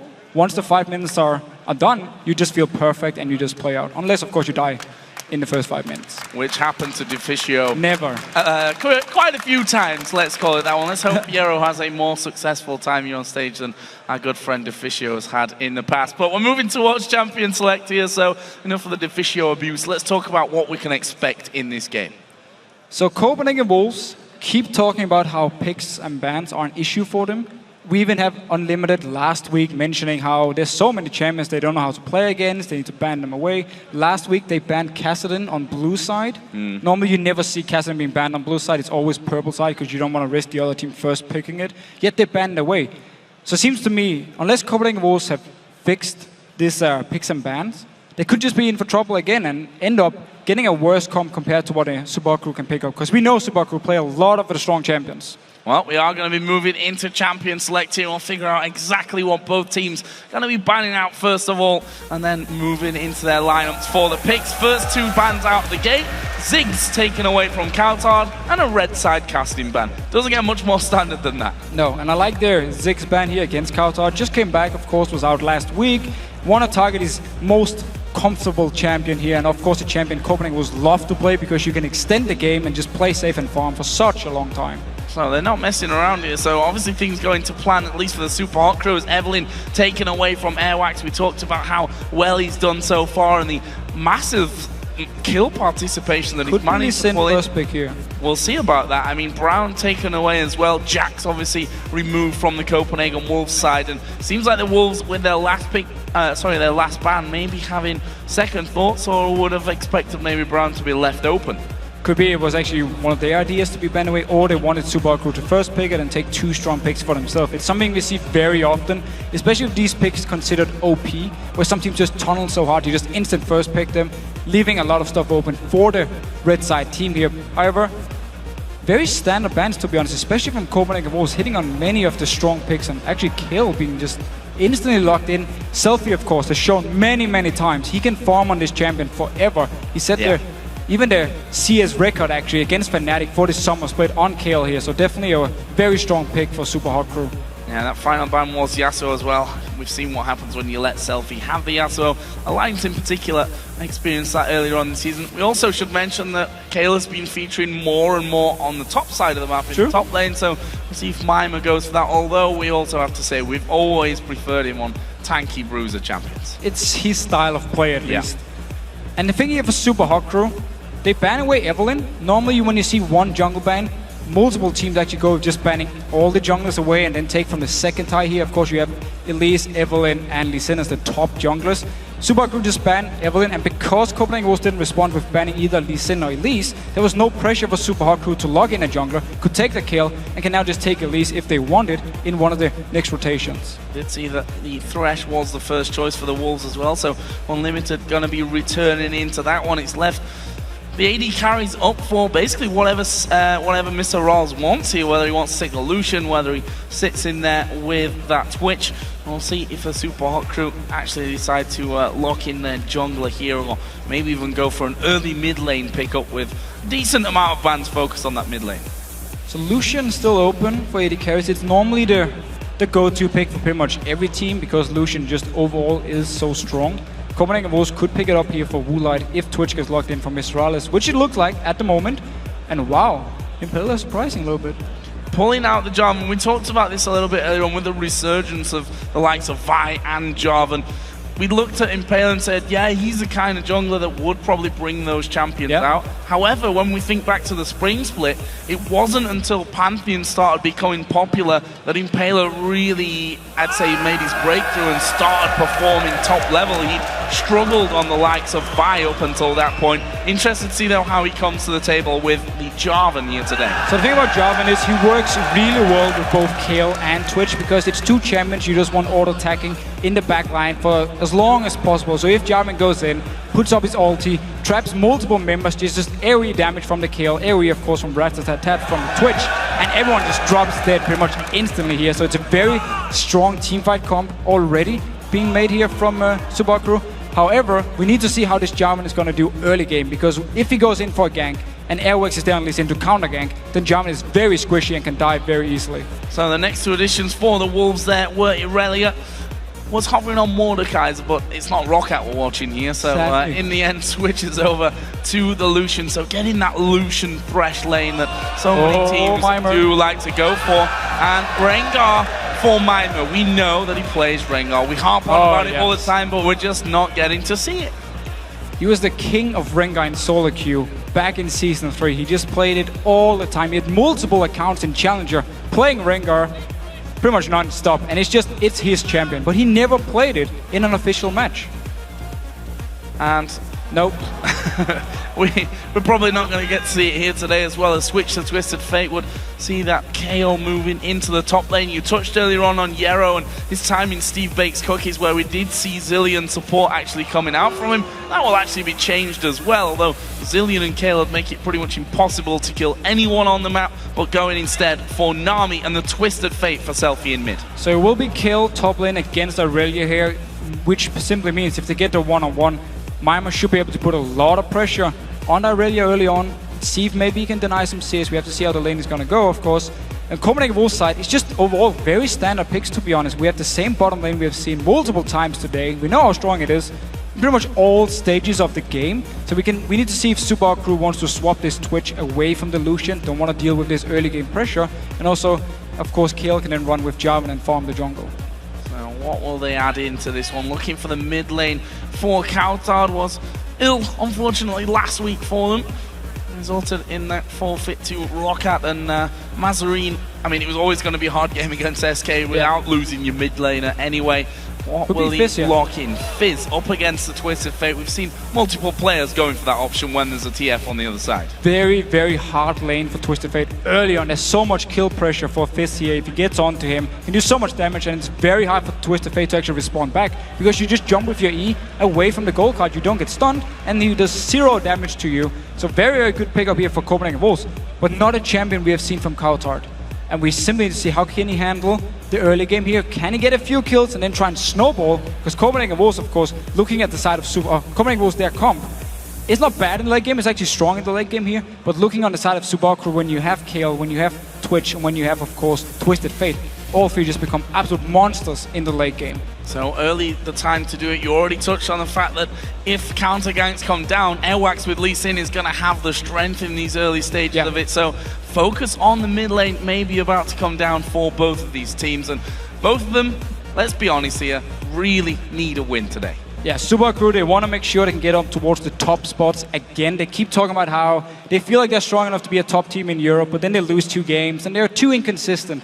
And of course, Copenhagen Wolves just want to get out of this bottom place.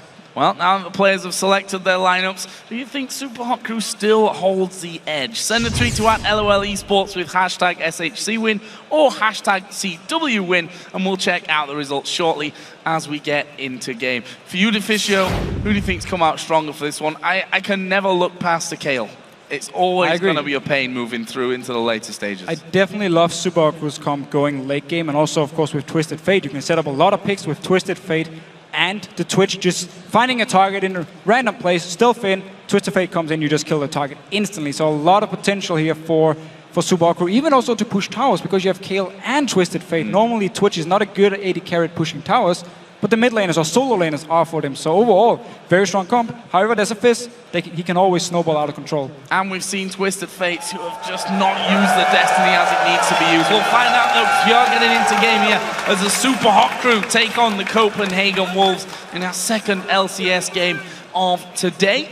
And will we see anything at level 1? In our last game, the Alliance versus SK matchup, SK putting some early pressure towards the Alliance red buff. We'll see if the Super Hot Crew fancy their chances here in the early stages as well. So we need to see if Super Hot Crew wants to lane swap here. Want to make sure they get Twitch away from the Lucian. We talked about it in Champ Select. And then maybe put a lot of jungle focus and even your top laner on trying to shut down Kautard on his Fizz here in the mid lane earlier and give Selfie a bit of time so he can build up a little bit and won't be so squishy and won't be an easy target for Kautard to just go towards. So a lot of options for Super Crew. Definitely think they're going to lane swap if they get the chance. Well, currently Selfie is already up in that mid lane, just holding ground and seeing exactly what there is to work with. The Wolves, however, have all pushed towards the red buff. Well, look at that, 72% to 28 in favor of the Super Hot Crew. So very similar results to what we saw from the LOL esports voting earlier on.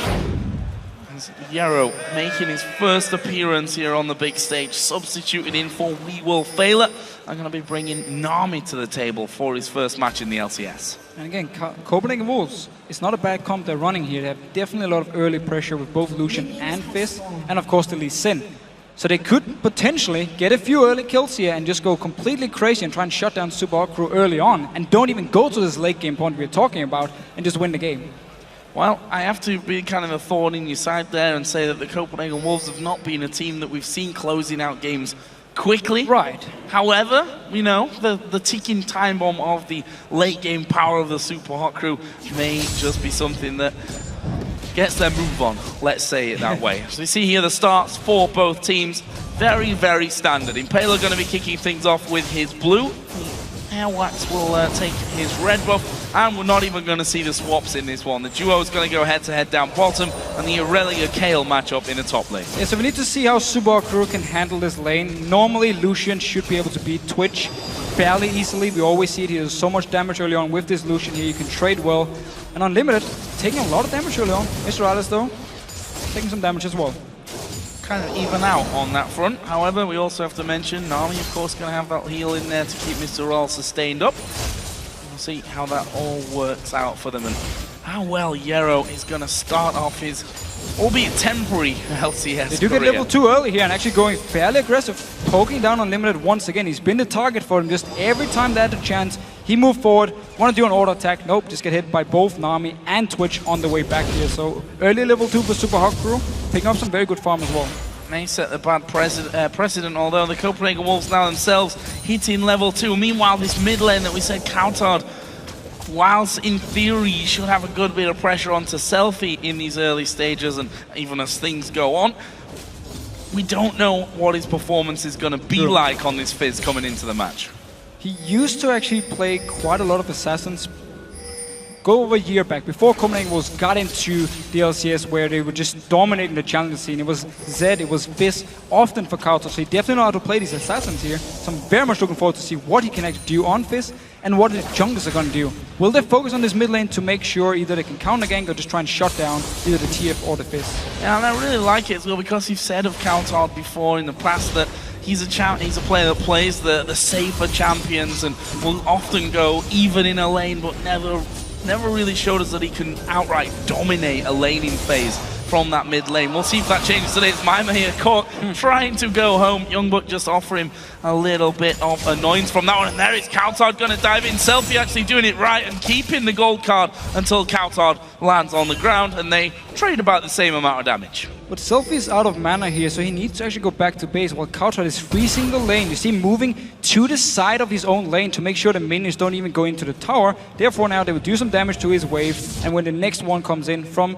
the blue side, from Super Hot Crew's side, it's gonna just stay here around the tower of Kautar. So he can feel very safe just farming away.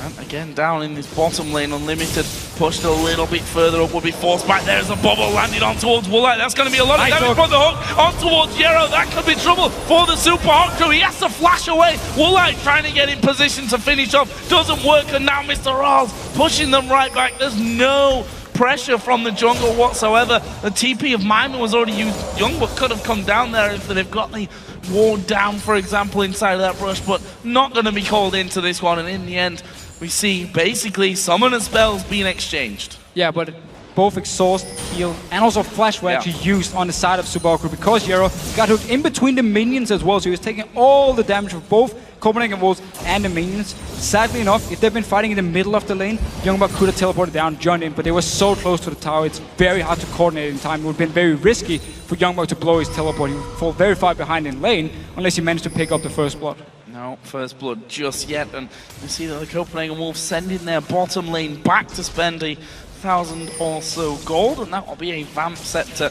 coming back into the lane for Woolite. On the other side, Mr. Rawls, probably after this next wave has gone, will do exactly the same and come back with similar items from that one as well. Meanwhile, Impaler gonna come up towards this top lane. Have they got enough here to dive Youngbucks? It really actually takes an early flash as he sees the flag come over the top. Needed to as well. A knockup probably would have been his death. Yeah, very, very nice reactions. Kautar once again though, just jumping towards Selfie, and there you see it, he just tricks us away, uses the E to simply dodge the card, doesn't take any damage in return, and can just keep doing it over and over. Impaler though, staying around his top lane, slightly behind in levels compared to Airwax at the moment.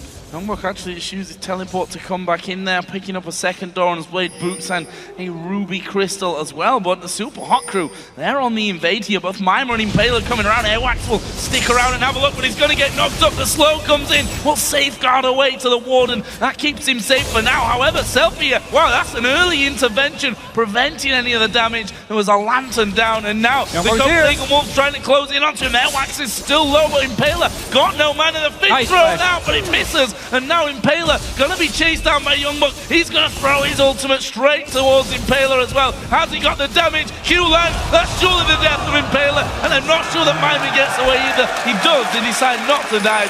First blood going over to the Wolves and to Kautar. Yeah, couldn't be any better for the Copenhagen Wolves. They were ahead in XP here. We talked about how Impaler was only level 4. He was also out of mana, so he couldn't do anything. He just had to run away. Copenhagen Wolves chased up. Unlimited even joined from the bot lane, so it means Lucian was left alone. In his bottom side, he couldn't actually do anything towards Mr. Rales. Still, first blood for Copenhagen Wolves, and once again, Woolite just taking some damage. Oh, a lot of damage. Actually could be really bad for him if the bubble lands. Which it doesn't in the end. Nicely done actually from Woolite to stay safer from that. And let's not forget that blue buff there was stolen away. We saw that Selfie was having a few mana problems earlier on, and that's only going to compound his issue.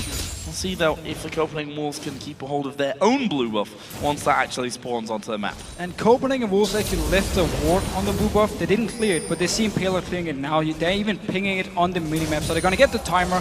We need to see next time blue buff spawns in 5 minutes if they want to go in and try and take it away from Subaru once again. Was this Jarvan pick? It's been weak early on. We haven't seen too many ganks. He's only the one in top lane where he forced to flash away. However, still a lot of time for Impaler, and once he hits the level 6 point, he can look for targets without flash and just go straight for them and ult them. Selfie having a couple of issues there, getting the farm down, feeling a bit of pressure as Youngbuck gonna go aggressive onto Mima. Actually, intervention used very early on here from Mima. Just wanted to mitigate all that damage, using it sooner rather than later, so that he's not just low at the end of it and can't stick around in the lane anyway. We have to give credit to the bottom lane here for Super Hot Crew, farming really well. Of course, Woolite was left alone just before here, but still, they were actually kept even in tier, so even slightly ahead throughout the entire game so far. And this Nami Twitch is just working so well because they can give the Nami onto Twitch and then trade with Woolite and actually do a lot of damage on Unlimited. Only at the one hook which forced the summoners away, couldn't really do anything afterwards, so didn't manage to capitalize on the lack of summoners from Super Hot Crew. And therefore, Mr. Rice is farming really well, so full credit to him and of course Yero. Yeah, got a really nice CS lead there. Has Mr. Royal 70 to 55. Both of them with the Vamp Scepter as Mime once again will get back up towards that top lane. Things equal in that position as Airwax now has moved down towards the bottom side. Where did Jarvan go? He actually recalled into base. So Impaler not going to be around should anything happen, but we see the Super Hot crew already backing away and letting that minion wave push through towards the safety of their own turret.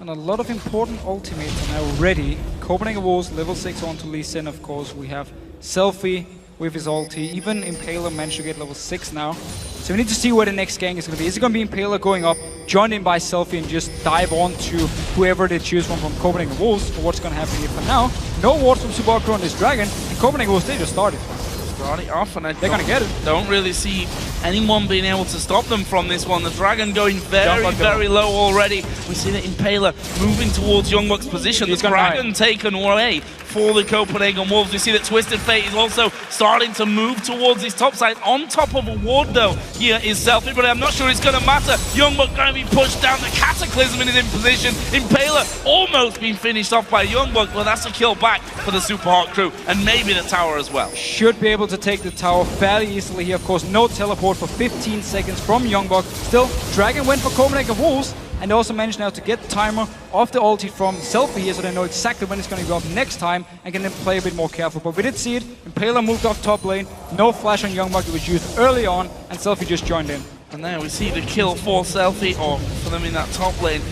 They lose, though, the middle turret because the Twisted Fate has moved away from there. Now I'll give the Copenhagen Wolves their first turret of the game and a slight lead here when it comes to the gold. Only 2,300 ticking over at this point. But now, with that middle turret down, that gives the Wolves a bit more opportunity to get the vision down on this bottom side of the Super Hot crew jungle and forces them to feel unsafe as we see there. Mr. Rals and Yero backing away completely from the tower. That should be going to the Wolves here once those minions go through. And once they actually recall from the Copenhagen Wolves side, they should be able to pick up some wards, go into the jungle of Super Crew and just place so many deep wards they want to and just spot everything happening here from Impaler. Even from Selfie, they can put 2 good wards around the mid lane, just around the Wraith camp from the Super Crew side, and see if he moves down towards the bottom lane before the teleport even comes in. So they have a lot of options now to get some wards, even a deep lane ward now they took the mid tower. Oh, actually ultimate from Kautar here, just trying to keep them away from that turret. The minions are finally going to be taken down. The turret survives with less than half health remaining, but that was a nice little push back by the Super Hot crew, and you saw Kautar's desperation almost throwing his ultimate in there to try and hold on to it. Worked out for him now, and now he's got backup as well from Unlimited and Airwax coming out of the base. And Super Crew basically got punished for sending multiple members up top lane for the game. They lost the mid tower, lost the dragon. It was not a good trade for them, and we simply need to see what they can do to save time, because again, we talk about how they want to go to late game. They want to just farm up now. If they can just keep the laning phase going, it's perfectly fine for them, but they need to be careful, because with the mid tower gone, Kautar can really start roaming around, finding kills, even go 4 people bot lane to dive. Of course, they need to respect the ulti from Selfie, even the teleport from Mime if they want to dive, but they have the options now. Well, let's see about it, see what the plan is here. As Airwax moving through towards that blue buff once again. We actually see a scrying orb picked up by Mr. Rals as well. So obviously feeling the pressure and knowing that they need to have that extra tool available to check things out should the Copenhagen Wolves go a little bit walkabouts. Blue buff, by the way, on the top side will be coming up here fairly shortly on the Super Hot crew side of the map. Stolen away this last time around by the Wolves. We'll see if they can do it again. Actually, Rals going... Is he going to go offensive? No, not quite. No, look here. Fizz and Lee Sin moving towards this bottom lane here, but Super Crew, they already communicated, so they're just running away from this tower here. Don't even want to take the chance, don't even want to have to force anything away from their own side, because Selfie, he was actually moved towards this blue buff to take it, so he couldn't join in and help in case there was a dive.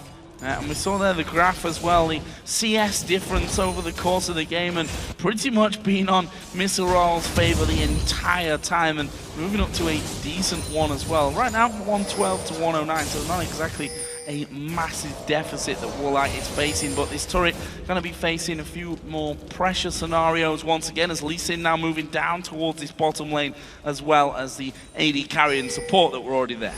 We do see some of the deep wards towards the bottom side here. I would actually like to see more wards from Copenhagen Wolves around the Wraith camp of Super Crew, so they can spot Selfie.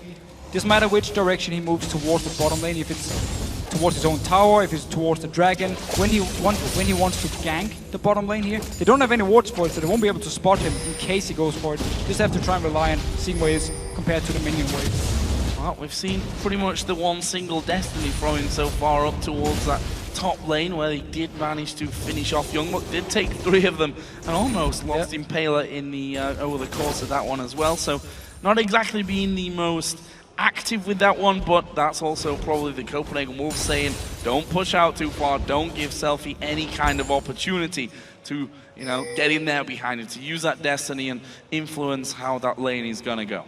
And also Copenhagen Wolves, because they picked up the first dragon without any wards from Super Hawk Crew, should at least think to themselves, okay, when next dragon spawns, we can be ahead of them. We know exactly what the timer is going to be, and we just stand ready, pick up another dragon, and never get more global gold. Kauta, though, been farming pretty well in this mid lane, and also being very aggressive, actually. Just going in for the trades, jumps back with his E every single time. Showing his confidence there. Needlessly large rod and a Sheen picked up for him here 15 minutes in. It would be Lichbane and Hourglass for him. If at least he builds the standard wave for this here, we need to see how it decides to build. But because he picked up this early kill, he actually went for the large rod instead of going for Lichbane, just first item. Bit more damage added in there for Kautard.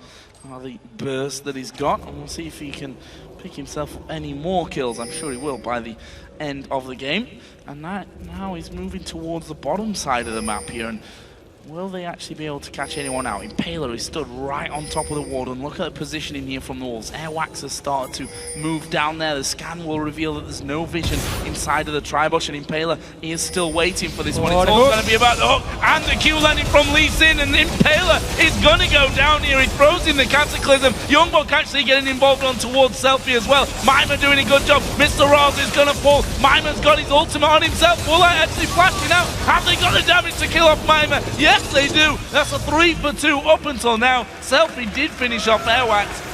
Not the worst scenario considering how it started really for the Super Hawk Crew getting caught. No, but it was such a good ward by Copenhagen. Was expecting Impaler to be around this bottom lane here, and he just stood there for such a long time. They moved in position, had the engage on him. We're just going to see it again here. Look how Unlimited moves in. Fizz and Lee Sin already as well joins in, gets so much damage on him. He managed to actually get the ulti going before he dies, which at least saves some time for Super Hawk Crew to get in position.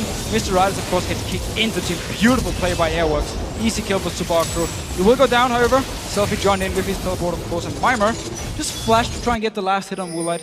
Didn't work for him. And Mima teleporting into the middle of the Cataclysm. And there were 3 men in there. That's how you get your splash damage doing the work, that's for sure. All of them stacked up on top of one another, and we can see there that the Nash's Tooth is already done and moving his way up to the Runan's Hurricane as well. Meanwhile, Dragon has respawned into this one. Who's going to get it? The Wolves, of course, picked up the first one for free. There's no one around here once again for the Super Hawk Crew. Exactly the thing we talked about, the lack of timer or the lack of idea when the Dragon is actually going to respawn from Super Hawk Crew. Simply Copenhagen Wolves could just move straight down, pick it up for free. No movements from Super Hawk Crew at all. Even though they knew the Dragon would spawn, they weren't in a position to do anything. So second Dragon of the game to Copenhagen Wolves, and so far, things are looking fairly well for them. At least 2 kills onto this Fizz here can be very, very good. Actually spotted Selfie and Mima moving towards that top side of the map. Not really doing much about it. They're going to take the long way around the back side of the red buff. Got that pink ward over on the corner, so they know that they've not moved any further than that Tribush. And there is Selfie now. Going to stick around. They're going to try and go for Youngbuck. Look at this. The counter gank from the Copenhagen Wolves is ready. Q is going to land from Airwax. Will he follow through? Yes, he will. Kicks him right back into Youngbuck, who's going to get the slowdown. Intervention used early, but everything thrown from the Copenhagen Wolves gets them a kill back. Meanwhile, Woolite in the mid lane. Corbin Cataclysm! That poison! He took the lantern off to the side. The poison just enough from Mr. Riles to get the kill, and the Super Hawk Crew are going to get the tower as well. So Copenhagen Wolves expected the gang in his top lane here. That's why we saw Fizz moving up. We saw, of course, Airwax being there, and as soon as they land the Sonic Wave, went for the engage, picked up a kill. However, Woolite out of position in this mid lane here. Had no flash, of course, so easy for Impaler to lock him down, pick up a kill. Oh, I say easy, he almost survived with the lantern, of course. If it wasn't for the poison, he would have survived that one. But that's how it goes. It leaves us at 5-4 in kills and about a 2,000 gold lead. Not quite 2,000, but close enough for me for the Copenhagen Wolves. And tied, of course, in turrets as well. And we can see here, those sweeping lenses being brought out on both sides. teams. The only difference, that's scrying all. But look at this, the Copenhagen Wolves again, going to be setting something up. The question is, do the Super Hot Crew fall for this one? Does Yarrow come down here in his quest to sweep out the wards? Oh, it might be even worse than that. There are 2 men coming through. They're going to be starting off the red buff. This is real bad. Yarrow gets bumped in, and he's going to go down. Airwax secures that one, and it'll be a red buff here, stolen away by the Copenhagen Wolves as well. That pick just working out perfectly for them. Terrible scenario for the Super Hot Crew, but you've got to try and get your vision back somehow. So this is the thing again with the mid tower going down so early. So Copenhagen Wolves once again could move in the jungle, ward it up, and just wait for someone to move in. They were very patient, by the way. I would have gone way earlier and just maybe blown the whole thing up. That's why you're a caster now, Deficio. Good point. I love you really, mate. Don't worry about that. Soral's getting the extra farm down bottom as well. He's got his blade already done with the Zeal on top of that. Other side, of course, for Woolite. Bloodthirster, first item, going for the static shiv second. We've also seen the first item for Coutard completed. Was the Lichbane? Was a Lichbane, and that needlessly large rod will be turned into maybe the Zonias. Maybe he'll go full man mode and go Death Cap. Should be an Hourglass here, so he can actually go into the face of Super Hot Crew, use the Hourglass then and get his cooldowns back up, then jump out of the fight once again and just be so annoying. But also help him in case Twitch jumps onto him, in case Twisted Fate of course jumps onto him, to avoid some of the damage and maybe return back and try and pick up a kill. Because it is definitely possible for Fizz here. Late game Fizz is so strong and so hard to deal with. And we talk about how if Coutard had a good start, anything can happen for the Copenhagen Wolves. Well, you got to be able to pick up those kills later on as well. And I think the Hourglass is going to give him a bit more safety to just dive on in there and then let the rest of his team follow up with the next wave of damage. Either way, the Wolves again stalking through the Super Hot Crew jungle. Airwax going to clear himself out, a ward on that bottom side. They've got Coutard pushing the lane itself. And there's another one by the red buff. And Yarrow this time has a little bit of backup. And he's probably going to take the long route around, knowing that he doesn't really have any vision on the bottom side. Nobody wants to deal with Coutard down this bottom lane from Super Hot Crew. Everyone's like, yeah, no, just send someone else. So it ends up being Mr. Alice and Yarrow going down. Now Selfie joins in. Not even trying to actually pick up a kill, just red carded the minions instantly. Yeah. I mean, a try from the Super Hot Crew. I done that one better at least. Destiny use and the Tidal Wave use out of Yarrow, but neither of them really offering anything. And look at this, the Copenhagen Wolves are going to wait. They spotted Coutard there for a second. The ward goes down. I'm not sure if they realize that Airwax is in fact still waiting though. And they're going to need something more than Nami down in this bottom lane if they want to defend against this next wave of minions. But it's a weird thing because nobody really wants to go down and try and defend. Oh, Youngberg actually being jumped by Impaler. Yeah, getting jumped by him, but look at Impaler being destroyed there. Finally, the ultimate comes out of Mima. The calling going to come through as well, and two of them going dangerously low. Meanwhile, that tower in the bottom lane does go down in favor of the Copenhagen Wolves, and there's the fish onto the fish. Fish on fish action, and Yarrow hit with the Q. Is he going to get away? He is. He's down. He does get the kill in the end. Coutard flashes through. Wow. The shutdown from Mr. Rawls. That was messy. So aggressive by Super Crew. However, they managed to get Mima away from this top lane because he teleported apart and therefore lost the tower. The Impaler, of course, was forced away. So would probably have lost it anyways. Ignore what I just said here. However, Mima's teleport is down and didn't manage to get anything out of it. Mr. Rawls actually going very aggressive here. Oh, he face checked him there. He would have killed him. Would have killed him, but also could have been a problem for him as the ward cleared out by the Super Hot Crew. Let's have another look here then at this one down the bottom. As I said, a messy fight. Yeah, messy fight. So Coutard, because he lands the ult, he just want to go all in for it, but the bubble from Yarrow, beautiful, just predicts the jump in from Coutard. Lands it, stops it, and then, I mean, Airwax in the end, he's so low from Mr. Riley, he just want to try and go for a kill because he knows he's going to die. And Mima, of course, teleported down in the end, but they didn't actually need him. And I also saw Coutard is like, do I go left? Do I go right? Am I going for Twitch? Am I going for Nami? Went for Nami with the flash in the end. Ended up costing them their lives. So, where does that leave us? It leaves Airwax here waiting inside of a brush. Is he going to be spotted? Youngbuck will, and there's a ward going down. And they say, okay, Lee Sin was hiding from that one. The hook thrown out by Unlimited doesn't catch anyone. The Copenhagen Wolves going to start off the Dragon. Wards at the backside cleared out.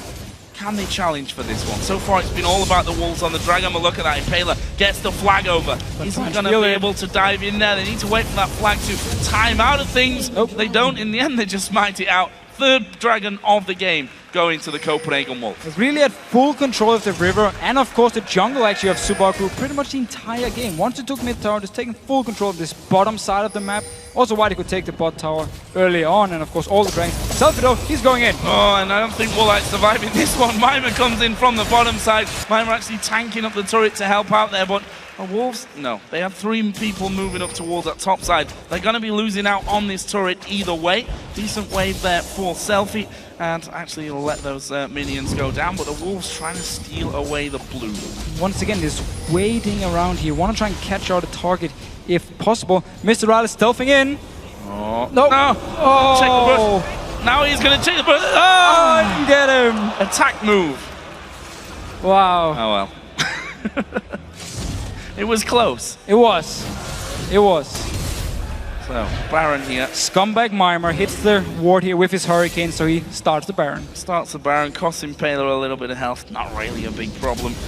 They get control of that one back. So, let's have a look down in mid lane as items here. We do see the Zhonya's was done for Kautar. Other side, the Rabadon's Death Cap for Selfie, along with his Zhonya's Hourglass. And look at this, Kautar is going to not chase into Selfie. Thought he was going to go all in on that. Well, Selfie had the Ghost, used it, got far enough away. Still a flash as well, of course, so if Kautar had tried the max range ulti, could have flashed it, avoid dying at least, because Selfie really don't want to try and one-on-one. A very strong fist at the moment, and it could be the key for Copenhagen Wolves. Keep split pushing. Youngbug in his top lane, he's building towards the Sephi as well, and then keep Kautar in his bottom lane and just do a 1-3-1. And as long as they know where Twisted Fate is, doesn't get ganked by him, they should be able to push the lanes off.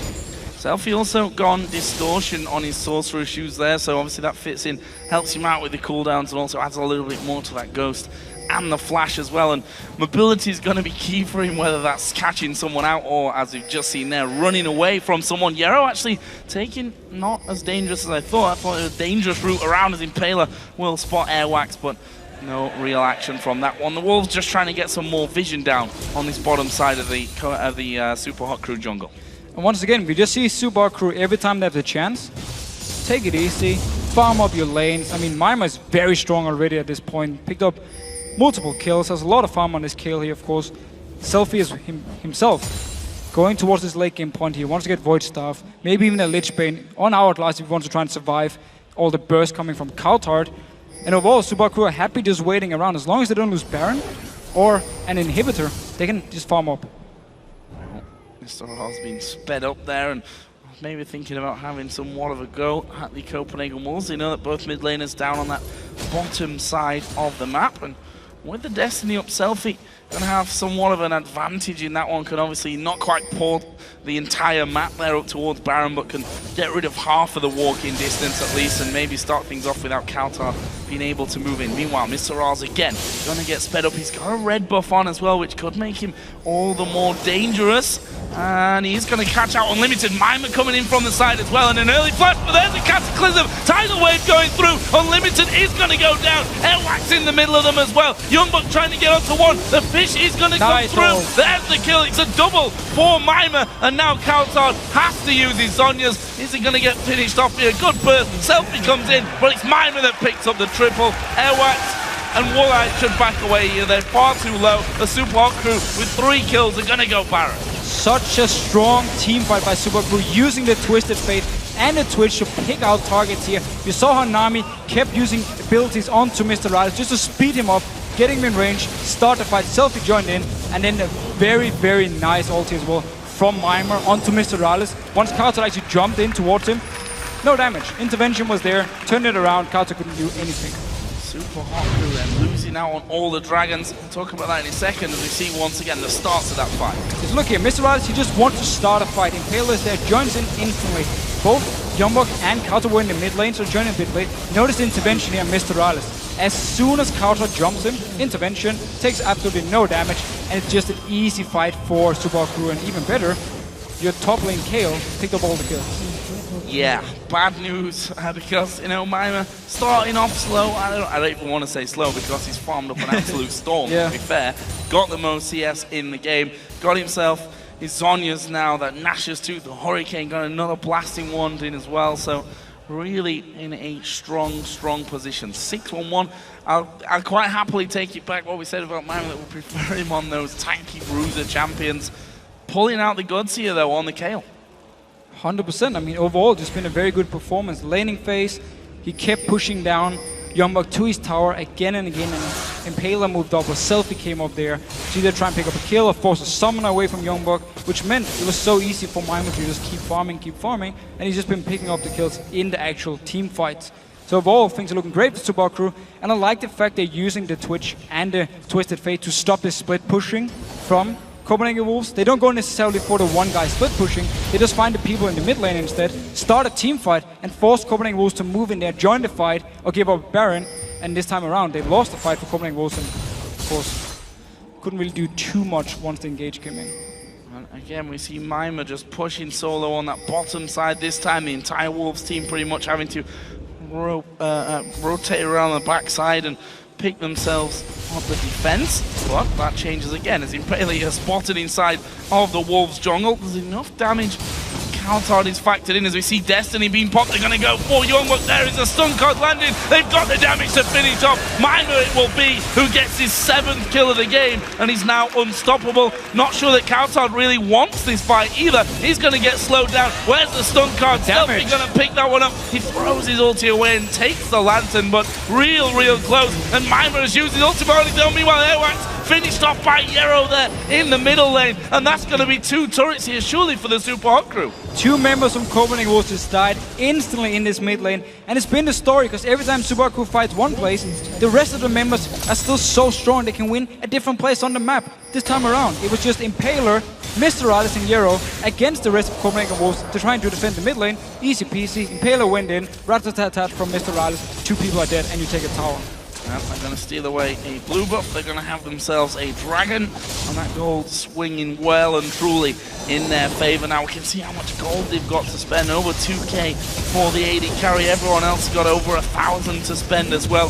That is going to be a big payday in terms of items when they go back. Did already see Void Staff was the next item for Mima on Kayle. And that Kayle pick just paying off for them completely. 330 CS, 7-1-1 in kills right now.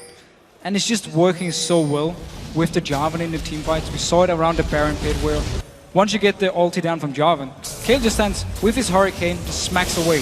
Everyone just gets a slap. Boom, boom, boom, boom. And people just die left and right, and Mima gets all the kills here. So it's perfect for Subaru so far. Now they just need to keep up the pressure, go up here. They can even pick a team fight if they want, or try and go for a pick once again with the Twisted Fate, with the Twitch, and therefore get a kill and get a tower.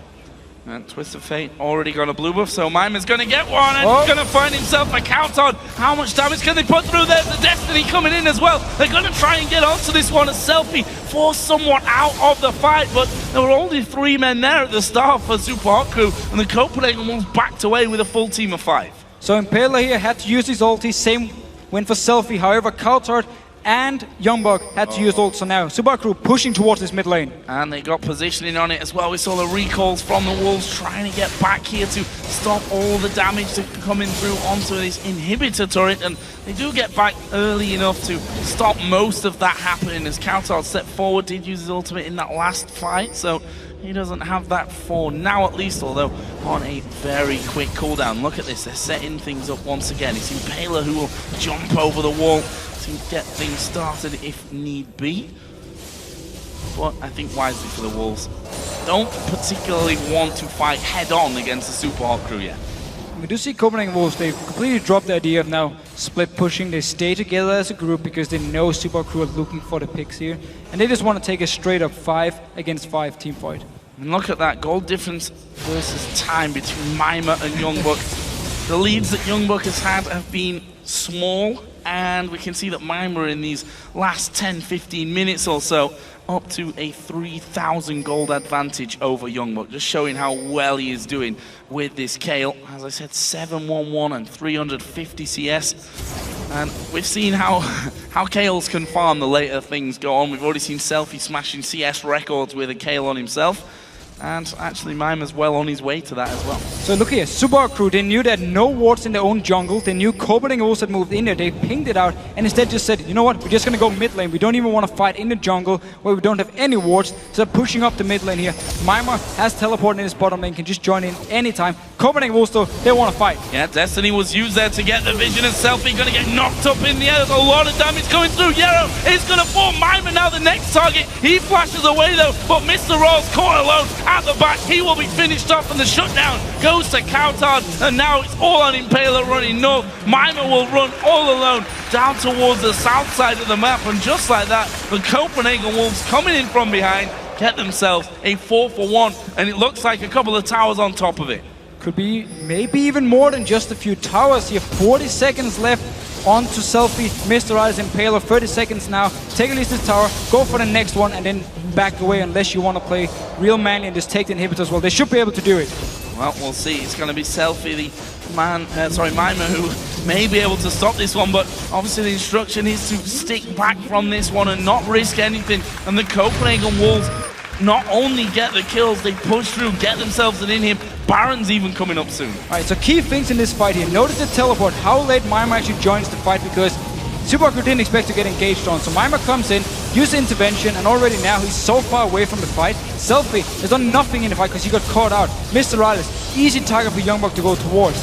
And actually, Loco Dogo last week in the NALCS, in his interview, he said when you play Twisted Fate and when you play Twitch, you need so good synergy. Never mind now, his fight! Yeah, Selfie again gonna have to use the intervention here, and actually a lot of damage going back his way. That's a 1 kill. Mimer the next target as Coutard's going low. Now it's Yero who throws out one. Impaler is there as well. They're trying to finish off Youngbuck, which they'll surely do. And that leaves us with a 3-on-2, this time in favor of the Super Hot Crew that come back, and they're not done just yet. Trying to get any more. Mr. Rawls will stealthily work his way forward. That was the bubble there, trying to speed things up. Does he get the slow? Yes, he does get the slow. But can Mr. Rawls get close enough to him? They've decided against it. They're going to have the tower.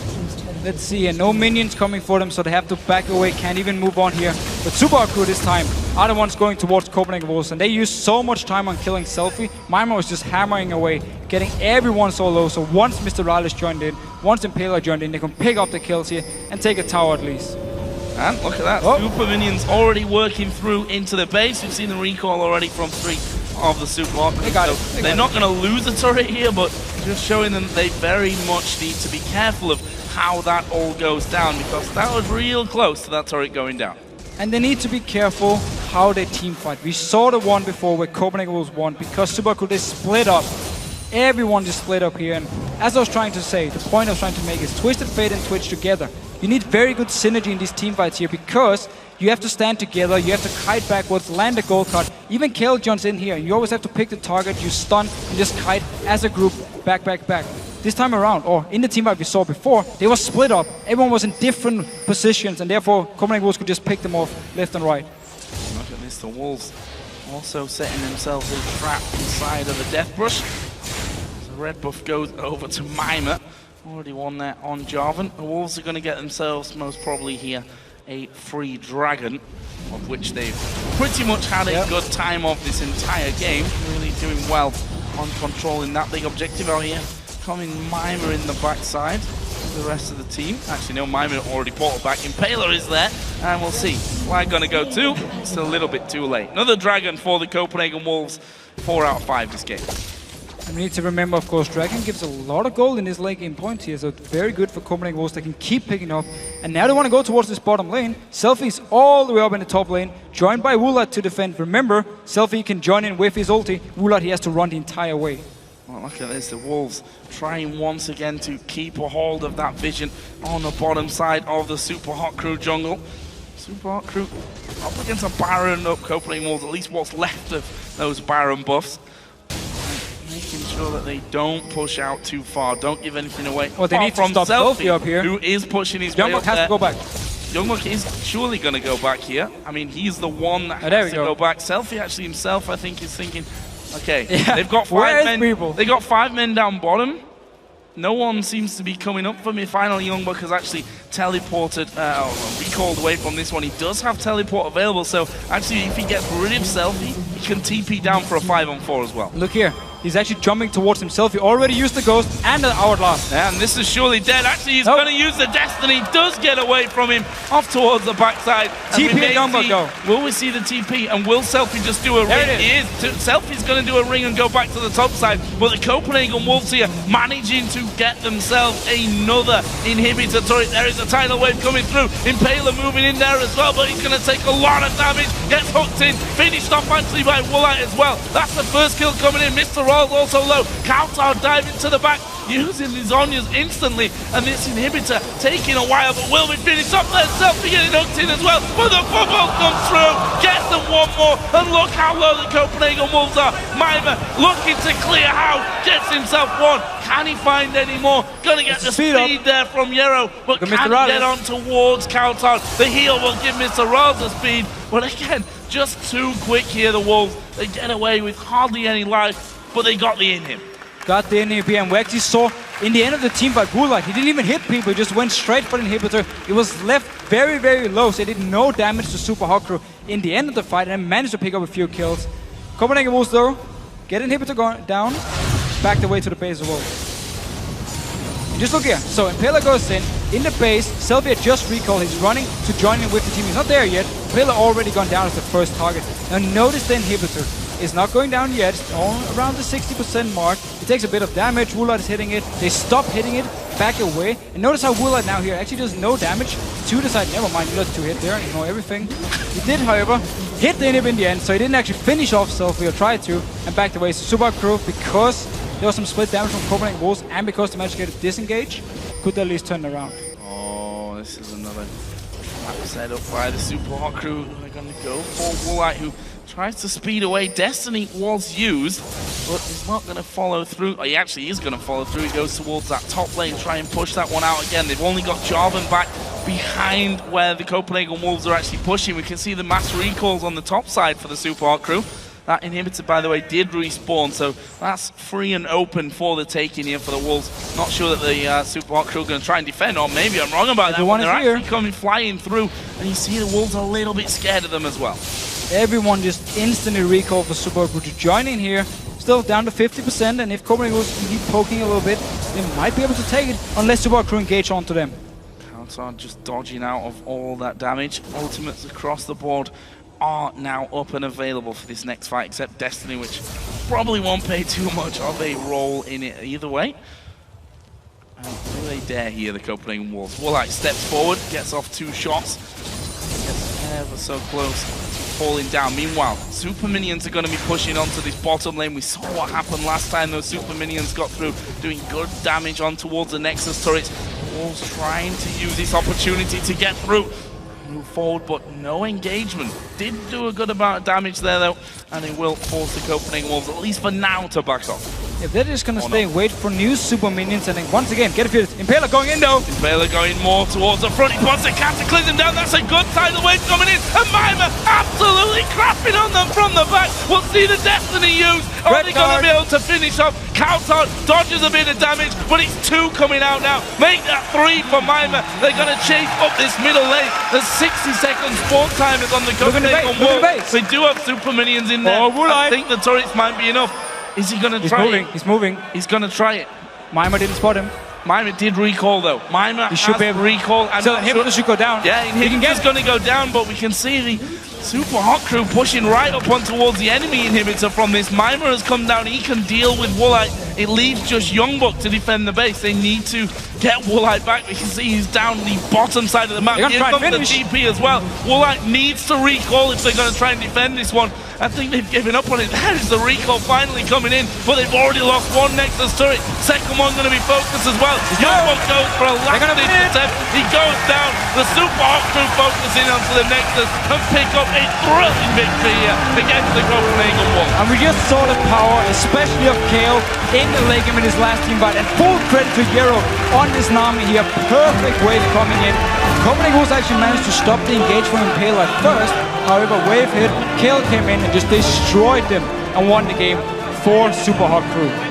Brilliant wave coming through there at the end, and Maimer gonna be thrilled with his performance in that 13-2-5. I think we saw all the kills. 2 or 3 triple kills from him throughout the entire match, and that's a performance which certainly silences me somewhat, because I've always said we like to see him on the likes of Shyvana in his top lane, the big bruisery, tanky champions. And, okay, Kale got a bit more survivability than most other AP mid or AP top laners, but he absolutely came through today, and showing again why the addition of the Hurricane to the Kale build these days adds so much more in those big fights. Yeah, I mean, okay, adding Twitch, Rat-a-tat-tat, pretty much the same deal here, hitting multiple members with the auto attacks, put in a Jarvan who locks people down, or a Nami who lands the wave or bubble onto people, and you just have so much free time to just hammer away onto them, so the Kale worked perfect for them, and it's just beautiful to see.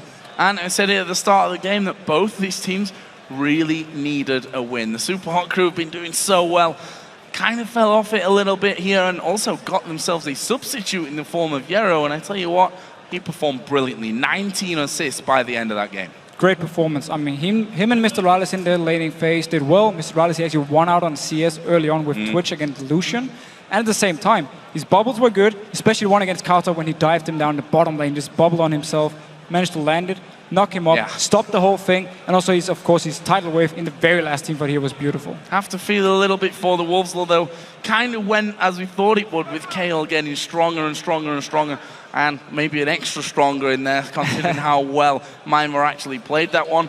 For a moment though, it looked as though the power that Cowtod had might be enough to carry the Wolves through that. So the Copenhagen Wolves, early on, once they got the tower here, they got map control, trying to get a few picks, but then just turned around because Selfie managed to do the exact same thing against them, and then the team fight simply went in favor of Super Hot Crew, except for one. Well, Shoxy's on stage with the Super Hot Crew's Impaler, so let's send it over to the stage. Thank you very much indeed. Joined by Impaler here. A great applause from the crowd. I mean, I gotta ask, do you do it on purpose on this stage in your home country? What a tight game. It was way too close for comfort. Never again. Well, let's talk through the game a little bit through your picks, and it's just a very back and forth game, and you going for the Jarvan in the end, and I feel like in the beginning you really wanted to make things happen to do good here, but it didn't quite work out. Yeah, I really wanted to get Mimir snowballing, because at one point in the game it was like 6-1, and that's like ideal for us. As soon as we got when Mimir's ahead, and we've got this really like linear damage comp with the Nami ult, me locking them in, and Twitch ult spraying over the top, with Runan's Hurricane Kale, it's just like broken AoE damage in a small area. Yeah, it was very strong. And obviously, Yero, as you mentioned, doing very good coming in as a sub here. Talk me through the decision-making in the end phase of that game. Incredibly back and forth, so close. The end was a bit too close again. Like, we saw Lucian coming, and I'm like, I've got a ward, you can TP and let's end. But we were just looking for that linear like choke fight. If we can get them all in a narrow space, then we win the game. And that's what we did. That's absolutely what you did. Leading up to this week, did you have a hand in maybe motivating the team even more, knowing, well, you know, I got to do good this weekend? I said we're playing in London, so if we don't win, like, we're not eating. Well, is there anything you want to say to your home crowd fans here? I'd just like to thank everyone for coming. Like, it's amazing to see you all here. I couldn't even imagine 11,000 people. Well, very happy they are that you gave them a victory here. Congratulations. Thank you very much. Thank you. Wow, what a game that was from the Super Hot Crew. We're going to take a short break, but when we come back, Millennium takes on Rocket. We're going to break down this game over at the desk with Trevor and D-Man. Don't go anywhere.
Welcome back, everyone. We just watched the Super Hot Crew defeat the Copenhagen Wolves, and D-Man and Quickshot are here with me to break down the action.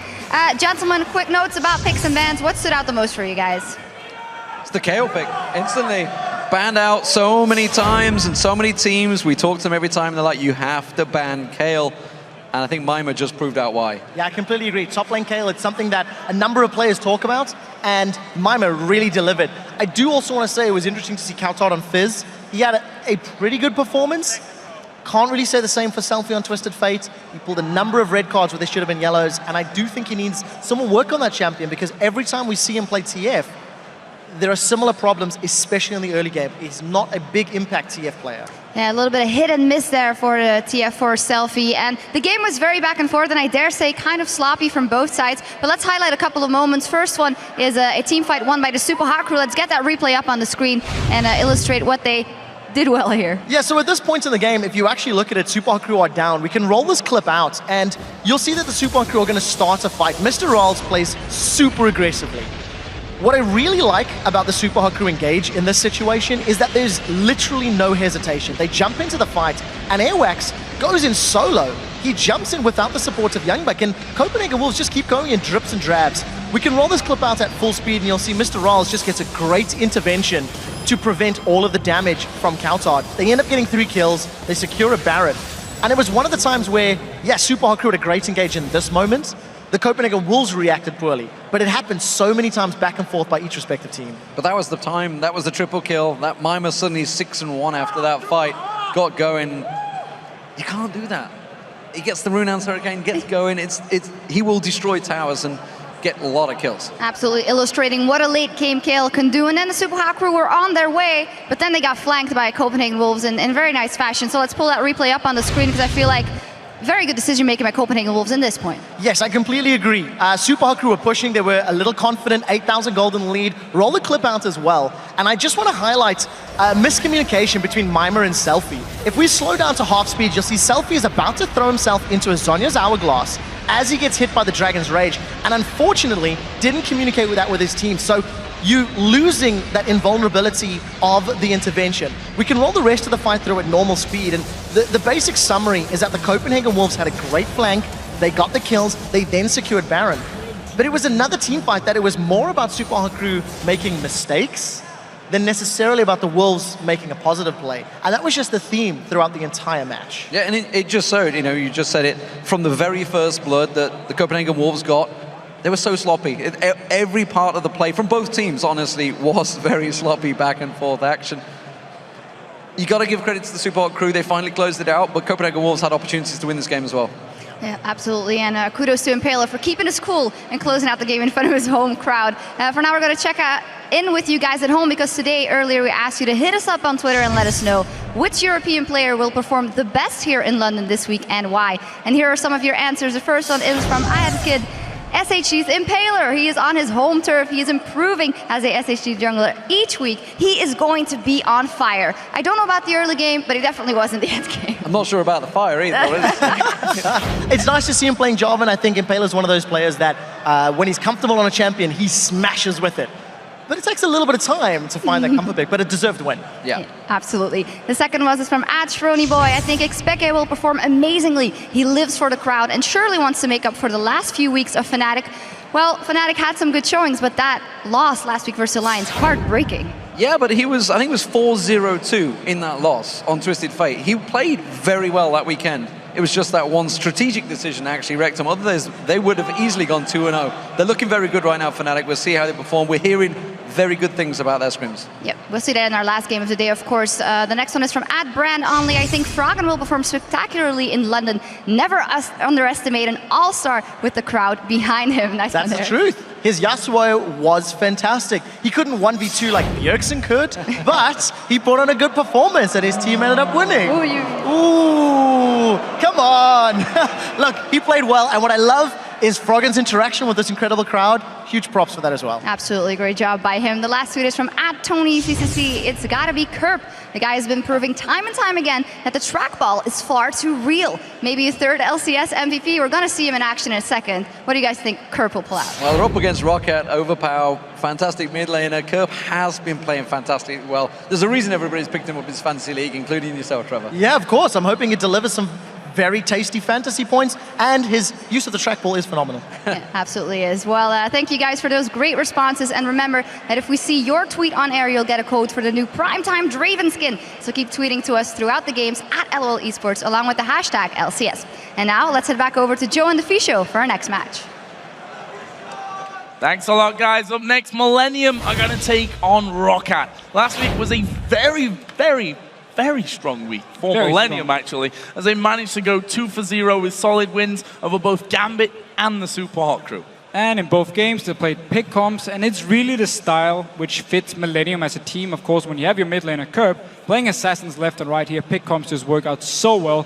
And in general, they're just in full control in both games. It was never actually a question if they're going to lose or win. It's simply just, we're not actually going to win the game, because they started out so well and took full control.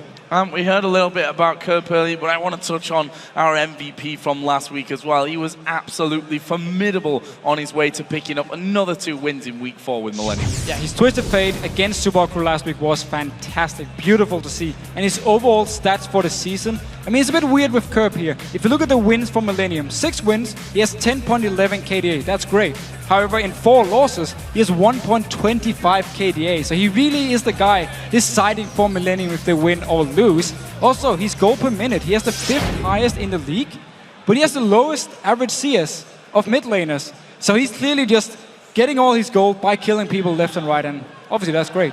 Also gives a lot of map pressure as well, which I think sets up Creaton to have a bit more freedom. 100% agree. I mean, we keep talking about how the synergy between mid lane and AD carry, and Creaton, because Kerp gets so much attention from the enemy jungler, and because he makes so many plays, opens up for him to simply come in, pick up a few kills. His KDA is great. I mean, 6.6 is the 4th best in the EU LCS, so Creaton really shining as well with all the attention Kerp gets. Well, their opponents today, Rocket, received a forfeit win in their first game of week 4, and then returned to that spring split form by pulling off another convincing win over the Super Hot crew. It was almost like seeing Rocket from last split. Slow and controlled game, took full control of objectives, they took down 3 out of 4 dragons, they took down 10 towers, only lost 3 over to the side of to the enemy team. So overall, Rocket just looked very good, and maybe it's because of Veggie being back. I mean, they keep talking about how the coach is so important for them. He was gone the first few weeks. Sadly, he's not here in London with them. However, I'm sure he's been practicing with the team and they are prepared. Yeah, and also Overpower and Jankos performed well last week, and we know that they're 2 players that really need to be on top form for Rocket if they're going to hit their targets this split. Both Overpower and Jankos have been the playmakers this split here for Rocket, and they are basically the people the rest of the team are looking at when the game actually starts here. Can Overpower get a few kills in the mid lane, or can Jankos get some good ganks early on here to set everything up? It's what they need. We've seen it before. And we just have to say, even though Rocket picked up 2 kills last split, or last week, of course, not last split, they got a bit more than 2 wins last split. However, 2 wins in the last week, it's not on the level yet we want to see them, and they still have a lot of things to improve on. Well, while Rocket sees this match as a Polish battle between Creaton and Selva, Millennium's AD carry believes that they can capitalize on Zazas' tendency to sacrifice himself for the team and come out ahead. Creaton is from Poland, so it's going to be, Polish battle, so we really want to prove that Selava is better, so we'll try to win. I think we should be able to put Saxus behind, because he's always trying to sacrifice himself for a team, and we can capitalize on it. There is the bomb coming out of Ziggs. Airwalk's going to go low. Will he finish off here? Surely he does actually get a kill before, and it's onto Zazas there before. Against Rocket, we have some really hard time sometimes in scrims, because they do some really bad stuff, or they play extremely well in scrims, but then they don't do the same in LCS. On the other hand, we are maybe the worst team in scrims, but we win a lot more LCS games than scrims actually. Yeah, it's very important to us right now, because before we aim to the top 3, as everyone does right now, we have to go like 7, 6 and so on. So right now it's most important for us to beat teams like Millennium. think confidence has been a problem for Rocket. If you think back even to when they were doing really well, they still weren't somehow happy with how they were playing. Indeed, it's been a big issue for them, and that's what I hope Veggie maybe can fix for them. And I just have to touch on the scrim thing from Curb. He told me yesterday they've been scrimming Rocket quite a lot, actually.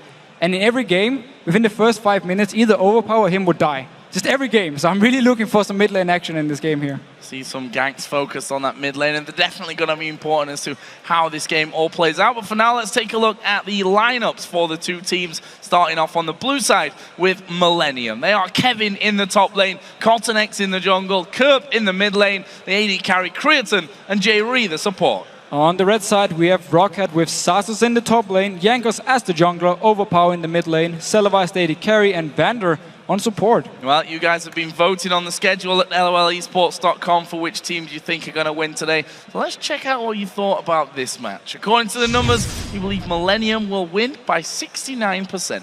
Well, they have to be the favorites. I mean, they went 2-0. Yes, Rocket did the same thing, but still, one was by forfeit. And also, of course, is winning the one game against Super Crew. We need to see more from them. They need to be more consistent.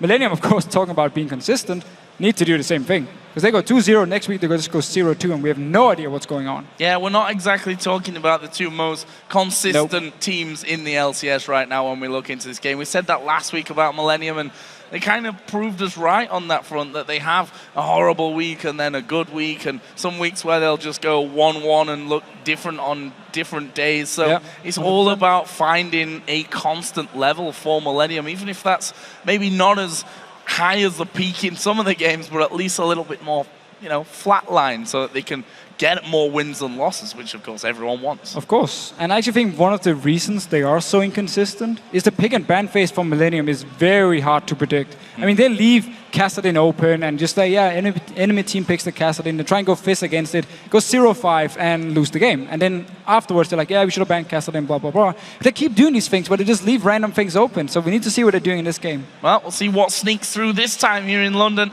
I can tell you the first bans out of the gate here, Lulu and Kale taken away by Millennium. On the other side for Rocket, they've got rid of Ziggs and Jax. Again, Ziggs here against Kerp has been one of the big picks. And we see the same thing from Millennium now. Kassadin blue side. They love to do it when they're on blue side because Kerp doesn't actually play it, so they don't want to first pick it, so they ban it away. Pretty much every time they're blue side, and once they're purple, they leave it open and try and counter pick it. So the first pick then was not messed around with whatsoever by Millennium, picking up Lucian straight away for Creaton. And we see that 95% pick rate has Lucian, and over a 50% win rate as well. We'll see if the flip of the coin percentage is good for Creaton this match. But this Lucian pick here must have been very easy for Millennium to predict, because Rocket in every single game they just ban away Twitch. Yeah. Celavice clearly doesn't play it, so and they feel like they need to ban it. So it's easy for Millennium to say, okay, we expect you to ban Twitch. If you do, instant first pick Twitch. Instant first pick Lucian, of course. Celavice now has to find a different AD carry. Could be Jinx. We've seen quite a lot of Jinx lately. And Celavice himself brought out the Jinx last week, and we see there Jankos not looking happy at how this has all gone down. The Lucian pick coming in very quickly, and he does not look like that was the optimal plan here, let's call it, for Rocket. They take the Lee Sin and Brom as well for the support role. Look at Millennium. They are definitely on plan right now, taking Elise for the jungle, taking Morgana for J-Ree's support. So standard jungle picks here. We keep talking about the elite of junglers, Elise, Evelynn, and Lee Sin. Elise and Lee Sin being locked in this game here. And then Morgana as the counter pick to Braum here in the laning phase. Very good with Black Shield. You stopped pretty much just a stun from Braum to have from happening there, and it's very hard now for Braum to actually engage onto you in the laning phase. And of course Black Shield will help in the team fights as well here. So Millennium know exactly what they want to play. So what do we get then from Rocket's side of things? It's Lucian, Morgana for Millennium's bottom lane. Corki we've started to see a little bit more of at this stage, and obviously Rocket feel that Celavice, as we heard in the video, is going to be a big part of this win.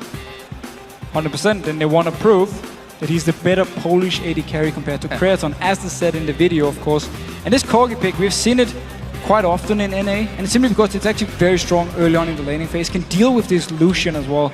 You need to remember, however, Corgi is not a hyper carry, so once you go to the real late game points, where of course the magic damage won't really scale up with the last Wisp where he's building the armor penetration, and that's where Corgi starts falling off. But still, early mid game, very, very strong. And also they take LeBlanc here, something that's been banned a lot against Millennium. And I think Rockat's saying, okay, if we leave LeBlanc open and try and counter pick here with our last choice, the Millennium may just go in there and say, okay, Kurp's going to take LeBlanc and we'll be left without it. But that also now gives Millennium the chance to say, okay, it's LeBlanc, what does Kurp want to play against it? Yeah, will Kurp actually try and go Twisted Fate against it? That would be very risky if it did, so it's very smart by Rocket to pick it early on here.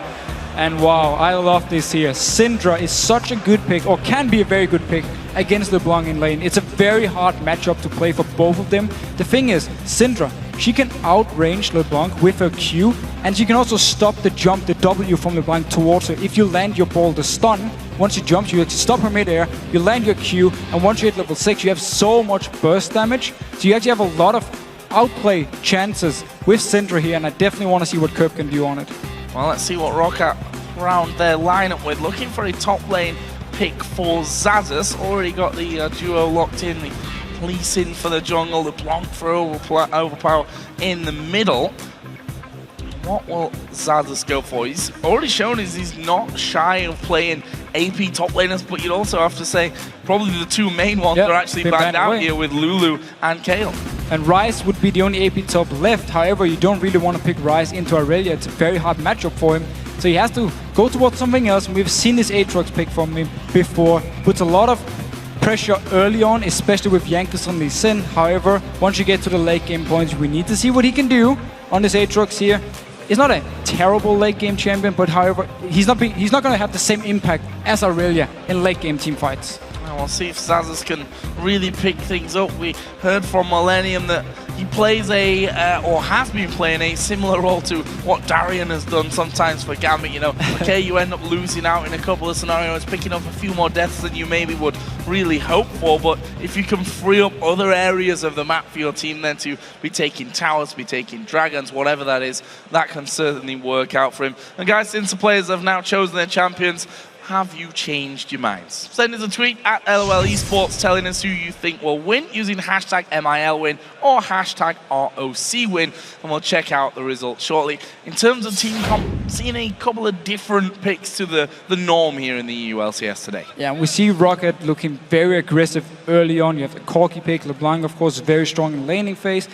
We need to see how the Syndra-LeBlanc matchup will go. I mean, again, both teams, there's room for outplay for both of them. However, Syndra, just looking at just the numbers and the stats here, definitely, or not definitely, will have a very small advantage. I know at least Kurp will think so, and that's why he, of course, picked it into LeBlanc here. But overall, Rocket is just looking to be so aggressive early on here and trying to win all the lanes here and trying to snowball the game. Well, will we see the 10 KDA Kurp, or will we see the, I think it was 2 KDA Kurp? 1.25. Okay, not even 2. Yeah, okay, not all even the 1.25 KDA Kurp. Either way, that's something that Kurp himself, I think, really needs to work on. The fact that he either wrecks everyone or, well, gets wrecked himself. We'll see in this one. He's going up against LeBlanc on the side of Rocket, playing Syndra into this one as we get into the match. Millennium taking on Rocket. Going to be a very interesting matchup.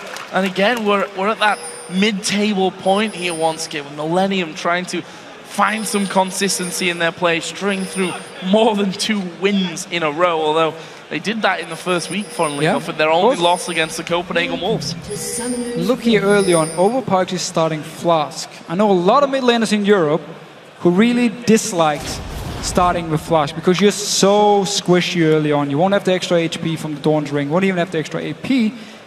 But Opa is basically expecting a lot of poke coming from Kurp. Again, we talk about how the Q from Kurp has longer range than the Q from LeBlanc, so you can use it, stay behind, or stay far back, use the Q to poke him again and again here, but overpower. Risky start with Flask here, we need to see if it pays off, and we need to see what Kurp, of course, can do on this Syndra.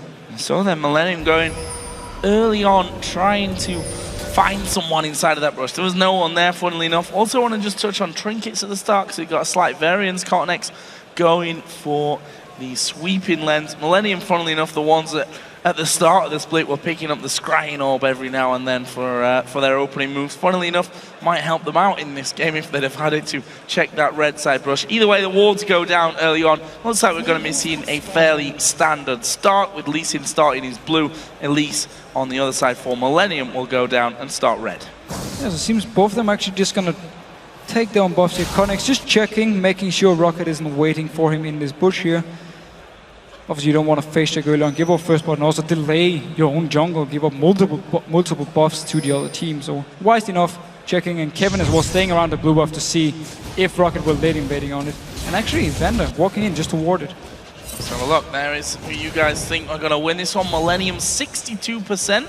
Coming down a little bit from the LOLesports.com vote, which was a thorough 69%. Look at this, Jerry. He's having to go at Jankos, but I'm not sure that this is the best idea. He's gone a little too deep for the Q from Jankos. Point blank, dodge out, and he hits the binding at the end. Jerry looking very confident. Yeah, this is not the first time Jerry has done this thing. When you lane swap, if you put your jungler on the opposite side of the map as where your dual lane is, it's very easy for the other team to move up, to either try and stop you from taking the blue buff or at least poke you down. So Jankos took a lot of damage from Jerry just moving up there, knowing there wouldn't be anyone else to help him, because of course, normally the top laner won't even be in the lane at this point. He's just waiting around to join in with the jungler. So Zaz's back into lane. We kind of skipped over the start for him where he took the red buff on his own. And gives him the level 2. Also getting a ward in there just to see if anyone was waiting for him as he comes down to lane. So this was the reason Rocket started the way they did. That's why Jankos had to start his own blue buff, because Zazas would pick up the red buff, and then Jankos would move straight to the enemy blue buff here. So multiple buffs for Rocket, no blue buff for CottonX. Now he's moving with Kevin towards this bottom side here. You can just clear this out, get the timer from it, and Rocket won't be able to have the timer. Yeah, that's a little bit of an annoyance for them moving forward. Also, with these 2v nothings as they are right now, although Aatrox is moving down towards that bottom lane, we'll see who gets the better of the farm. And once you see Aatrox, I'll tell you what, there's 4 men there. There's enough CC maybe to think about going under the tower. As it is, though, Kevin's just going to stick to the back of CottonX, and they're going to do a bit of counter jungling. Multiple people coming in.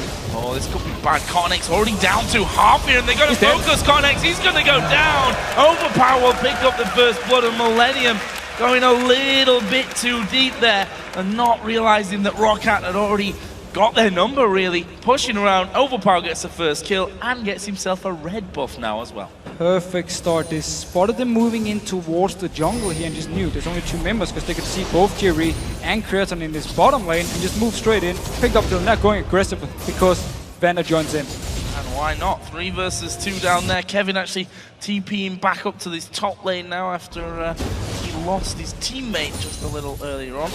Not the ideal start for CottonX, that's for sure. 0-1-0, picking himself up a pink ward actually after dying. And this mid lane, we talked a lot about it earlier on, being fairly quiet up until now, apart from Overpower just sauntering into his own jungle to basically last hit CottonX and steal that blue buff away. It's Kerp who's got a slight advantage in CS after close to 5 minutes. Yeah, but a big wave for Overpower to pick up here. And you see the way he plays the lane, stays very passive, picks up a CS and backs away. Don't even want to try and trade with Kerp. And normally you see LeBlanc being very in your face. He knows his limits, staying back and just trying to take up as much farm as possible. So CottonX actually giving a bit of help to Kevin in the top lane. Trying to stop Celeber bullying him really out of that one, and it's working for Millennium. 17-4 CS between those solo laners as Vander going to get involved as well, and that will actually force Millennium to start backing away, especially since CottonX had to go back off and get his farm on. Vander's been running around quite a lot. He based, ran all the way down to bot lane, now been running all the way up to the top lane. He's actually very far behind in XP, but it is your support. You can sacrifice some XP by moving him around here, making sure he can assist the right lanes. Millennium keeping both Creaton and Jerry down his bottom lane to just push the wave up and try and get a little bit of poke on.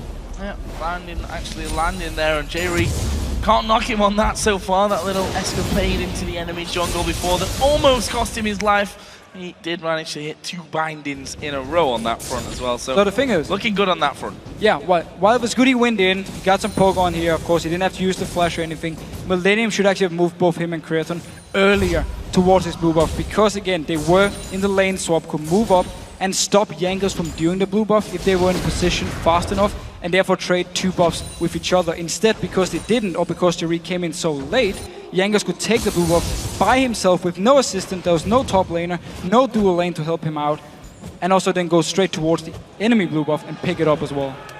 And leaves Rocket after the kill that followed as well in the lead.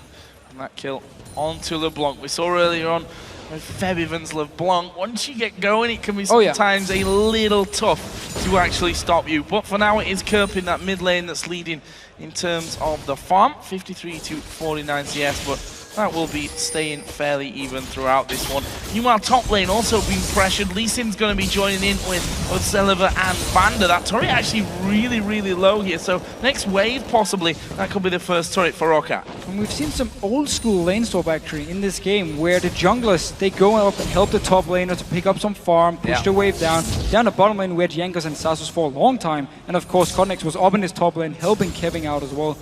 So both teams just been happy enough getting some farm on the top laners and have the junglers help them, and now both of them are back to do their buffs, which means the dual lanes should be able to at least get some damage on the towers if they want to. Could also be the time for them to recall now, either rotate down to this bottom lane and start a dragon if the enemy team didn't move yet. Just want to touch on the CS between Irelia and Aatrox. We see Zazza's finally getting a bit more free time as Jerry's been left alone. Creaton headed back, and he's clawing back the CS deficit that he had just a little bit earlier on to Kevin, who also now has free time in the top lane because Selliver went back and picked himself up the BF sword.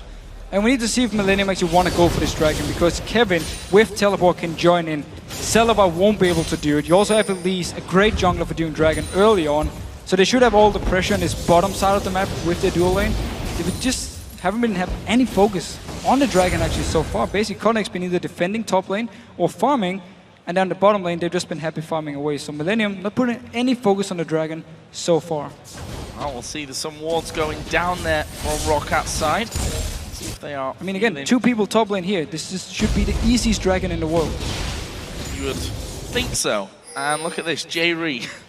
He disturbed the last blue buff. However, this time, he may have bitten off a little bit too much because Overpower's coming in. This is a great read from Roccat, and I think J-Ree could have maybe expected that, considering what happened the first time that this went down. So, yeah, the first time they actually went in Millennium, invaded into the jungle, they were spotted by wards in the river. This time around, exactly the same thing. The ward was placed by Sasus at the dragon while Millennium already had a ward, so they saw it go down, and yet J-Ree moved up there to try and be annoying again, or maybe even steal the way or get the time off the buff. And Rocket just simply spot him moving up with single support, just a weak sheep moving towards you, and you just go straight and kill it. That gives Rocket almost 1,000 gold lead. Dragon still untouched. We do have Selliver slightly behind in farm. Kevin just trying his best at range there, throwing his ultimate out. Just trying to make sure that he does get some of that gold into his pocket. Still ahead of his opposite number, Zazas. Look at this, Jankos coming around. That leaves in 3 versus 1, and as I said before, that turret is actually low. Yeah, so Rocket can send all the members up here, take the tower. However, it should mean the dragon for Millennium in exchange, and they're actually pinging it now. Finally, they feel confident enough to move towards the dragon. Well, I think a calculated move from Rocket here. They probably know that that is going to happen to them. Turret is going to go down. Let's see then if the dragon will be following off. Dragon will be taken. Actually, Zazas doesn't even bother to move up there for a look, and they will take that one. However, can they now stop Roccat from taking this inner turret in the top lane? At least Rocket can get a lot of damage. Might be able to take it. I mean, look in the base here.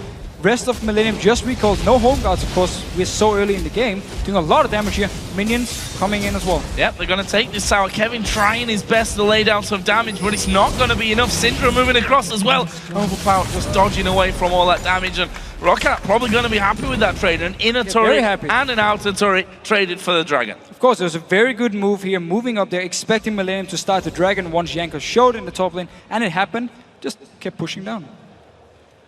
They need to react as well because they're still pushing this one, Roccat. Still got 2 there. And they may have a 3rd with Lee Sin. Finally, Morgana will move across. It's Kevin that's trying to defend that inhibitor turret. I think Roccat probably not going to push their luck on that front. That's another good binding landing from Jerry. Obviously, support Morgana, not exactly masses of damage going to come through, but good for his confidence as the game goes on that he can still land those skill shots. Yeah, he's been landing some good bindings at least. Also onto Jankos early on, of course, landed 2 of them. Got him very low. Oh, Kerp here? Nope. Yeah, there's the ward. Jankos already gone. Slightly too late on that. Now, Millennium here. Stacking up a couple of men in this mid lane. Elise just backing away. There's a binding coming in. Actually did land onto Overpower, but Kerp decides against it. That decides against going all in onto that one. Had his ultimate available, had Ignite as well, but obviously felt like he doesn't have enough damage just yet with the workings of that Athene's Unholy Grail. Yeah, still building up here on his items. We need to remember Syndra, of course, late game can do so much burst damage if you pick the right target. That's always the thing about Syndra. You're very immobile, so we could see Rocket focus a lot of the CC onto Curb and just kill him instantly because there's no jumps on a Syndra. Well, probably need to be honest with you. Sure. And yeah, that's the point that you make there, why I think a lot of teams tend to avoid Syndra, that she is slow, that she's got real no defense mechanisms apart from when you've got Flash available to you, which Curb at the moment does have.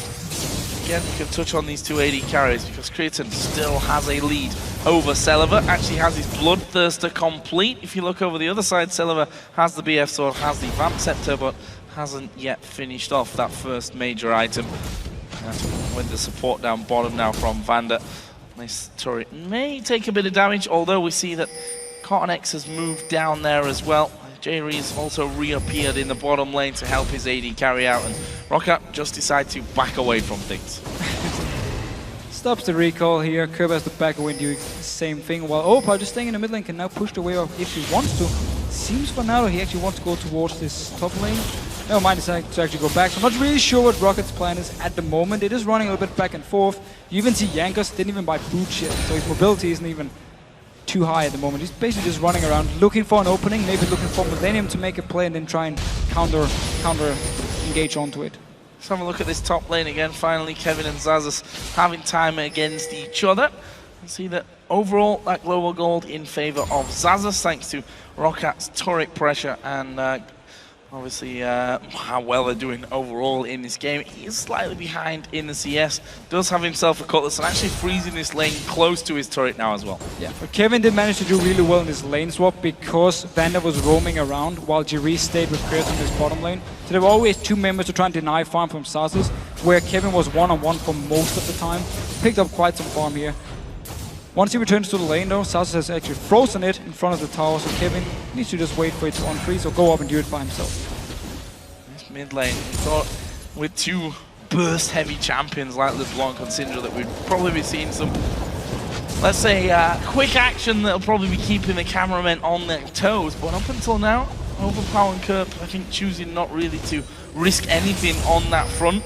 And in fact, it's Curb that does lead there in terms of the farm. This bottom lane also taking a lot of damage here onto the turret. Creaton not going to be forced to tank anything up. However, Jankos is moving down. Overpower is going to come in as well, and Creaton is not going to be able to escape from this one. They throw everything at him. Celiva gets that one. Meanwhile, Zazas up in the top lane. He's got his blood well, but will that be enough to actually keep him alive? No, it won't. That's going to be a kill back for Millennium. Could also be the tower here for Millennium in the top lane, so very nice moves. Curb doing a lot of damage to the mid tower. Rocket sent multiple members to try and stop them down this bottom lane. Only managed to get a kill, still lost the tower. So very good moves by Millennium now, getting a top tower as well. Top tower will fall, down to less than half HP. Middle was saved actually by Overpower. And the three of them down on this bottom lane actually having a decent time of things. Only J-Ree there for now to stop that inner turret from taking too much pressure.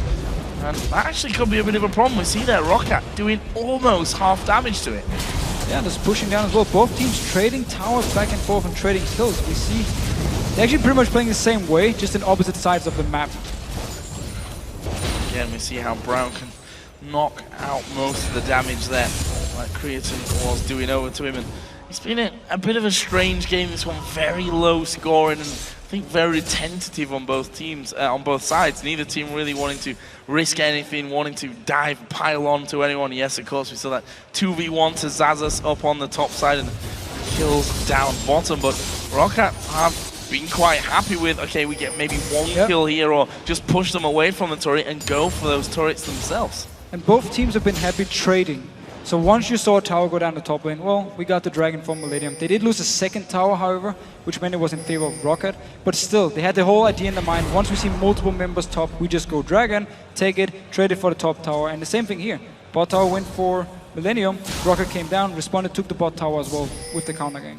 So this could be interesting then. Dragon is live. Millennium got 3 men on the bottom side of it. We can see both Aurelia and Aatrox have teleport available, so they can get involved here should they be needed. Millennium actually have backed away somewhat. That's because Overpower's doing some damage to this middle tower. And just the way that it's gone, the slow start, really, the slow opening 15 minutes, tells me that neither team, unless they're 100% sure that they're safe to go into the Dragon, that they're not going to do it.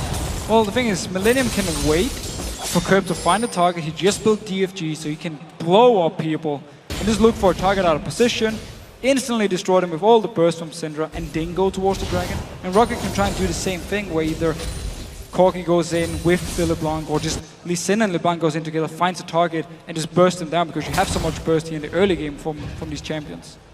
Who's that going to be, though? Who are they going to catch? As the walls going to be exchanged over the top of that wall stun. Not quite got the range to land onto Overpower. He'd be an ideal target for Kurt to blow to pieces before they start off this Dragon Dance. And actually, Roccat are already in there, got their pink wards down on one side. And now, are they going to start off the Dragon here? They know that Millennium have a decent force on the backside. I mentioned before, both top laners still up top, but both have teleport available to them.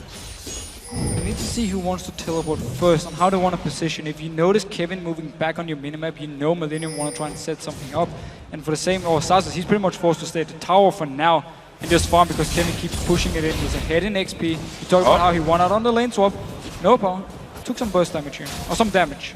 Kind of surprised to not see Kerp at least give it a test there, you know? You land the stun, throw everything at him, say, okay, I can kill him right now, which may quite well be the case with that. You could force him low, force him to recall to base, and then go for the Dragon from Millennium. Instead, though, Rocket starting at the ping ward. He can't even spot the green ward because it's just outside the pit. Just around the corner from that one, as Vanda trying to keep them away. Dragon's actually down to less than half HP. Are Roccat going to stick to this one? There is a cocoon landing, and they back away. Millennium don't want a piece of this one. Roccat also letting the Dragon reset. Are they going to start it off again? No, they back away completely. So Millennium stopping Roccat, getting in there and taking that Dragon. Just dancing around it. I mean, started. As soon as they see someone moving, Rocket just backs away. Don't even want to try and risk a fight when they're tanking the Dragon at the same time. And they also want full control of where Kerb is moving, because they don't want to get blown up by him. And they want to. He should be the target for him to catch up, because Lucian, he can dash away. Kerb, he can't do anything. Speaking of Kerb, he's approaching 200 CS. Probably sat on a decent chunk of gold as well, over 1,000 in fact, that he can cash in the next time he goes home. Same going for Creaton, who's got 1,800 and 1,000 on the jungler as well. And that's the kind of cash that you're gonna want to have in items rather than just pure cash when, or if, as this game seems to be, when the Dragon gets started. Once it actually gets started, and Rocket managed to recall now, spent a goal on both LeBlanc and Corki, and now moving back towards this Dragon area. If they spot Millennium recall at a bad position, they might go straight forward and just force it.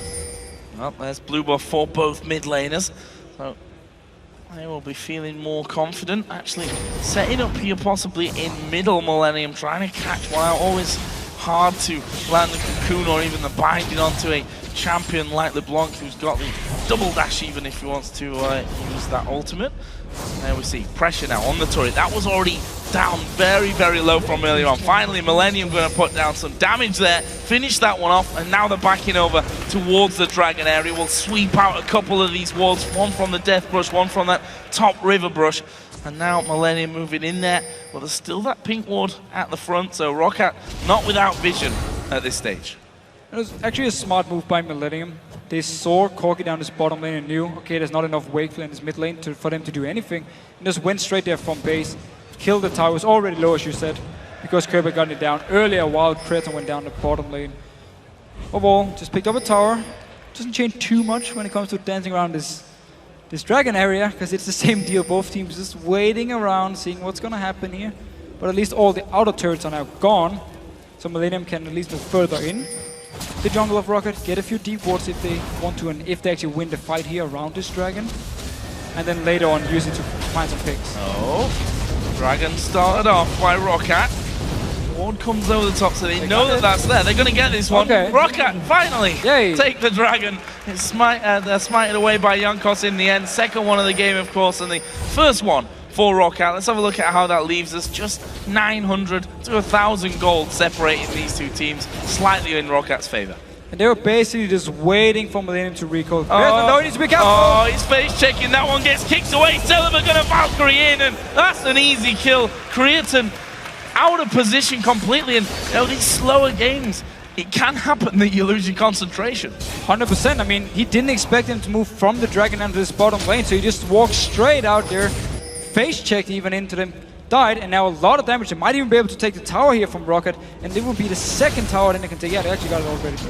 Oh, there's the stun coming down. They're going to go for Vander. Kerp is going to pick that one up. Did use his DFG, and a lot to throw at the support, but kill's still a kill. That's going to help Kerp. I mean, he's also sat at 224 CS at this point, so definitely farmed up nicely. And look at this, Kevin going down towards Jankos. Overpower also is killing a ward, which 22 minutes in, that's one of the highlights as well. Well, 2 towers down the top lane, 2 towers down the bottom lane. That's the thing, we're 22.5 minutes in. Actually, we've got no towers except in the base, the bottom, and the top lane here for Millennium. So, although it's been slow on the kills and really on the action as well, Rocket have taken their chances here and taken 2 inner turrets. They played very safe. You can say it's for both teams here, but Rocket just been waiting for Millennium to make one mistake, get a kill, take 1 or 2 towers, take the Dragon, you know, get these objectives going for them. And they're really looking for the big team fights we saw every time Millennium moved towards the Dragon. They just backed away. Like, don't even want to deal with it. Just simply waiting around, playing very passive and looking for mistakes from the other team. There's another ward in the mid lane taken down. Let's have a look at some items. I've got a feeling we've got a couple of minutes to kill until the next fights actually appear in this game. So, mid laners want to focus on them because, as I said before, the DFG and now the Athenes finished off for Kerp. Other side, Void Staff and the Athenes were already there. And we also have for Overpower needlessly large rod and his Fiendish Codex. Are you going to start cheering for wards now as well? Yes. We might have to find a replacement. Simply to annoy you. Well, there's a trap. Kerp actually going to come in again and start on to Overpower. How are they going to finish him? No, because he's LeBlanc and he jumps away. Jumped away. Ulti was used by Kerp, however, so got some damage onto him and now pushing up towards this mid lane. Kevin, of course, still in this top lane with Aatrox. Both teleports is up. Televato is coming in from the side, clearing the way. Coming in from the side, those bombs of his ultimate doing decent amounts of damage. Working towards his Trinity Force now, already got the Phage and the Sheen. Obviously, he started with the Bloodthirster. And look at Kevin, where's he going to come? Are they going to try and have a go on this middle inner turret? Oh, Overpower waiting off to the side. There is that pink ward in there that they've already spotted with the ward anyway. That's a nice little pickup for Millennium. But what are they going to do with it? Getting some wards down, but backing off, which tells me that Rocket are just going to walk straight out there. Vander's going to start sweeping, and they're going to get the control back. And also a red buff here. Kerp needs the ulti back before he can pick a target to kill. At least we saw the idea from Millennium. Hide around, get some good wards, try and spot Rocket out, and then land a stun. Long range stun from Kerp. He can actually do it out of vision range from you, so you don't even spot him. He just comes from the fog of war, just whoop, straight in. There's the ball, hits you, stuns you. However, he didn't have the damage to take down Overpower yet. Jumped away. I don't even think he actually had to use the DFG, or could get in range to use the DFG before. But this Millennium, both teams actually are just looking for the one pick to then take a tower, to then take a dragon, and try and extend the goal lead, or catch up. Or catch up, and there's only 1,500 difference between the two teams. 25.5 minutes in, 4-3 on turrets. We've got more towers down than kills so far, actually, Deficio. Joe Miller. Might stay this way as well. We'll have to see about that one. Either way, Dragon in 1.5 minutes. Team's going to start warding up for that one. We can see that Vander and Jankos already moving through, and they spot a pink ward from Millennium's side, which will be used to clear out that vision once again. So Overpower actually went for DFG himself. Normally, once LeBlanc starts with a Fiend, you go into Death Cap, into a Void Staff. He went for DFG, so focus on trying to burst down a target himself. Could be Kerp, of course, but keep talking about how Syndra is a very easy target to pick. And all these wards going down. Yeah. And important as well because the Dragon. Yes. Less than a minute's time. That's Kevin. Oh, there it is. I'm still not a fan of encouraging it. There's a pick more here, though. Oh. Oh, he wants it. Does he know it's there? Well, even if he does, not going to go challenging for that one. Backing away. Millennium getting some wards of their own over on the blue buff side.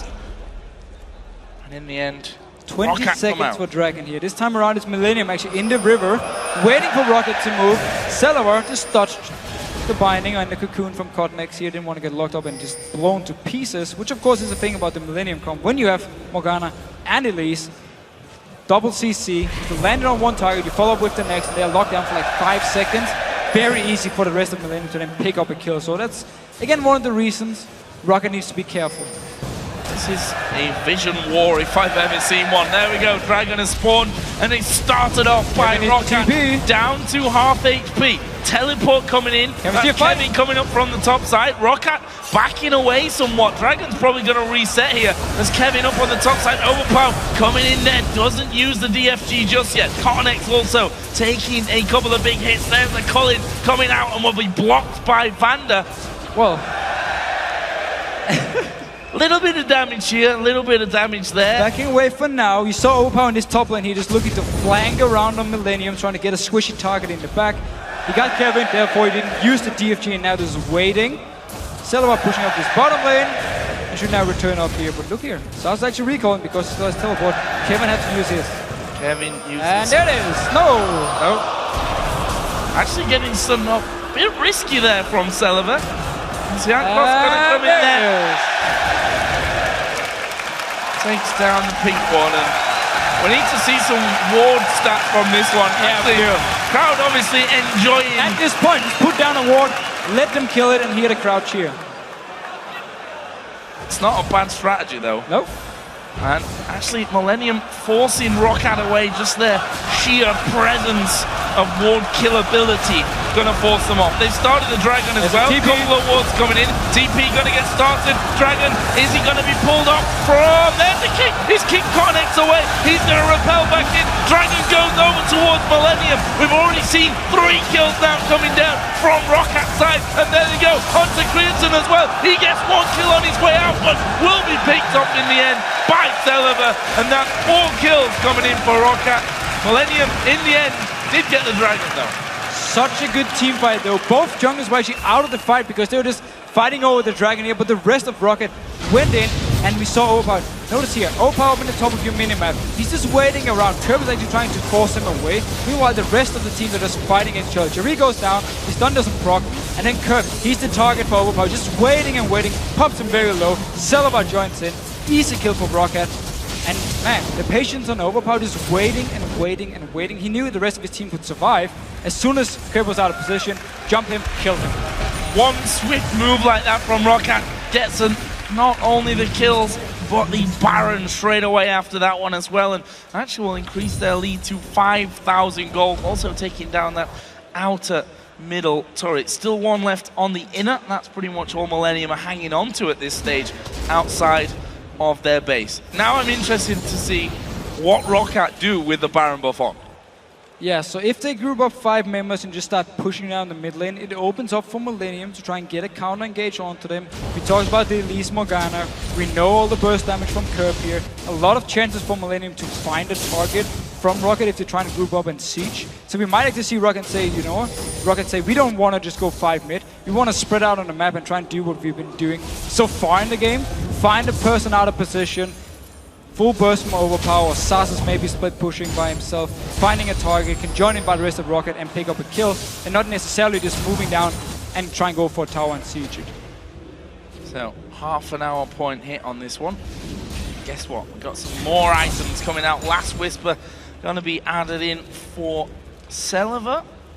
Also, Locket picked up here by Ziankos on the Sin. And also, we can see Face of the Mountain completed for Vander and Brownlee. Last items coming in from that one. And again, I think you might be right on that, you know. They're going to sit back, wait for those picks to come in. Again, the thing is, it's very hard for Rocket to siege with this combi. I mean, LeBlanc doesn't do too much tower damage. Celavar, fairly short range, and there it is!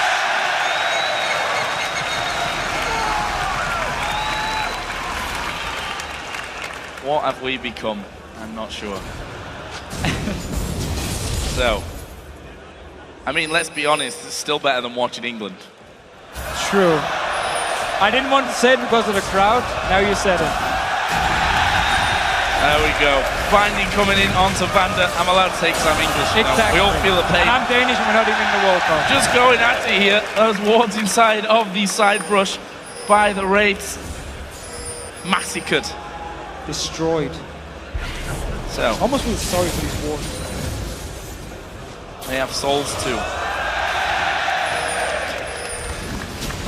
Roccat getting full control here at least of the Millennium jungle. It's what they can do with the Baron buff. Exactly. Move down, get some deep wards, try and spot out Millennium if they want to move in for the blue buff or the red buff, and look for this target here. Because you see, Roccat can just group up 5 members. It's too risky for them to group up 5 and try and just instantly take down the tower. They need to get a kill, or maybe dive onto Millennium. Oh, there, might see it. Overpower actually catching Kevin here, waiting for those cooldowns to come back up. There's the dive in, does manage to get it, and now it's 5v4. Mid tower going to be pushed. Yankos and Celiver onto that one. Celiver just going to cut out the minion wave before it gets around, not even needing to tank it. That is another tower. Only the base now left standing for Millennium.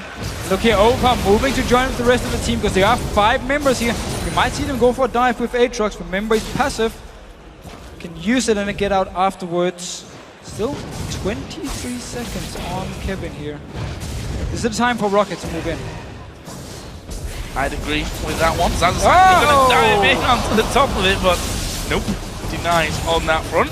And Roccat here going to back away on things. Bottom lane actually not pushing in their favor. They do have the top lane pushing from their side. However, bottom lane needs to be dealt with here and pushed through if they want to focus on more than one lane at once. So I think is the way to crack the Millennium defensive nut. We did, however, see Rocket wanted to dive, but the stun from Curb stopped Aatrox just as he jumped up in the air.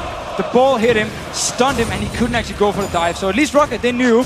We're 5 now, only 4 members from Millennium. We can dive this one, we can get the kills, we can take the inhibitor. However, Curb saved the day. Curb saves the day. I think we need some ward-based stats for our statistician there as well. I think that's what everyone would enjoy. Actually, probably the most impressive statistics from this game as well. There's a lot of wards gone down. I also like how Panky and Unsu, of course, the observers, just keep following people around, looking for these wards to go down every time. So we catch every single one. Well, that's good. I mean, there's not much else going on to really miss the ward kill, so whatever. Either way, though, look at that top left-hand corner. Dragons coming up in 20 seconds. Roccat already getting in position. We've got Baron coming up in 2 minutes as well, so an action-packed 2 minutes definitely coming our way. 34.5 minutes into the game. Rockat's lead extending here. Why not? Denmark. Some TSM chants in there as well, and there is the Dragon. So freebie this time around for Roccat. Of course, I mean, they have control of the map after the Baron. They got some deep wards in, took control of the lanes, pushed it all the way down to the base. Picked up, of course, the late game Dragon, giving quite a lot of gold over to the side of Roccat, so extending the lead. I have a feeling they might just wait for the Baron, however, to actually spawn and maybe try and bait it out, or just take it straight up and try and do the same thing they did before with the last Baron buff. Well, most definitely. The way of the, pensive way that Roccat have played this one so far, I don't see them pushing in, thinking about making a move without having that Baron buff in their favor. We see their Celiver a little scared to go down. They've lost a lot of control of the wards that they had on the bottom side of Millennium's jungle, so they certainly need to be a little wary with that one, especially since Baron timer is pretty much a death timer at this point. If you die at this stage, you're not going to come back up before that Baron actually comes in play. Exactly, and that's why Millennium is playing it so safe. You also see all the pink wards for them, placed in their own jungle, because again, they just want to keep the vision, want to make sure Roccat isn't even there warding, and Vander, of course, setting up some wards around this Baron pit so they can now spot Millennium moving in if they want to try and stop them. So, Zaza's pushing the bottom lane out. TP is up, as it is for Kevin as well. So Kevin's going to have to go down bottom possibly here in a second to make sure that they don't lose out on that one. And of course, with the Baron up in 10 seconds, everyone getting in there. There's a Scrying Orb actually used. A bit early. Brereton. Just looking to see if Roccat were waiting multiple members to try and kill them if they moved in here. Could have saved it, if Rocket now starts the Baron straight up, they won't have it, of course, but they wait for the cooldown. Still in a fine enough position. I actually see Jankos taking the blue buff, so he's behind Millennium at the moment. Yeah, that could actually turn out to be pretty damn interesting. Got vision of them. Have they actually spotted Jankos? They've not spotted. Here he comes. Will Kid come through. Have they got the damage here? No one really putting the pressure down. It's Kriensen though that's focused. Jankos on the killing spree. Both Jerry and Kub having to back away. But look at Santos diving headfirst into the rest of them. Kevin here pops his Randuins, but Celeber is now unstoppable, and they're going to keep going through on this one. Kurt got no mana to keep himself alive. That's a double kill for Celeber. Are they going to push for it? 50 seconds on Kurt, 35 on Kriensen. Are they going to finish the game? I don't think they are. They're going to go back for Baron. Don't have any minions. If they had minions, they could actually push into the base of Millennium. However, now forced to go back towards the Baron. We'll pick it up unless we see Cotnex with the steal.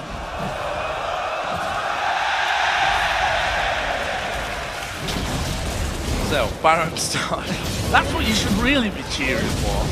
Either way, half HP done on that one, and look, we see that Overpower just keeping those two members of Millennium that were actually still on the map away from the Baron area, keeping them in that mid lane. We're going to see Rocket actually recalling here after picking up that Baron, all of them with over about 1500 gold, and there's Jankos from the back again. Notice here, Jerry instantly as the fight starts, puts the Black Shield on Curb, so Kreaton so far back from the rest of the team. He's just left alone. There's nothing he can do once Sazal actually comes in.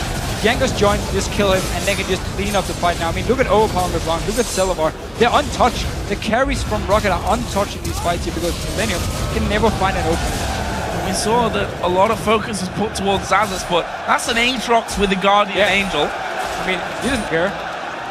There's not really a lot you can do against that Aatrox. We have now a Mexican wave going in the stadium. That's pretty nice. Yeah. For Rocket, obviously, who are ahead in this game. Baron buff now on. 40 minutes into it as well. See a couple more items coming. Actually, the Banshee's Veil for Celeber, offering him a bit more protection. Overall, Banshee actually for both sides work really well because of LeBlanc and because of Syndra, of course, to stop some of the bursts coming in there. Now Rocket, though, doing the same thing they did with the last Baron buff. Split up in multiple lanes, push all the lanes down, and then look for a kill. Or we can maybe see them go fight together, and if they feel like they're strong enough, or they catch them out of position, they might just go for the dive. Rander actually on the front. They've got Overpower pushing the top wave in, Celeber pushing that bottom lane out as well. Still needs to be careful though. I mean, if Kevin dives on him at this point, Randuin's and that Trinity Force might be able to give him a good run for his money, although also have to say Celeber pretty fair at this point. 6-0-3. Might be a little bit too tough of a call for him to go in for. We just need to see Rocket find this one kill to set everything open.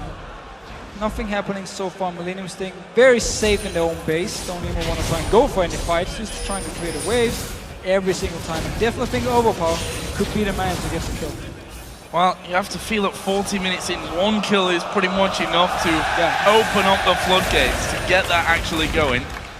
So that they can push with all 5 versus 4 on Millennium side. But where is that going to come from? We've got Zazas and Jankos pushing mid lane constantly. We've got Overpower constantly on top lane, Vander and Celeber both on the bottom side. Everyone wants to see wards. Yeah. It's hard to disagree. Yeah, sadly, the further into the enemy base you get, the less wards. Oh, that might be there it is. He's missed the combo though. Chain's not coming through. That could have been different using everything. And actually, they're going to push into this one. Turret is going to go down with Kurt having to go back here to heal. That offers Rocket their way in. Are they going to stick around? Actually, they're going to back straight away. Surely go to this middle lane or to the top, which both of them pass the halfway point. Dragon is open, or Dragon is up here. Might just go straight for the Dragon. Actually, no, they're staying around here.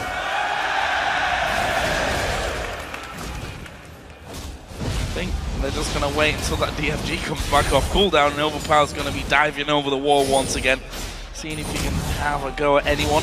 Kind of easy to pop the Banshee's Veils when you've got a Corki in your team as well, who can just throw his ultimate in there and stop those Banshees from being so effective. There's a binding actually landing onto Jankos. There is all the damage thrown through, but not really denting Roccat all that much, and they just turn it back around. Gonna push back in, try and do some damage. Then overpower again onto Jerry, but no full combo. He does have the DFG available now, though. We actually see him every time he goes in. He's looking for one of the squishy targets, and Jerry is very fast on his black shield.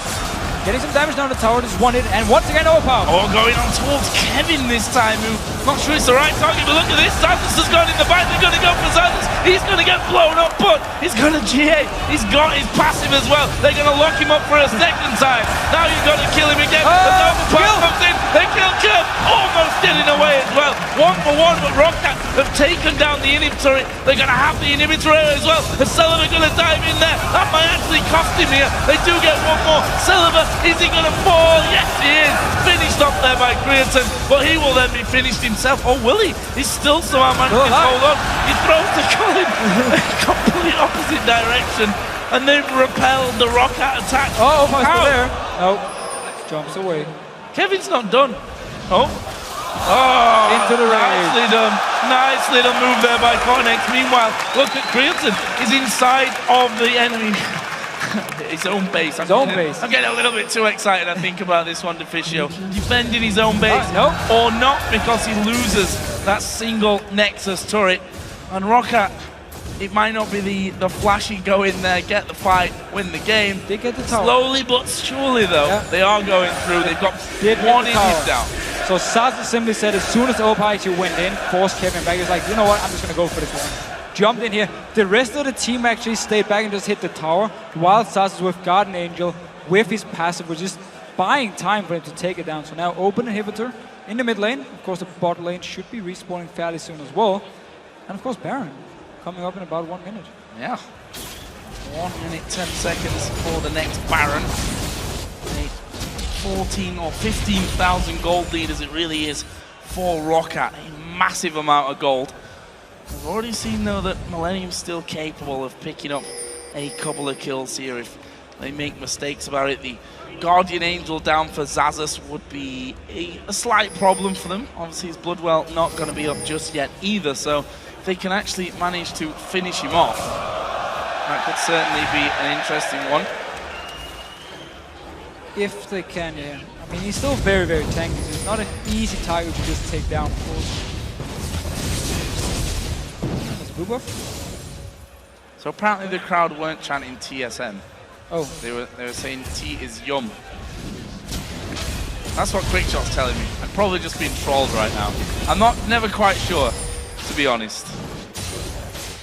We'll see. So 10 seconds till the next Baron. Kevin's still busy down on the bottom side of their own base, fending off these super minions. Baron. Happy New Year. Happy birthday, happy birthday for Baron. He's back up. Now you're dead. And he's going to die straight away after. Roccat will have this one. Millennium still fending off these super minions and trying to push out these waves as far as they possibly can before the next Roccat onslaught comes around. They may actually just be headed home first of all, though. There's 1,200 gold for Zazas, 1,000 gold for Vanda to spend. Take your time, why not? This game is not going anywhere. However, Roccat now. Golden opportunity because 2 inhibitor towers are gone. So they can go straight in, take inhibitor, or force a fight. And then it's only going to be the Nexus towers, or then only, there's actually only one Nexus There's only tower, one. Or the top lane as the next target where they might be a little bit scared to go in. But still, keep in mind, with Morgana, with Elise, Millennium still has a chance. As long as they can break these benches first, of course, to maybe land a snare, and maybe go in and instantly kill someone and therefore win the fight. Well, Dragon... Notice I say maybe. Maybe. Maybe. Who knows? They get another Dragon, though. 3rd of 5 this game. Actually, they've got as many Barons as they've had Dragons, funnily enough. Now, let's see. Roccat here. Grouping up on the bottom lane. They've got Zazas pushing down the mid lane. His GA is going to be up soon. And his Bloodwell is now available. So, he's got the survivability on that one. Also has his... teleport available should that be called in, as Jankos going to get the binding on him, but that's not really something that they want to follow through on. Not really the right target. And watch overpower, because he's going to be the playmaker here.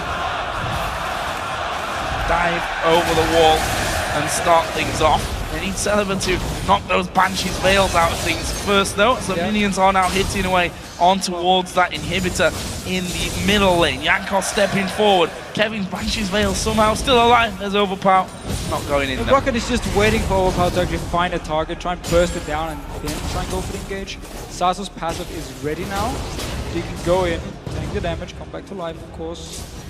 Overpower now moving towards the mid lane, poking a little bit onto it. And the poke actually causing them a few problems down bottom. Celeber going to set to the nice going for Jay Reed. He's going to drop down instantly. Kevin's right in the middle of him as well. Kicked around by Lee Sin, and that'll be a double for Celeber. 3 more left to take down. Cully comes out, but that's not really going to do much. Celeber, in fact, tanks it all up. Meanwhile, Kirk will be picked off by Overpower in the mid lane. He's now on a rampage, and Roccat, with 4 kills, only Creatine left to defend the base, are going to push through, finish off the turret, and finish off the game here after 47 minutes. So Rocket simply in the end here were just looking for one chance to engage. They saw it, jumped onto Jerry, who had an hourglass, couldn't use it in time. He went down instantly, and Rocket were just so far ahead in items, and gold in general. It was just a matter of time before they found the right team fight to actually win it. 22,000 gold was the lead for Roccat by the end of that one. To say they were ahead is somewhat of an understatement. Actually, Overpower, Zazas, and Celeber all round about 20,000 gold apiece, all on pretty much full item builds. Tripping up on stage, and not a problem. They won the game 18-5 in kills. It took them 47 minutes and about 47,000 wards, but they did manage to get through it. Very slow and passive play from both teams. So you don't get extra points if you do it with style. True. You don't get extra points for killing millions of wards. You don't get extra points really at all, and that's the thing for Roccat. We said last week was a forfeit win against the Wolves. Yep. Then they managed to take down the Super Hot crew, but that's still not not results that we could really say, okay, Roccat is back, so to speak, to that form that we saw out of them in the spring split. This, however, does go a long way to kind of showing that, and also just to confirm the fact that we thought about Millennium is that they are super inconsistent. They keep finding new picks, Millennium, and sometimes they work, sometimes they don't, and it's just the same deal over and over for them. One thing we can say about Roccat, at least, from these 2 games we've seen now the last 2 weeks, is the playstyle is safe, very safe, a lot of focus on objectives, and looking for mistakes from the enemy team. Not exactly the team just going straight in and looking for fights. Well, I think we've just seen almost 47 minutes of exactly that. So we're going to head over to the stage where Shox is ready to speak from Overpower from Roccat. So let's send it over there. Thank you very much, Joe. Indeed, joined by Overpower here. Congratulations on that victory for you and Roccat. You went for a LeBlanc, and up against the Syndra, some people say a very good Syndra can actually beat out the LeBlanc if it's played correctly. So what did you do to win that matchup? Well, it's true. Like, I kind of lost some scrims as LeBlanc to Syndra, so I had to play passive, as the whole game was actually. So I would say it's 50-50 matchup, but I didn't want to risk. So yeah, I had to play passive because I kind of wanted to win, and we knew that we have the late game with LeBlanc and Atrox. So yeah, it was easy decision for me to play passive. To say passive, no, the game wasn't passive at all. Just kidding. It did actually take a while to close it out for you guys. But tell me how you were able to build up the advantage in the mid game. What did you guys do right to get on top of them? Well, I think that we got a pretty good advantage over the Drake fight, where we killed up 4 and got the Nashor, obviously. Yeah, from there, I think they were kind of scared to fight us, and we could have like initiated with my W and just use my full combo. Then someone was low, and we could have just take the easy towers and inhibitors. So that was our plan, to just in the late game use my W, use my QQ, and someone was low, get the turrets, and win the game. Well, finally, you guys are playing here, of course, on this great stage in the Wembley Arena. What has it been like to play here in front of this awesome crowd? It's amazing crowd for me. It's the biggest crowd I've been playing for, and it's really loudly.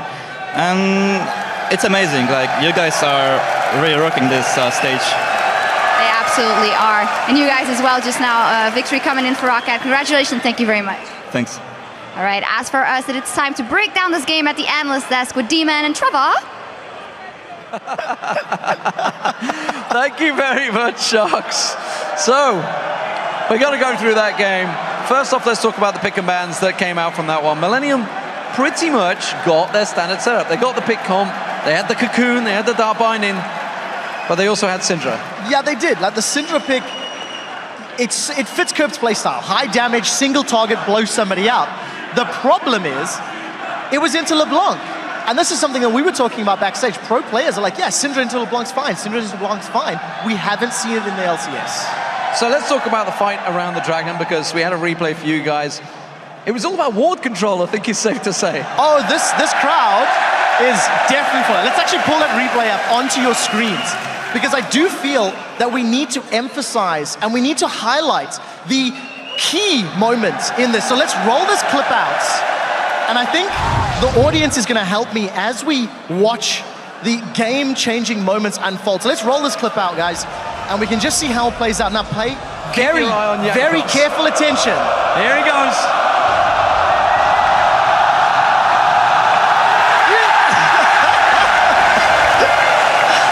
Now, in all seriousness, after the ward fight, Rocket did gain control of the pit, and you will notice a fight will actually happen. It took a long time to build up. Rocket are going to get control of the pit, and the very important thing is that Millennium, they don't know how to handle Rocket. They don't know how to deal with the engage. And Rocket, they were ahead. It just took a very long time for them to actually make that lead count. We do have to give some props to Cottinex for coming back into the pit even after being booted over to the wall. A little bit of misplay from Rocket, and 3 for 0 at the end of it. Rocket come out ahead. Yeah, and it was Selavar again, got a triple kill there, I believe he did. He got a couple of triple kills in this game, so if you've got him in your team, then actually I think most people have probably dropped him. Yeah, I mean, look, the thing that this replaying game highlights, both Millennium and Rocket really struggle with the strategic decision making. They really struggle to push advantages and get control of the game, and both of them need to go back to the drawing board and learn from this match. Yeah, fantastic match nevertheless, and we got a big one coming up. We're going to take a break though, we'll be right back with the last match of the day. Gambit will be facing off against Fnatic, so stay tuned.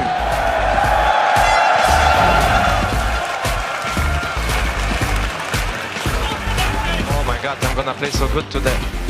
If you first pick me Lucian, it's instant win.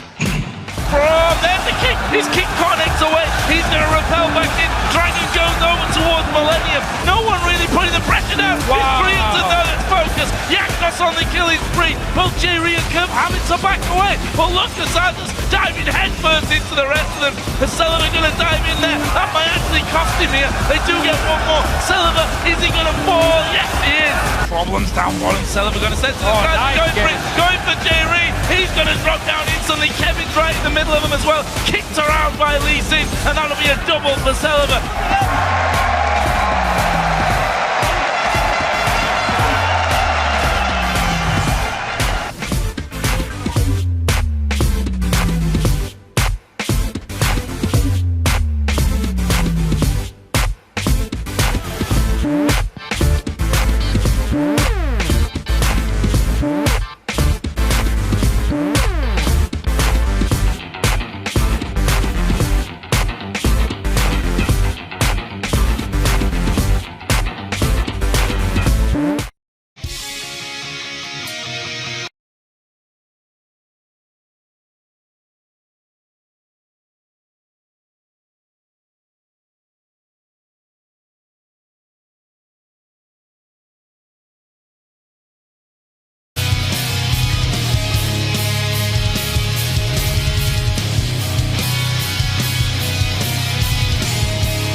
versus Gambit game. But first, I am joined by someone who you may know from the scene, of course, ex-jungler for Millennium, but right now announced today, actually, as the official coach for Team Fnatic. Aranea, welcome.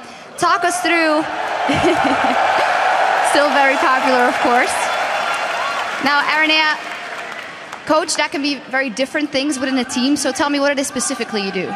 Well, right now, I'm acting more like an analyst than a coach, because I can live with them till July. In like middle of July, I will go to the gaming house and I will start like working full time for them. But right now, I'm still on my exams, so I've been working from my home, like watching their scrim and telling them how they play and how they have to play better. So it's more like an analyst job than a coach job, but still like I'm trying to focus on that both sides. All right, and how did this come about? Why did you choose them and the other way around? Why is this a good fit?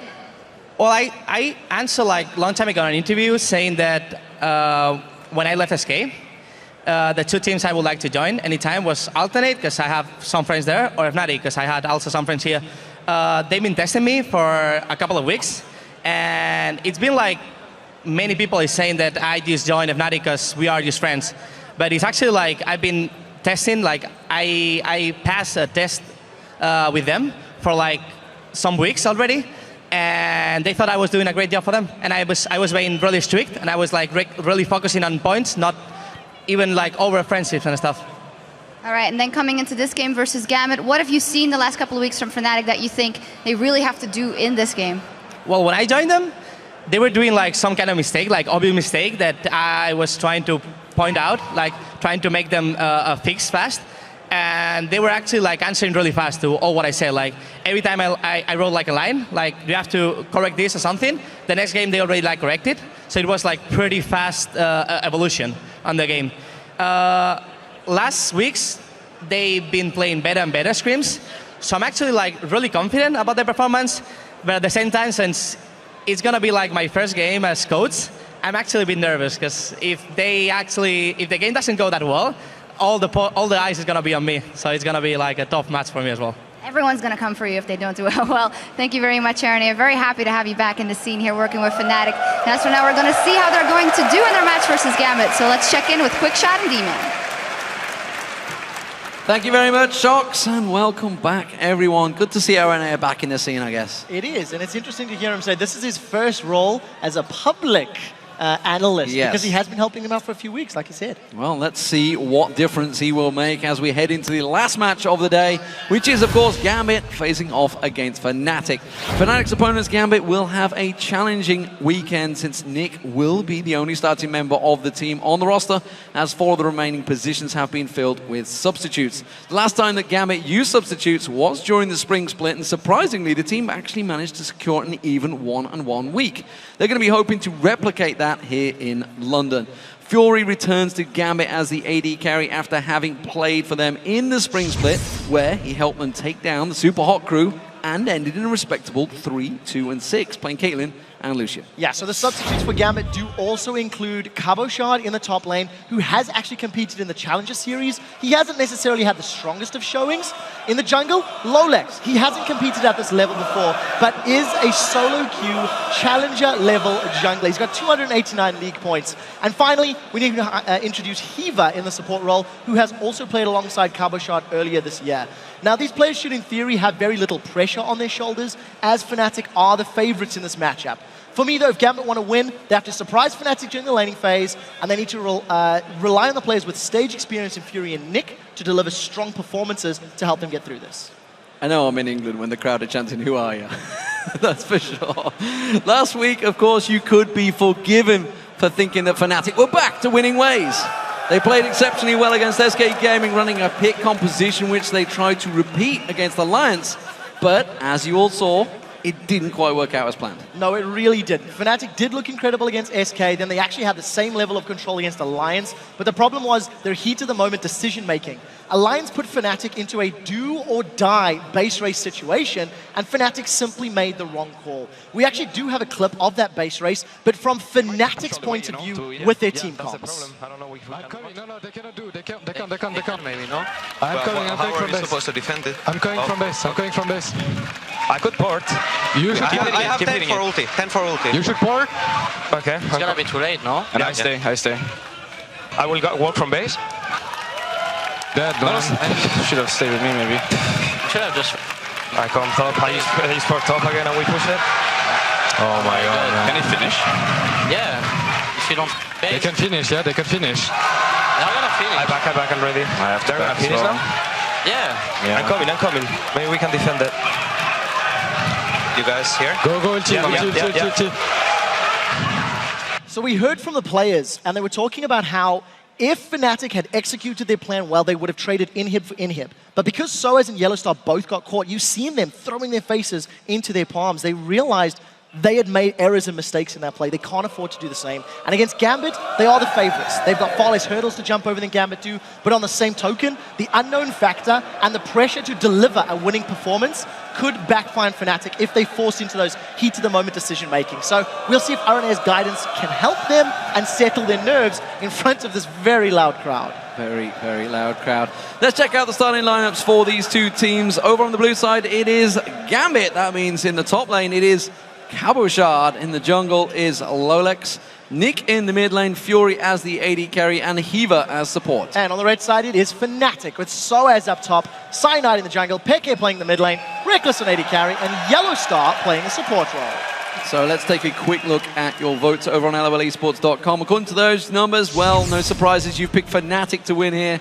77%, quite respectable still. Solid number. Of course, those votes have been up since before the substitutes were announced, which will affect us. And I think, you know, all things considered, they should theoretically have the advantage in most of the team-based decisions, rotation-based decisions. But we do know Fnatic to be a team that can go on tilt, that can be psychologically affected. Well, just think of the pressure that's on them. RNA is now announced as the official coach. They're basically playing against a solo queue team. If they lose this, it is not going to look good for either of those, that's for sure. Gambit literally have nothing to lose going into this game. Yeah, completely agree with you.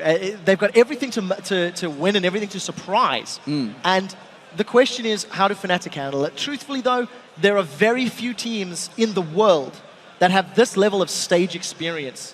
Talking about Fnatic in particular, with the exception of Reckless, who he himself has even competed with the best in the world at IPL 5. He's played alongside. He was at Worlds, even though he wasn't playing. He was there. He's attended. He's seen the vibe and the scene and the energy.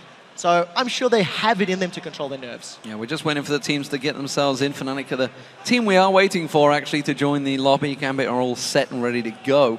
So what are we expecting? Pick and bans are going to be getting underway in a few short moments. Once they deal with the issue, you can see the admins are just at the back there sorting them out. What do we think with the pick and bans for this one? I'm really interested to see how the jungle matchup plays out. Lolex for Gambit is a solo queue Lee Sin god. He's got several hundred games played. He's up 300 points in Challenger. I am expecting it to get banned, especially considering that they are on blue side. If you remove Lee from the pool and knowing that a player like Cyanide can play junglers like Jarvan, it is something he's played in the past, Vi, etc.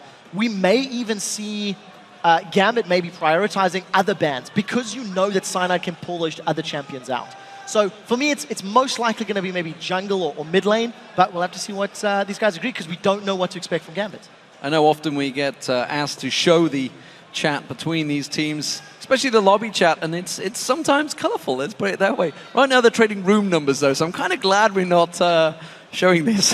Yeah, it's lucky. I'm sure Pekka doesn't need the room number to find his way into the hotel, but we need to see how he delivers. It's going to be up against Nick. Nick, of course, has played LCS, has got a multitude of champions to draw from. I'm looking at him to help Gambit get ahead in this match. Well, here we go, ladies and gentlemen. It's the final game of the day. Fnatic up against Gambit. Gambit, as the blue team, will have first pick and ban, and will ban away Twitch straight away from Reckless, who had those crazy stats on him last week. Yeah, very, very scary game. Even in games where he struggles to get going or started, he still makes very strong plays. There's the Lee Sin ban that we did talk about. It is Lolex's most played champion and his strongest champion by a very large margin. Well, Lee Sin going down, as you mentioned, Lulex. LeBlanc, we've seen him performing very well. Overpower played him. Of course, we also saw the match before that one. Twisted Fate also taken away, so actually focusing quite heavily on Fnatic's pick comps that they've been running lately. Jax and the surprise Kassadin has gone out. That does mean that Elise, Evelyn. Yeah, it's going to be one of the junglers they may first pick here. Nidalee is still up. I do think those are some of the considerations. Braum as a champion as well is something that could be considered. The thing is, whatever gets locked in by blue team means two other champions go over to the side of Fnatic. So they could get the likes of Thresh, they could get the likes of Nidalee if they wanted to. But we do know that Yasuo is up as well. It is a counter to Nidalee. So a lot of mind games going on, and Gambit with a very safe first pick. Yeah, Cabochard locking in that Lucian for Fury. Fury, of course, has played with Gambit before as well. So we've seen him on this stage before. Moment Fnatic. So two choices. Will they go for the support? Thresh, of course, is available. Morgana's available. Which one will Yellowstar favor? Often, it has been Morgana. It is such a difficult pick and ban phase for Braum Fnatic. available as well, don't forget. Yeah, but because they don't really know what to expect from the rest of Gambit's composition, a safe pick like Elise is probably smart. If you want to go for a support, you know, take the Thresh away to prevent that Lucian Thresh lane. That might also be an option, but then you do give up Braum. Lucian Braum is terrifying. They synergize so incredibly well. And you see Fnatic, they're running the clock down because they don't know what to pick that is like the safe, smart pick, so to speak. And yeah, even last second, swapping it out. So Morgana as a support. Yellowstar's one of his most preferred. He has played a lot of Morgana games, and in the weeks 1 through 3, he was preferring Morgana over every other champion, as he's done again, with Thresh, with Braum both being up. So let's see how this one is countered. I wonder whether Gambit, whether they're going to go for a solid team comp. They decided on it. We talked about Nidalee, of course, earlier on, maybe for Nick. It's a champion he's played alongside full roster of Gambit, so possibility for him. Aurelia in that top lane, Cabochard. Well, Soaz knows all about that one. Shyvana is available for Soaz. It's a champion he's worked very well on in the last few weeks. Yeah, and it's something that would synergize well with a lot of compositions. The Morgana pick is reactive, and it also allows you to set up picks because of the power of that Dark Binding route, which is 3 seconds at max range. I mean, it's the double pick we just talked about that obviously Millennium aim at, and Fnatic do often go similar champions. They do run very similar style, but what I like about the picks is you can mold them into anything else. You can work those champions into a multitude of compositions, and Morgana's always going to provide peel and protection for your AD carry. Wow. So, quite smart. That is a very, very fast lock-in. Fnatic now deciding they've got aggression for Corki, they've got an AD top laner, aggression in Aatrox, and when you combine Aatrox and Elise in terms of going forward, you've got a lot of damage already from Fnatic. Yeah, well, Nidalee was locked in by Nick, no surprises. It is one of his most popular champions. Fury not really going to be picking out that going for Timo.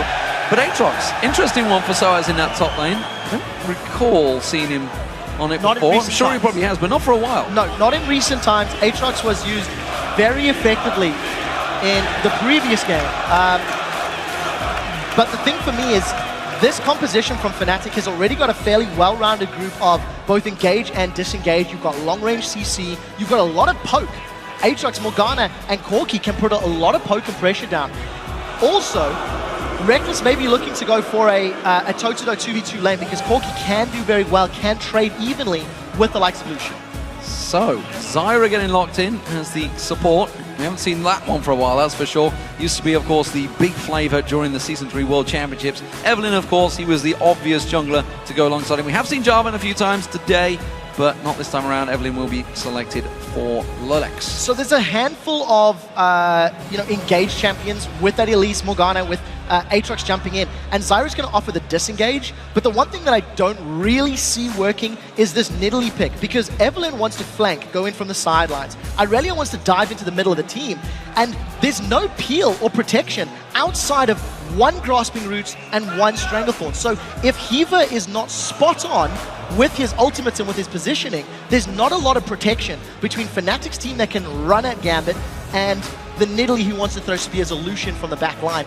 Combine that with the fact that now Ziggs is locked in for Pekka, and he can throw bouncing bombs through, the members of Gambit. I think Gambit have to get ahead in the laning phase because I feel like there's more innate synergy in Fnatic's team composition once they start grouping up, once they start working together. Not exactly the pick comp we'd normally expect to see. The double assassinations, obviously, when the Pekka going on towards Ziggs. It does, of course, mean that Gambit are going to have a hell of a hard time sieging down a turret if they get that advantage. Of course, they have got the advantage of Nidalee's spears, which we've seen many times working well. Yeah, on the same token, in order for Fnatic to siege themselves while they have great poke, Corki is an incredibly short-range AD carry, so it's very risky to go under a tower under those Zyra Stranglethorns. Well, with these particular champions, who do you think has the stronger comp of the two? And who will win this match? Send your tweets to @LOL Esports and use the hashtag GAMBWin and hashtag FNCWin, and we'll check out those results shortly. These teams are both ready to go as the match loads up. Who do you think comes out best in those pick and ban phase? I think the laning phase can go well for Gambit if Lolex has some effective ganks on this Evelynn. The question is, do Fnatic want to initiate a lane swap to try to coordinate or control his movements? Let's realistically look at these two teams. Gambit have to win the lane phase. Yes, I mean, completely agree. The team composition they've picked and the fact that they are basically a solo queue team at the moment. They all have a lot of experience in that, so they will all be very good in that solo lane. Yes, I completely agree. And they will most likely have actually come up against Fnatic's members in solo queue. A lot of these guys are up in challenge. I managed to speak to Peke and Cyanide earlier, and they said, yeah, we actually know all of these members. We have come up against them, so we're pretty sure what we're going to get. Well, we'll have to see if they can anticipate and pick up the win in game. Here we go, ladies and gentlemen. Final game of the day here in Wembley. Of course, we have another bunch of games for you tomorrow, but right now it is Gambit as the blue team up against Fnatic as the red team. We're going to see how this one works out between them. Yeah, it's an interesting matchup, and you can immediately see Soaz has started himself off with a Scrying Orb. So because he's gone for the blue trinket, you can anticipate a Fnatic invade, and then most likely seeing Soaz backing and selling that for a different ward trinket later on. May also be taking a page out of Trashy's book, who did that invade with Jarvan IV earlier today. So may end up being a red buff trade, as Gambit has also gone for the 5-man invade. They're looking to get deep wards to anticipate or predict a possible lane swap. Yeah, identical play from both these two teams. Reverse side, Heaver putting the wards down the side. The crowd chanting that they want wards, and they're going to get wards is exactly what will happen for them. And deep wards, as you mentioned, for both these teams over and around both red buffs. Ooh, this is dangerous territory, though. Yellow Star and Reckless, and Peke, sorry. They've got vision of them. Yeah, they're going to see them. They've got vision of them all passing by. The rest of Fnatic group around there. Are they going to go for it? If Fnatic do go for a Dark Binding or a Cocoon, Fnatic are going to be aware of this. This is going to be so scary, and I don't know if either team are going to commit. Grasping Roots is more powerful in this situation because Gambit can lock up multiple members of Fnatic. And I think the wise move is to back away. Fnatic don't have vision. The Scrying Orb is available. So if Soaz wants to get vision, he can use it. And we'll see if it plays out. They're going to catch him. They're going north. They're calling on to Nick. They're going to pile on towards him. He's in trouble. Is he going to be able to get away? Flash is there. They could have gone the other way. Nick is safe, and that was only one flash used, though. That is incredible play. Flash and Summoner Heal blown from Nick, and Soaz skilled his Dark Flight, so he bounced over the wall to get the knock-up. The thing is, Cyanide needs to punish this. There's a window of opportunity. Nick is already going to be weak in lane to Ziggs, thanks to the matchup as in Italy. And if Cyanide can come around and get a good repel gank going, that could be a very strong opening for First Blood for Fnatic. So, everybody sets themselves up in lanes, and it will be 2v1s, it seems. Or will it be? Let's see whether the buddy system, which is working out right now, Soaz and Cyanide in the jungle of Gambit. Gambit, of course, have done the exact same up in the top half of the jungle, but they are now separating. So, 2 AD carries, separate lanes. Reckless and Yellow Star down that bottom lane. And meanwhile, Fury and Heaver up in that top lane. So, impressive, the fact that they are, of course, a solo queue team, effectively. They are doing identical tactics to the team that is probably the most experienced in Europe right now. Yeah, it is something that when you're at this level of play, you can watch and you can understand and you can talk about the mechanics of how you're going to open, work those first few minutes. Other than the fact Nick had been jumped on, there's no other pressure from Fnatic on Gambit. So, no strategic decision-making yet between the teams. And I really want to see how Lolex is going to impact these lanes, considering Fnatic have gone for standard and it's Gambit that have opted for the lane swap, meaning they may have telegraphed potential dives. It does look like there's pressure in mid onto Peke, and here's some support. 3.5-minute Dragon coming up. It looks like you can see Fnatic all moving for it. Peke should be able to hold out this wave in this mid lane. There's going to be 4 members of Gambit in that mid lane area right now. But as you can see, the Dragon is going down slowly but surely to Fnatic. Taking a little bit, they're kind of kiting this one badly at the moment. Yeah, that's a level 2 Dragon. They're trying to juggle the aggro, doing a decent job there actually. The last few auto attacks have been mostly dealt with. It does look like it's going to get secured. That was a little anticlimactic, that one, that's for sure. Took a little longer than Fnatic were hoping for, but when you consider that Soaz still has the same amount of CS as Cabochard, he's the same level, and the global gold is going to be spread across the rest of his team, that is quite a smart move. It also allows Fnatic control of the pit when it does respawn, so they can position correctly and they can pull the resources they want. We've gone back to 4v0. Neither team is looking to defend their external turrets. Well, Yellowstar and Reckless are putting damage down on this bottom area. It is pretty even between the two AD carries when we finally see them meet up. Really, the mid lane is the one we want to focus on, though. We can see actually the jungle pairing, Cyanide and Soaz, close by. Remember, Alliance, of course, did this against Jesus. They managed to catch him out. Nick did burn that flash early on, so he hasn't got it available to try and get out of this one. We'll see. That minion wave will delay this one, that's for sure. Yeah, it definitely will. Yellowstar's going to join that. I mean, this is going to be a 4v1 in the mid lane. They could flash Dark Binding, flash Cocoon, anything they want on him right now. He's got no escape on this one. He's just going to have to run north. Cocoon does land. He gets bounced in the air. He's in all sorts of trouble. It's a simple first blood for Fnatic. That is a very, very strong play. Flash Cocoon from Cyanide at near max rank manages to connect. Fnatic are doing something quite unusual for them as a team. We don't see them roaming around as 4 members at the 5-minute mark. So very intelligent play. They're probably getting underneath Gambit's skin, and very importantly, they're accelerating the rate of the laning phase. By Fnatic forcing Gambit's hand, they are ensuring that the team-based decision-making of their team is one step ahead of Gambit's potential team play, because of course they are a group of mixed players coming together for this weekend. So some solo damage in that top lane. Fury has managed to put himself up there, but Soaz teleports quickly up there and defends it off. We are still seeing the top laners going against the AD carries at the moment. Yellowstar very deep on his own there, but he had the confidence because they had the vision to be safe around that area. Cabochard in this bottom lane is about to get the help of Fury and Hiva. Is he going to back off, or are they going to try and make a play before he goes? Yeah, I'm not sure. With the Black Shield and the fact that Corki should have Valkyrie, it should be safe for them to get away. The one thing I do want to highlight, though, is with First Blood on Soaz, the Dragon Gold as well, he's gone back to lane at 5.5, 6 minutes with the Giant's Belt. This puts Cabochard in such a difficult situation if or when he eventually goes for the 1v1. But for the time being, it's Fury that's left up there to farm against Soaz. And I think the Giant's Belt will definitely allow him to remain in lane and be more relevant. You can see by having twice the amount of CS already. So the mid lane is really the big difference between the two. Peke, 20 CS advantage over Nick. That's a problem. Nick, of course, the only standing member of Gambit's official lineup, and there's a lot of pressure on him, I feel, to perform in this one. Of course, against Peke and a champion that he knows very, very well in the form of Ziggs. No surprises, honestly. You know, Nidalee going to take a little while to get farm going this early on. Yeah, Nidalee is a champion with a mid-game power spike. So your laning phase is not necessarily the greatest, but once you get a few items, you can land some very, very strong javelin tosses. The problem is, Gambit are already 2,000 gold down at 7 minutes. And Fnatic are ahead in top lane CS, ahead in every lane CS barring jungle. It's all right, guys. You can blame Unso, the cameraman, for not showing that last sport going down there. Bread buff will go across to Lolex, and at the moment, Gambit are keeping up just around about. Fnatic are, of course, in the lead in gold. Lolex going to try and sneak around. He's on towards Peke. Can he get in there? Satchel charge instantly down, and he's free. There's no CC there, so even if Lolex had wanted to make something happen, Peke still had flash. You've seen him use the Satchel charge. That was always an optimistic gank, but it could more likely be putting pressure on Peke to allow a safe blue buff, and also just to back up Nick.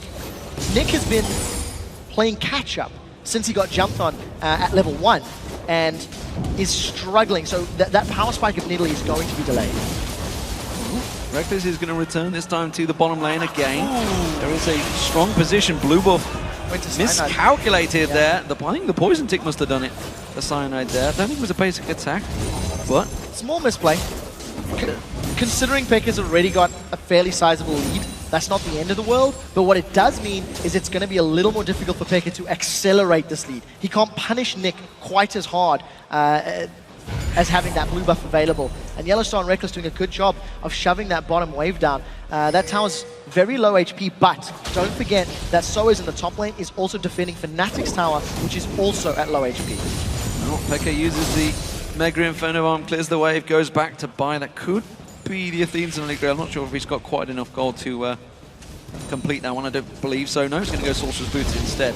Reckless and Yellow Star down this bottom lane. Reckless squeaking out a lead. Cyanide sneaking in towards the bushes. We'll see if he goes for a gank. Because Dragon's up in 45, yeah. Cyanide's looking for a gank on the bottom lane. Get a kill, get pressure, or get the tower. And as soon as Gambit on the retreat, it's going to open the objective. Lolex, I think, has read the situation well. He's going to be in place to counter gank, and he does have Agony's Embrace available. Oh, Yellow Star. Yeah, very early Black Shield. There's a window. If Gambit wants to go in, they could. Heaver spotted it, put the seed straight down on top of the two of them, pinged it instantly out there. Just why Black Shield expected that grasping roots to land towards him. Didn't go for it, and instead they back away. Lolex also cancelling, you can see, not spotted out by the ward. Not sure why. Just not enough range on that one, I believe. So, numbers advantage to Fnatic. They're going to be moving to the Dragon Pit. Wombo combo. Indeed, Dragon's up. They knew Lolex recalled. He, moved in through the lane. Didn't make anything happen, and Fnatic. Oh, the Collins not quite there though. That's actually Peke that secured it. The smite wasn't used by Cyanide on that dragon. Yeah, panicked a little bit maybe, but Soaz made it down. Walked all the way from the top lane. Burned his teleport to hold off the tower, and Fnatic just growing the lead. Very focused play, concerted effort from Fnatic. Yeah, to shut Gambit down, to force Gambit's hand in this laning phase. And I think it's very smart to ruffle Gambit's feathers and make life a bit more difficult for them this early. Yeah, there's a gap opening up between the two top laners, despite the fact they've not faced each other yet. They are about to in the river, actually. Cabochard and Soaz just crossing their paths, and Soaz is actually heading south. There's a 2-level difference between Cabochard and Soaz because Cabochard has been sharing experience with Heaver. Now, we did just hit level 7, so Soaz will have a minor advantage for this next point or two, but 20 CS difference. He's still got that Scrying Orb. You could argue the effectiveness of it, but he hasn't been under pressure either. There's been no gank attempts in the top lane, so he hasn't needed a yellow or a red trinket. And Fnatic are just doing very well. They've thought out this early game, and they put Gambit on the back foot. The ward just timed out in that bush there, but although they're instantly pinging it, saying probably someone. Oh, there we go, just past the ward in the red area, so spotted him out. So they are aware of Cyanide's position. And that means, of course, it frees up either the bottom to try and make a play between themselves. Both on identical builds, actually. The AD carries down that bottom lane. 117 CS for Reckless with that lead still. They are finally facing off against each other. Dark Binding lands. It goes on to Heaver. And we are going to see Reckless going back. Soaz going aggressive on Cabochard. Can dive. He has got that Bloodwell available. Actually, that's interesting. Both of these top laners use their ultimates. And I would dare say Cabochard comes out a little further ahead. Lolex has got Agony's Embrace. Does have Flash. They're going in. Oh, we're going to see Lolex come around. Doesn't fully commit. Lolex has not been seen yet, so he's actually trying to bait Soaz here. See if he can draw him closer. Lolex, for some reason, does not want to go for this one. So it is difficult to lock down that Aatrox with Dark Flight and with Flash. Even if Lolex had jumped in there with that Agony's Embrace, those are two abilities that are not affected by the movement speed slow. He can still clear the distance. So I think Lolex probably evaluating the likelihood of finding the kill is low and decides not to commit to it. But I mean, just look at the item advantages. So as with the Giant's Belt, Reckless has got himself a Bloodthirster already at 12 minutes thanks to solid CSing and 2 Dragons under his belt. Dragons, of course, worth less at a lower level, but when you got 2 of them, it helps you get that item breakpoint significantly earlier. Yeah, Cabochard, on the other hand, couldn't afford the Phage when he went back there. Meanwhile, so as you can see, got himself a Bilgewater Cutlass, so he is going to be much stronger, I believe, when they face each other a second time in just a moment. Yellow Star Reckless down this bottom lane, up against Fury again. Trying to land those Dark Bindings, hasn't really been too successful. But if they do land, you feel free that they will pile in towards it. Lolex just off the side there, and looks like Picky is going to go for round 2 on the blue buff. Yeah, so Lolex is doing a decent job at farming the jungle. He's got a healthy... there we go, gets it this time. Healthy advantage over Cyanide, but you can definitely say that his gank attempts have not been anywhere near successful. Evelynn as a jungler definitely needs a few items before she hits a real power spike. And considering how important Evelynn will be in terms of these flank maneuvers and needing to pull threat away from Nick and from Fury, I think there's a lot of pressure on Lolex this game, because if is not as scary, Evelyn, then Fnatic are just going to ignore him and run straight to the squishy carries of Gambit. Well, I guess you get the leader of the Avengers if you combine the two. We'll have to see if he can do that. For the time being, Fury's got back to lane. He's got his Bloodthirster picked up as well. So, about to lose the first tower of the game. Smart play from Fnatic. Yep, slow, steady, grinding out this victory at the moment. 4,000 gold already built up in 15 minutes. Not a bad lead for Fnatic here, and they may actually try and contest on this. Oh, Fury caught completely out. What was he doing face checking that? No clue whatsoever what he was doing there. Yeah, that one really, really hurt. Just all too simple. And Pekka is also going to look to get some damage. Look at that.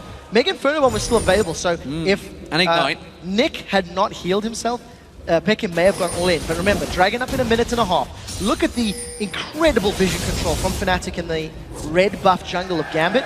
They're going to set themselves up to not only steal away buffs, but also ensure they've got all of the information to work with when they go for the next Dragon.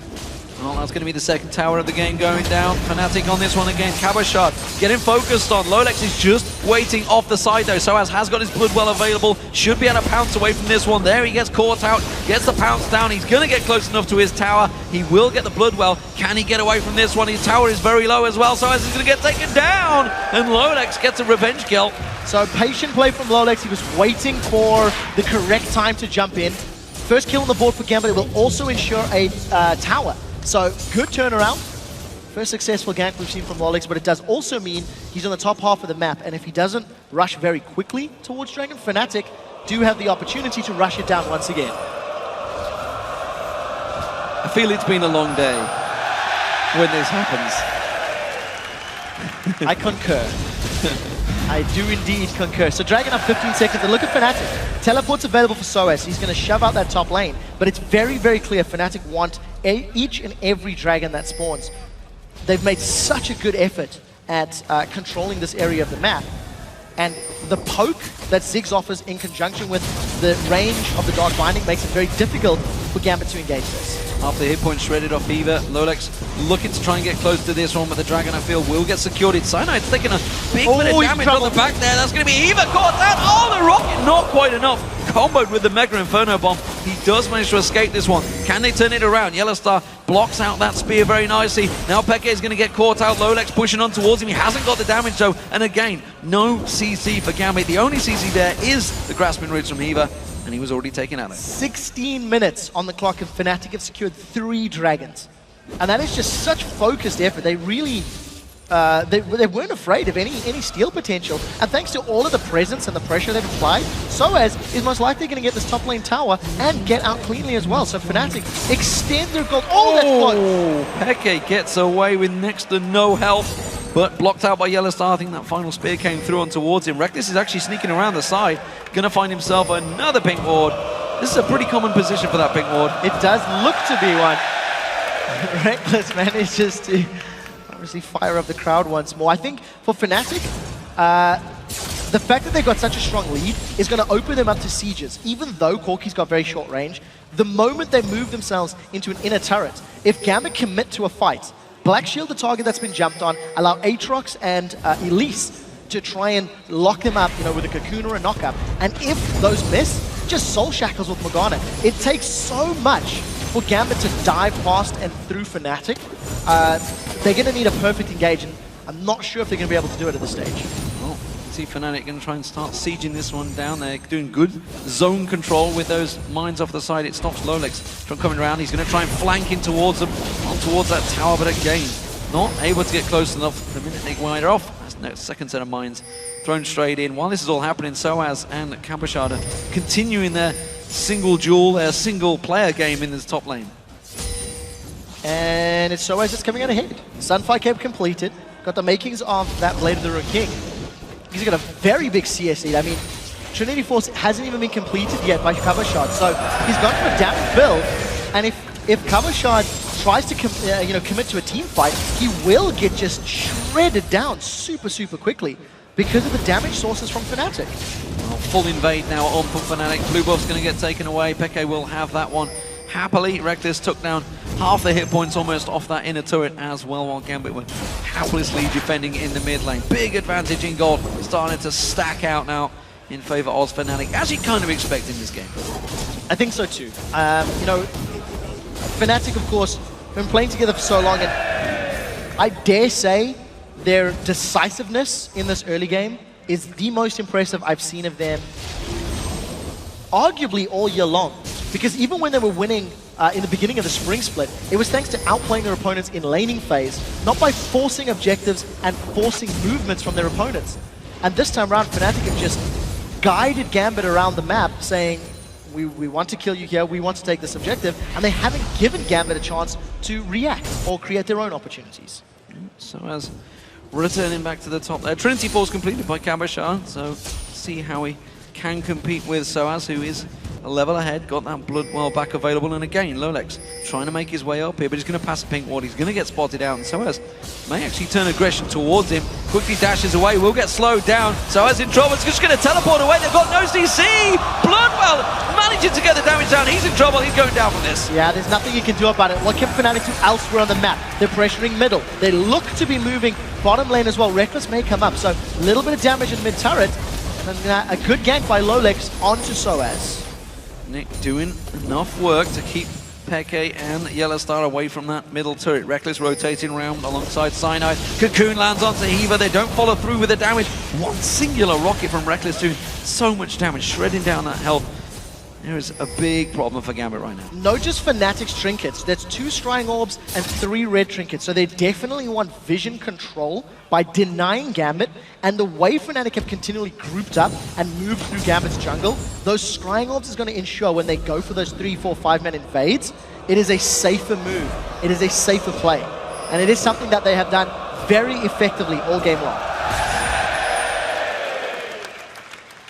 Yeah, wards continue to fall. Dragon respawns in a minute, so hopefully we can see Gambit attempt to steal another dragon. This time there's more ability power in Nick. So at the very least, the steal potential continues to grow as Gambit get more damage. So Blue Wolf goes back across towards Peke. Yellowstar, ooh, nearly catching Nick with the Dark Binding. You know the ward falls. I tell you, one of these days we're going to get a little counter in the corner to see how many of these do drop back and forward. It's something I request every time they ask me. Well, we'll see. Oh, there's so many wards and shots. Yellowstar's in trouble. Oh, that's a good cull-in from Fury. He could have followed through. He defended the ward. That was the most effective culling. See, defended the ward. Well played. Strategic move. Unfortunately, for Gambit, it means the culling's not going to be available for the dragon attempt in a moment or two. I think our spectators are actually trolling the audience at this point in time. And it's just complete control from Fnatic. I mean, at any point, Fnatic decide...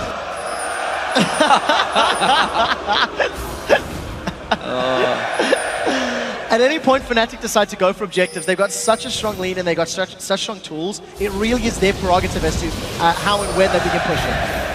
Well, Fnatic almost certainly in the stronger of the 2 positions here, pushing their way through. It is a 6,000 gold lead. Kabashar pushing hard and fast in that top lane. He wants to get some damage down on towards that top turret. I wonder whether Peke is going to maybe throw that Mega Inferno bomb up there to clear out the wave.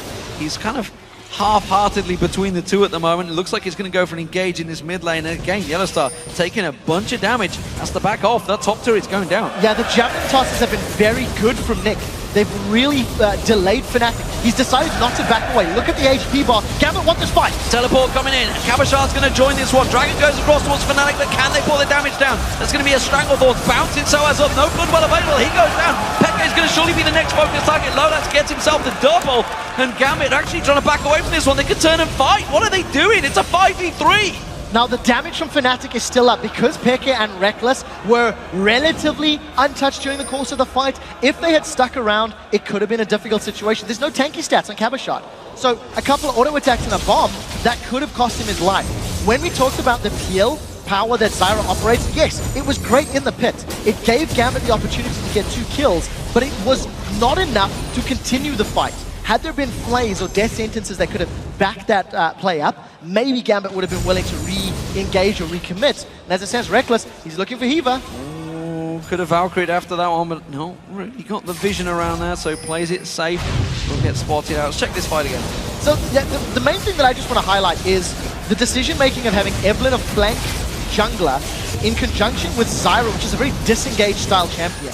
The Strangleforce was great. It really prevented the rest of Fnatic getting in and dealing damage to Gambit's members. But because there's nothing else to prevent the damage, I mean, Fury has to back away. Cabochard's thinking about going in, and you can see the miscommunication and the undecided nature of Gambit members. They were in, out, and eventually got away. They got 2 kills, which is good at this stage. They need to claw back as much gold as they can. You're going to have to do that for a lot longer, that's for sure. Fnatic regrouping, getting themselves back into this matchup.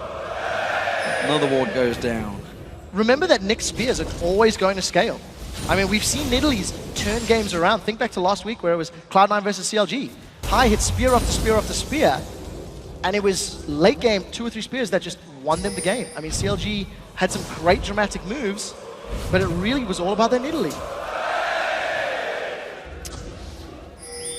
Yeah, they keep going down, don't they? Those wards. Well, Fnatic making their way. They've got a big minion wave. Nobody would notice that either, I don't think. They are going to make themselves in towards its inner turret. Gambit way too slow to react to this one. Yeah, nowhere near. Going to be an easily secured turret. Fnatic, the vision that they had afforded themselves allowed them to make the play. And this is what we talked about. Because of the lead that Fnatic has, it really is just a matter of time before Fnatic pick a lane and try to focus it down.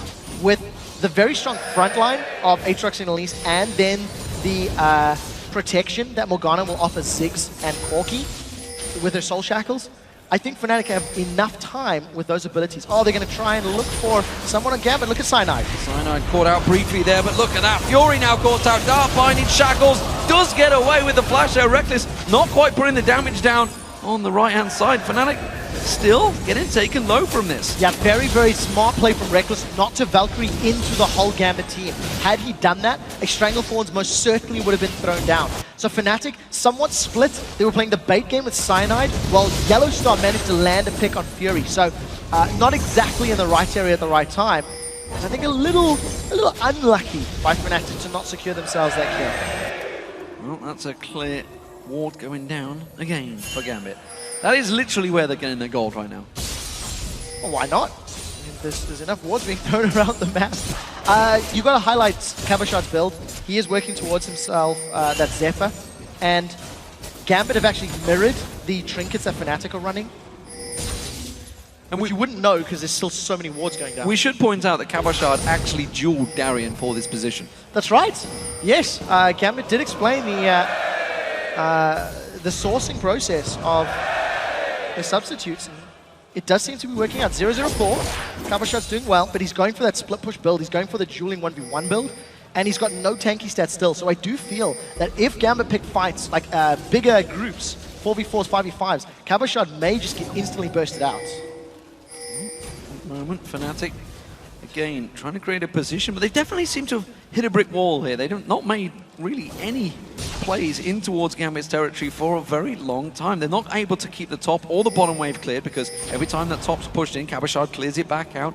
Fury keeps going back down that bottom. Fnatic just trying to force themselves, trying to get a kill in there. Nick's got to be careful, but they're going to focus on towards Peke. They're diving in towards him. Peke quickly satchel charges away. The rest of Fnatic are in the river just below. Very effective. Good job, but Gambit didn't follow there. Very effective rubber ducking from Peke, gets him out safely. But this is actually something we see a lot from LCS teams in Europe, is the inner line of turrets is the most difficult to break through because we don't necessarily, as a region, have the strongest division control. So good binding, but again, the rest of Fnatic are a little bit split up. They're trying to push middle, they're trying to push bottom.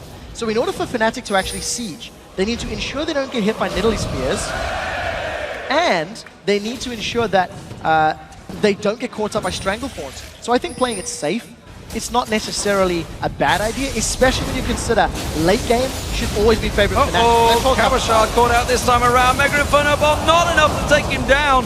The rest of the team taking some serious damage, so as just around the side, clearing out another ward. That will be the middle turret, I feel, going to go down in a moment if they choose to actually tank the down. Oh! Nick Spear finds Peke. Manages to connect.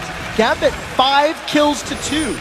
They are well ahead of Fnatic when it comes to securing kills, but they are 5 towers to 1 down. Now Soaz is the next target. Oh, Dark Binding not going to land on Lolex. He's going to try and collapse on towards him, takes a chunk of damage, so now he can't chase. Pink Ward maybe in jeopardy, and the Dragon actually is spawning in a couple of seconds. Oh, Heaver caught out. Reckless could go aggressive on this one. Does try and catch on towards him instead, having to use that black shield to protect him. Gambit teleporting in. There are 5 members going for Dragon. Oh, that's great play from Cabochard. He sidestepped the Blades of Torment there from Soaz. Now with Dragon under their control, they should secure this and they can turn for a fight.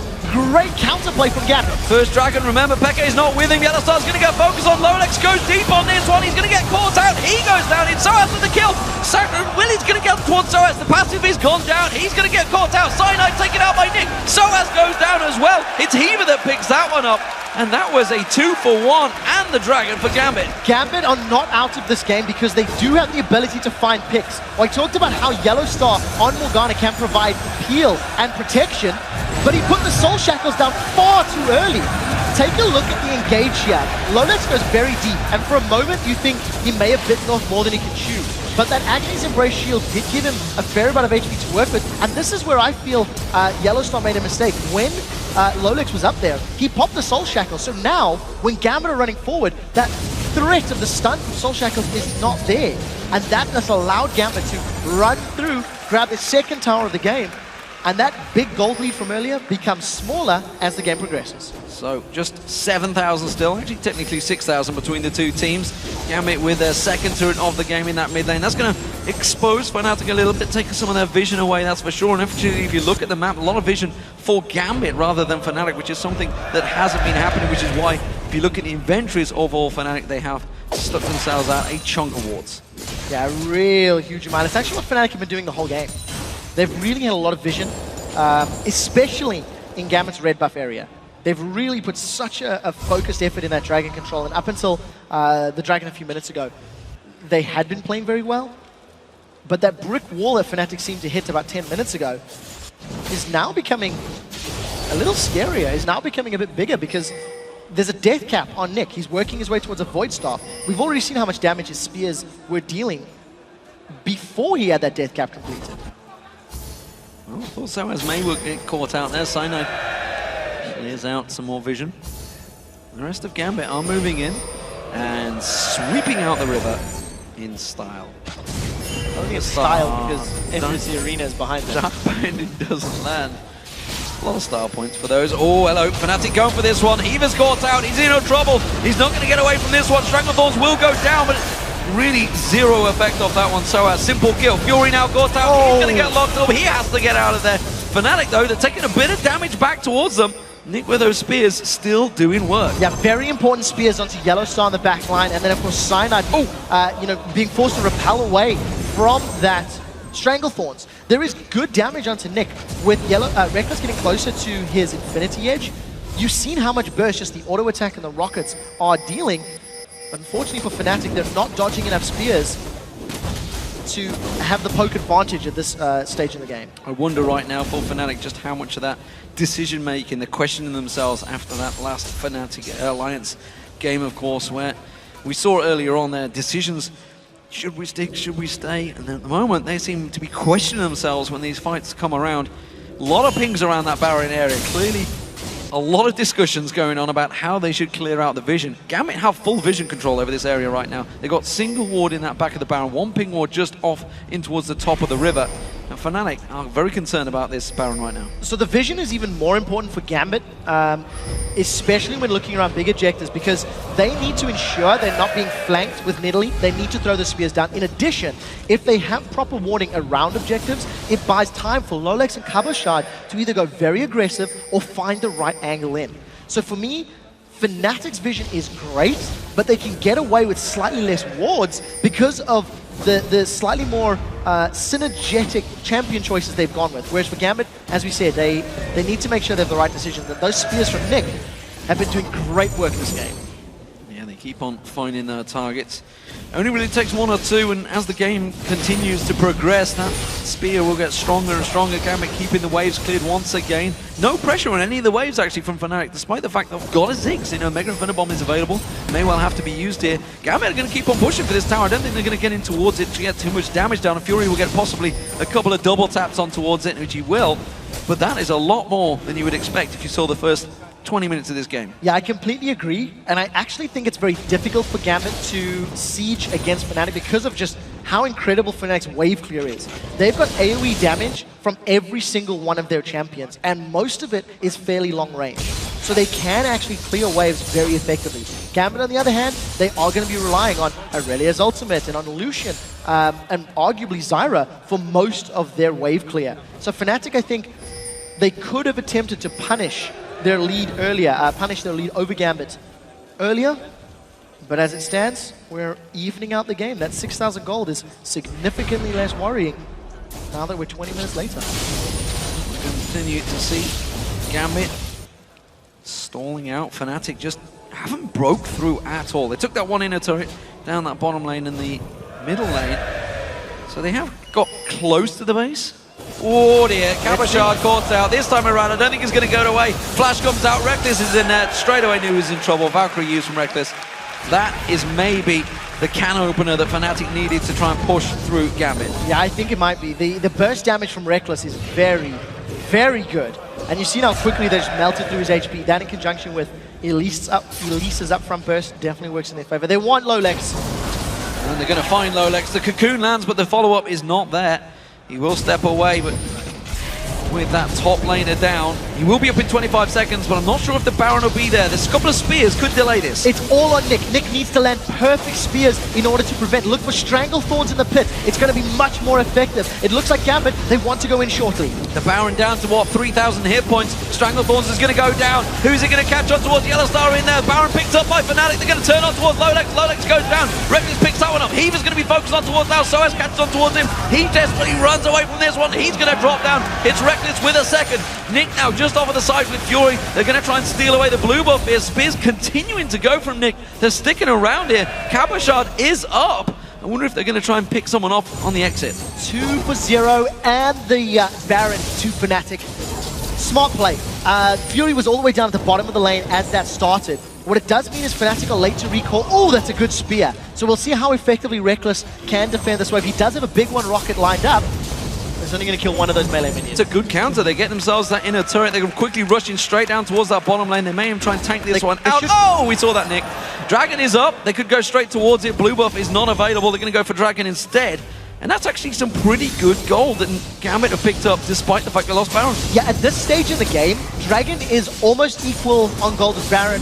But look at the average. I'll actually dare say it is equal on gold with Baron. So while they don't have the buff, they do at least pick up a nice amount of gold to spend, continue working towards their items. Cabochard has got that Giant's belt in his back pocket, is slowly working himself towards more tanky items. And Lolex himself, Radiant's completed. He's had that for a little while. He's got the Aegis as well. So there is defensive statistics being built up for Gambit, which will make their team fight power significantly more effective. Mega Inferno bomb thrown down the bottom here to clear out that wave. Cabochard is still sticking around in that bush. I can feel he's going to push on towards that outer turret, and that's going to give them an advantage down there. So they're keeping Fnatic on their toes. Oh, nearly got that one, the spear. Instead, the white goes across towards Cyanide. Cabochard backs away, so he chooses not to stick around. Instead, they want to defend out this inner turret in the top. So Banshee's Veil popped by Cyanide, and you see a Banshee's also secured on Peke, and I believe, sorry, not Peke, on Soaz, and I believe the makings of the Banshees for Peke. We'll see how quickly they can get those up. It's going to be so important for Fnatic to mitigate the strength of those spears. With Yellowstar, again, just keeps getting hits. He's eaten so many of those javelin tosses.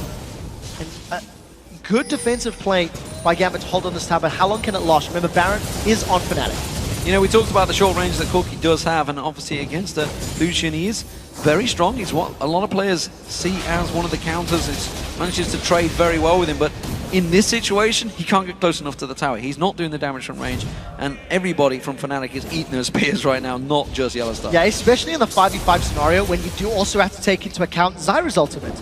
If Fnatic commit, they've got melee champions, you know, with Aatrox and Elise when she's in spider form, and it's difficult. You see, they're finally going to get in range. We'll see. Oh, they've caught Heaver. They've caught Heaver. They're going to make her Inferno Bomb comes in, and Heaver disappears. and Lolex and Kabashard have to back away from that one. Fnatic push on through. Final inner turret goes down. All they needed was time. They managed to get the long-range cocoon, the long-range binding. That is what opened up the tower. And with the numbers advantage, they're not afraid. Yeah, you can see that actually with that Stranglethorns down, that was what they were fearing. That's going to be Lolex getting caught out completely. Inhibitor will go down. This is the big can opener the Fnatic were looking forward to. And finally, they bust open the Gambit base. Yeah, Super Minions should be all she wrote as far as Gambit is concerned. Fnatic took them a long time, but they finally sieged up. They finally landed the long-range ability that they needed to. And that was sort of what I was getting at in Picks and Bans in terms of the synergy of their comp. They have tools to find picks. You lock somebody down and you poke them out with the satchel charge. Put a minefield down. That allows you to line up a cocoon and a dark binding, and the rest of the champions can burst him out or burst Gambit down. Ends up working in Fnatic's favor. They got the kill lead, massive tower lead, massive gold lead. And it should just be by the numbers now for the rest of the objectives. Yeah, they should just be able to close the game out. Baron Buff is worn off, I believe. It's from Fnatic, so that will not be available. But with that base open, Super Minions, of course, will be pouring in that top lane. So somebody again from Gambit now has to openly deal with that one. Probably going to be Kabashard, maybe Fury. Nevertheless, it gives Fnatic full control of this lower half of the jungle, which actually Gambit are in right now. And they're looking to maybe focus on Soaz. This is a dangerous move from Gambit. Yeah, for Fnatic, their vision game is now lacking. They need to make sure they amplify the ward placements. It becomes more difficult when you see how many champions are now hitting this like 6-item stage, hence the slightly reduced amount of wards. Also want to highlight the fact that Liandry's Torment was picked up by Hiva, so he's also gone for some damage in his side of the map, on his side of the game rather. And we'll see if we can actually help out. The theory is good, but he needs to make sure he grabs a couple people with those blocks. Ooh, he nearly caught out with the cocoon, quickly dashes out the way of that one. We do see Kabashard, he's in the top, he's having to deal with the Super Minions. We see Soaz in that mid lane, pushing in towards the inhibitor. He's actually coming around the back of these. He's just above Nick right now in the base. Yeah, so no Baron buff on the side of Fnatic. Soaz has got a lot of attack speed and damage, so he's trying to put pressure on that inner turret, and teleports are up for both of the top laners. So we need to see who can have the most positive impact. Soaz forced to back away once Kabashard returns, but look at the Super Minions. They're getting closer and closer to the base, and Kabashard now has to deal with two of them. Kabashard all on towards them. Hiva taking a lot of damage. He's got to go back to the fountain. The Culling use this time around, keeping them everything away. Nick has to land some of those spears, but right now he's having to use Cougar form. He's getting low on mana. No blue buff for him either. This siege is not working out well for Gambit. This game becomes a matter of who can land skill shots better. Soaz is doing very well. He's going to grab this tower uncontested. Didn't use his finally, ultimate. they're easily secured. Didn't use his ultimate to speed that one up. The rest of Fnatic are down there then. Rubber Ducky thrown out. Fury caught out with the Dark Binding. Super Minions on the Nexus turret as well. Fnatic pushing on through. They're going to take the final inhibitor turret down. Lolex is going all in on this one. Doesn't quite catch out what he wanted to. Mega Inferno Bomb throwing it towards there. Kabashard teleports around the back. Desperately trying to get in towards Reckless. Hasn't got the damage. The lifesteal's there. Soaz gets himself a double. Piles on towards the base. The Super Minions are doing everything they needed to for Fnatic. They're going to go towards the Nexus turret. Finish off the game. It will be Fnatic. They'll take down Gambit. It was a solid performance nonetheless by the solo queue performers of Gambit, but Fnatic, they continue to climb the table. Hard-fought victory. You can't deny that it was all about Fnatic from the get-go. Just took a little longer than they would have liked to cross that final hurdle. But very well played overall. A fantastic performance overall for these two teams. Fnatic, of course, will be happy with that win, but I don't think they're going to be happy with the way they went about it. No, I completely agree with you. And I think for Gambit, they need to take away some positives from this game. They really did to handle Fnatic's pressure well, but I do feel that their composition was somewhat janky. There was some pretty clear holes in terms of engage or disengage, or the theme behind what they wanted to accomplish. And it did make those team fights more difficult later in the day. So Fnatic, I believe they've just topped over Millennium now. Millennium, of course, losing out that game earlier on today. And overall, it's been a fantastic day here in the SSE arena. Trevor just confirming with his book. So they are now tied. With the loss earlier, Millennium was 6-4. They are now 6-5. Joint third place. Joined for third place. Fnatic with 5-5 coming into the game. They are now 6-5 as well, unless my math is terribly wrong. And I think for Millennium and Fnatic, They are both still performing like fairly inconsistently in some of the games, but the opening 10 to 15 minutes was some of the most impressive I've seen from Fnatic. Really concentrated, really focused. Their invades, their dragons was immaculate. It's just a shame the last 30 minutes were not so impressive. They were passive. They were passive. There was a lot of wards killed, let's face it. There was. I'm sure Wembley Arena enjoyed that. Yes, fantastic stuff. Well, we're going to talk to the man from Fnatic, of course, on stage. It is Shock standing by with Peke. Thank you very much, G-Man.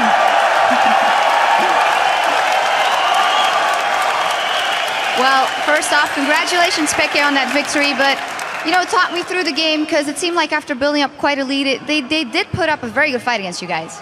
Yeah, we kind of knew at the risk of like picking Thix versus Nidalee, because he's not exactly an engager. He's like a poker and a defender, and Nidalee can just land spears like she did. And I think one of the Siege, he threw like 10 spears, didn't hit one, and then she hit one and put someone half HP. Then she got another spear and hit someone, and we couldn't really do much because of that setup, so we had to play it slow. And at some point we kind of lose track of just play it really slow and try to play too aggressive. And they got Drake and a lot of kills. I don't know how behind they were. I think we're still kind of strong, but we had to focus on just do the same we do with Thix. Just take the vision, don't let them farm and starve a bit so we get ahead. And at some point they will face something, and even if it takes 5 minutes or 10 minutes, then we kill one guy and we can dive a Nidalee if there are only 4 guys. So that's pretty much it. Excuse me. So pulling out the win here, and we talked to Aranea before, and he said that he felt like you guys have been really stepping it up. You're doing a lot better. So how has it been working with Aranea, even for this short time, for you personally? What does he bring for you? It's really good because you have like the second opinion after the game. He just tells you what you did wrong or what he thinks you did wrong, or when we had conflict between each other, like, no, this was not the problem, and so both of 2 guys of the team don't think something was a problem, then he can gives his opinion, and then we can respect it more. Like, okay, if he say that, he's been watching the whole game, he knows exactly what was going on, so probably he's right, and then it helps a lot. So there are like no arguments, and everyone kind of focus on the same things. Well, final question for you. You know, we hear a lot of things sometimes about motivation, and you've been playing for a long time, but you must be able to get motivation out of playing on a stage like this and in front of a crowd like this. Is there anything you want to say to them? Yeah, I don't know. It's really good when you're playing the game. It feels so different. Like it's just crazy. Like all the people here, everything is shaking. Even though this is really good soundproof, we can hear them when they scream because they are so loud. It's really good. All right. Well, they have been cheering for you. You guys and Fnatic pulling out the win here. Congratulations and thank you very much. Thank you. So that was it, a win for Fnatic here in our last LCS game of the day. But to wrap things up, we're going to send things over to Demon and Trevor at the desk. Thank you very much, Shock. So let's check the results after today's matches. Alliance, of course, remain at the top of the table. They've had 9 wins and 2 losses, and now, of course, we have a comfortable 2-game lead over SK Gaming, who beaten them earlier on today. They are now 7-4. And we do have a 3-way tie for third, as you rightly pointed out, the man between Fnatic Millennium and the Super Hot Crew. So things slowly getting back to normal in the European LCS, with ties throughout the standings. Absolutely. We have more excitement coming your way tomorrow from the SSE Arena at Wembley, starting with the North American Challenger Series finals between Team Coast and Team LOL Pro. And then the European LCS resumes, beginning with Roccat versus Gambit, followed by SK Gaming versus Super Hot Crew. Then Fnatic will face off against Millennium, and closing out the weekend, Alliance will take on the Copenhagen Wolves. Those matches start at Sunday on 3 p.m. Central European Time. That is 2 p.m. British Summer Time, which is 6 a.m. Pacific Daylight Time. Easy to follow that for sure. That, of course, will all happen tomorrow as the League of Legends action continues live in London. In the meantime, for myself, Quickshot, Joe, Deficio, Shocks, and the entire LoL Esports broadcast team, thank you very much for watching, and we'll see you on Sunday.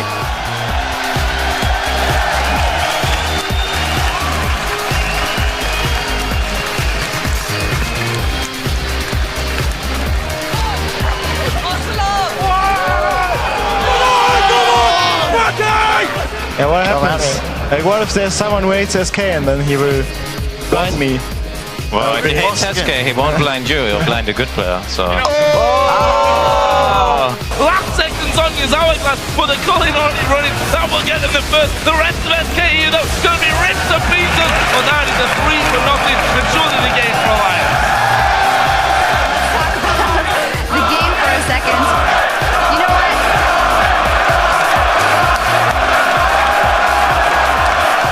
Prima donna girl. Yeah. All I ever wanted was the world.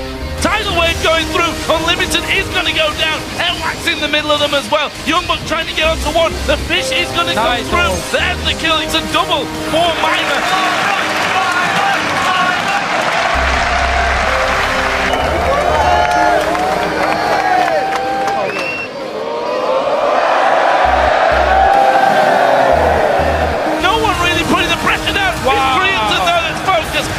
On the killing spree, both Jerry and Kemp having to back away, but look at Atlas diving headfirst into the rest of them.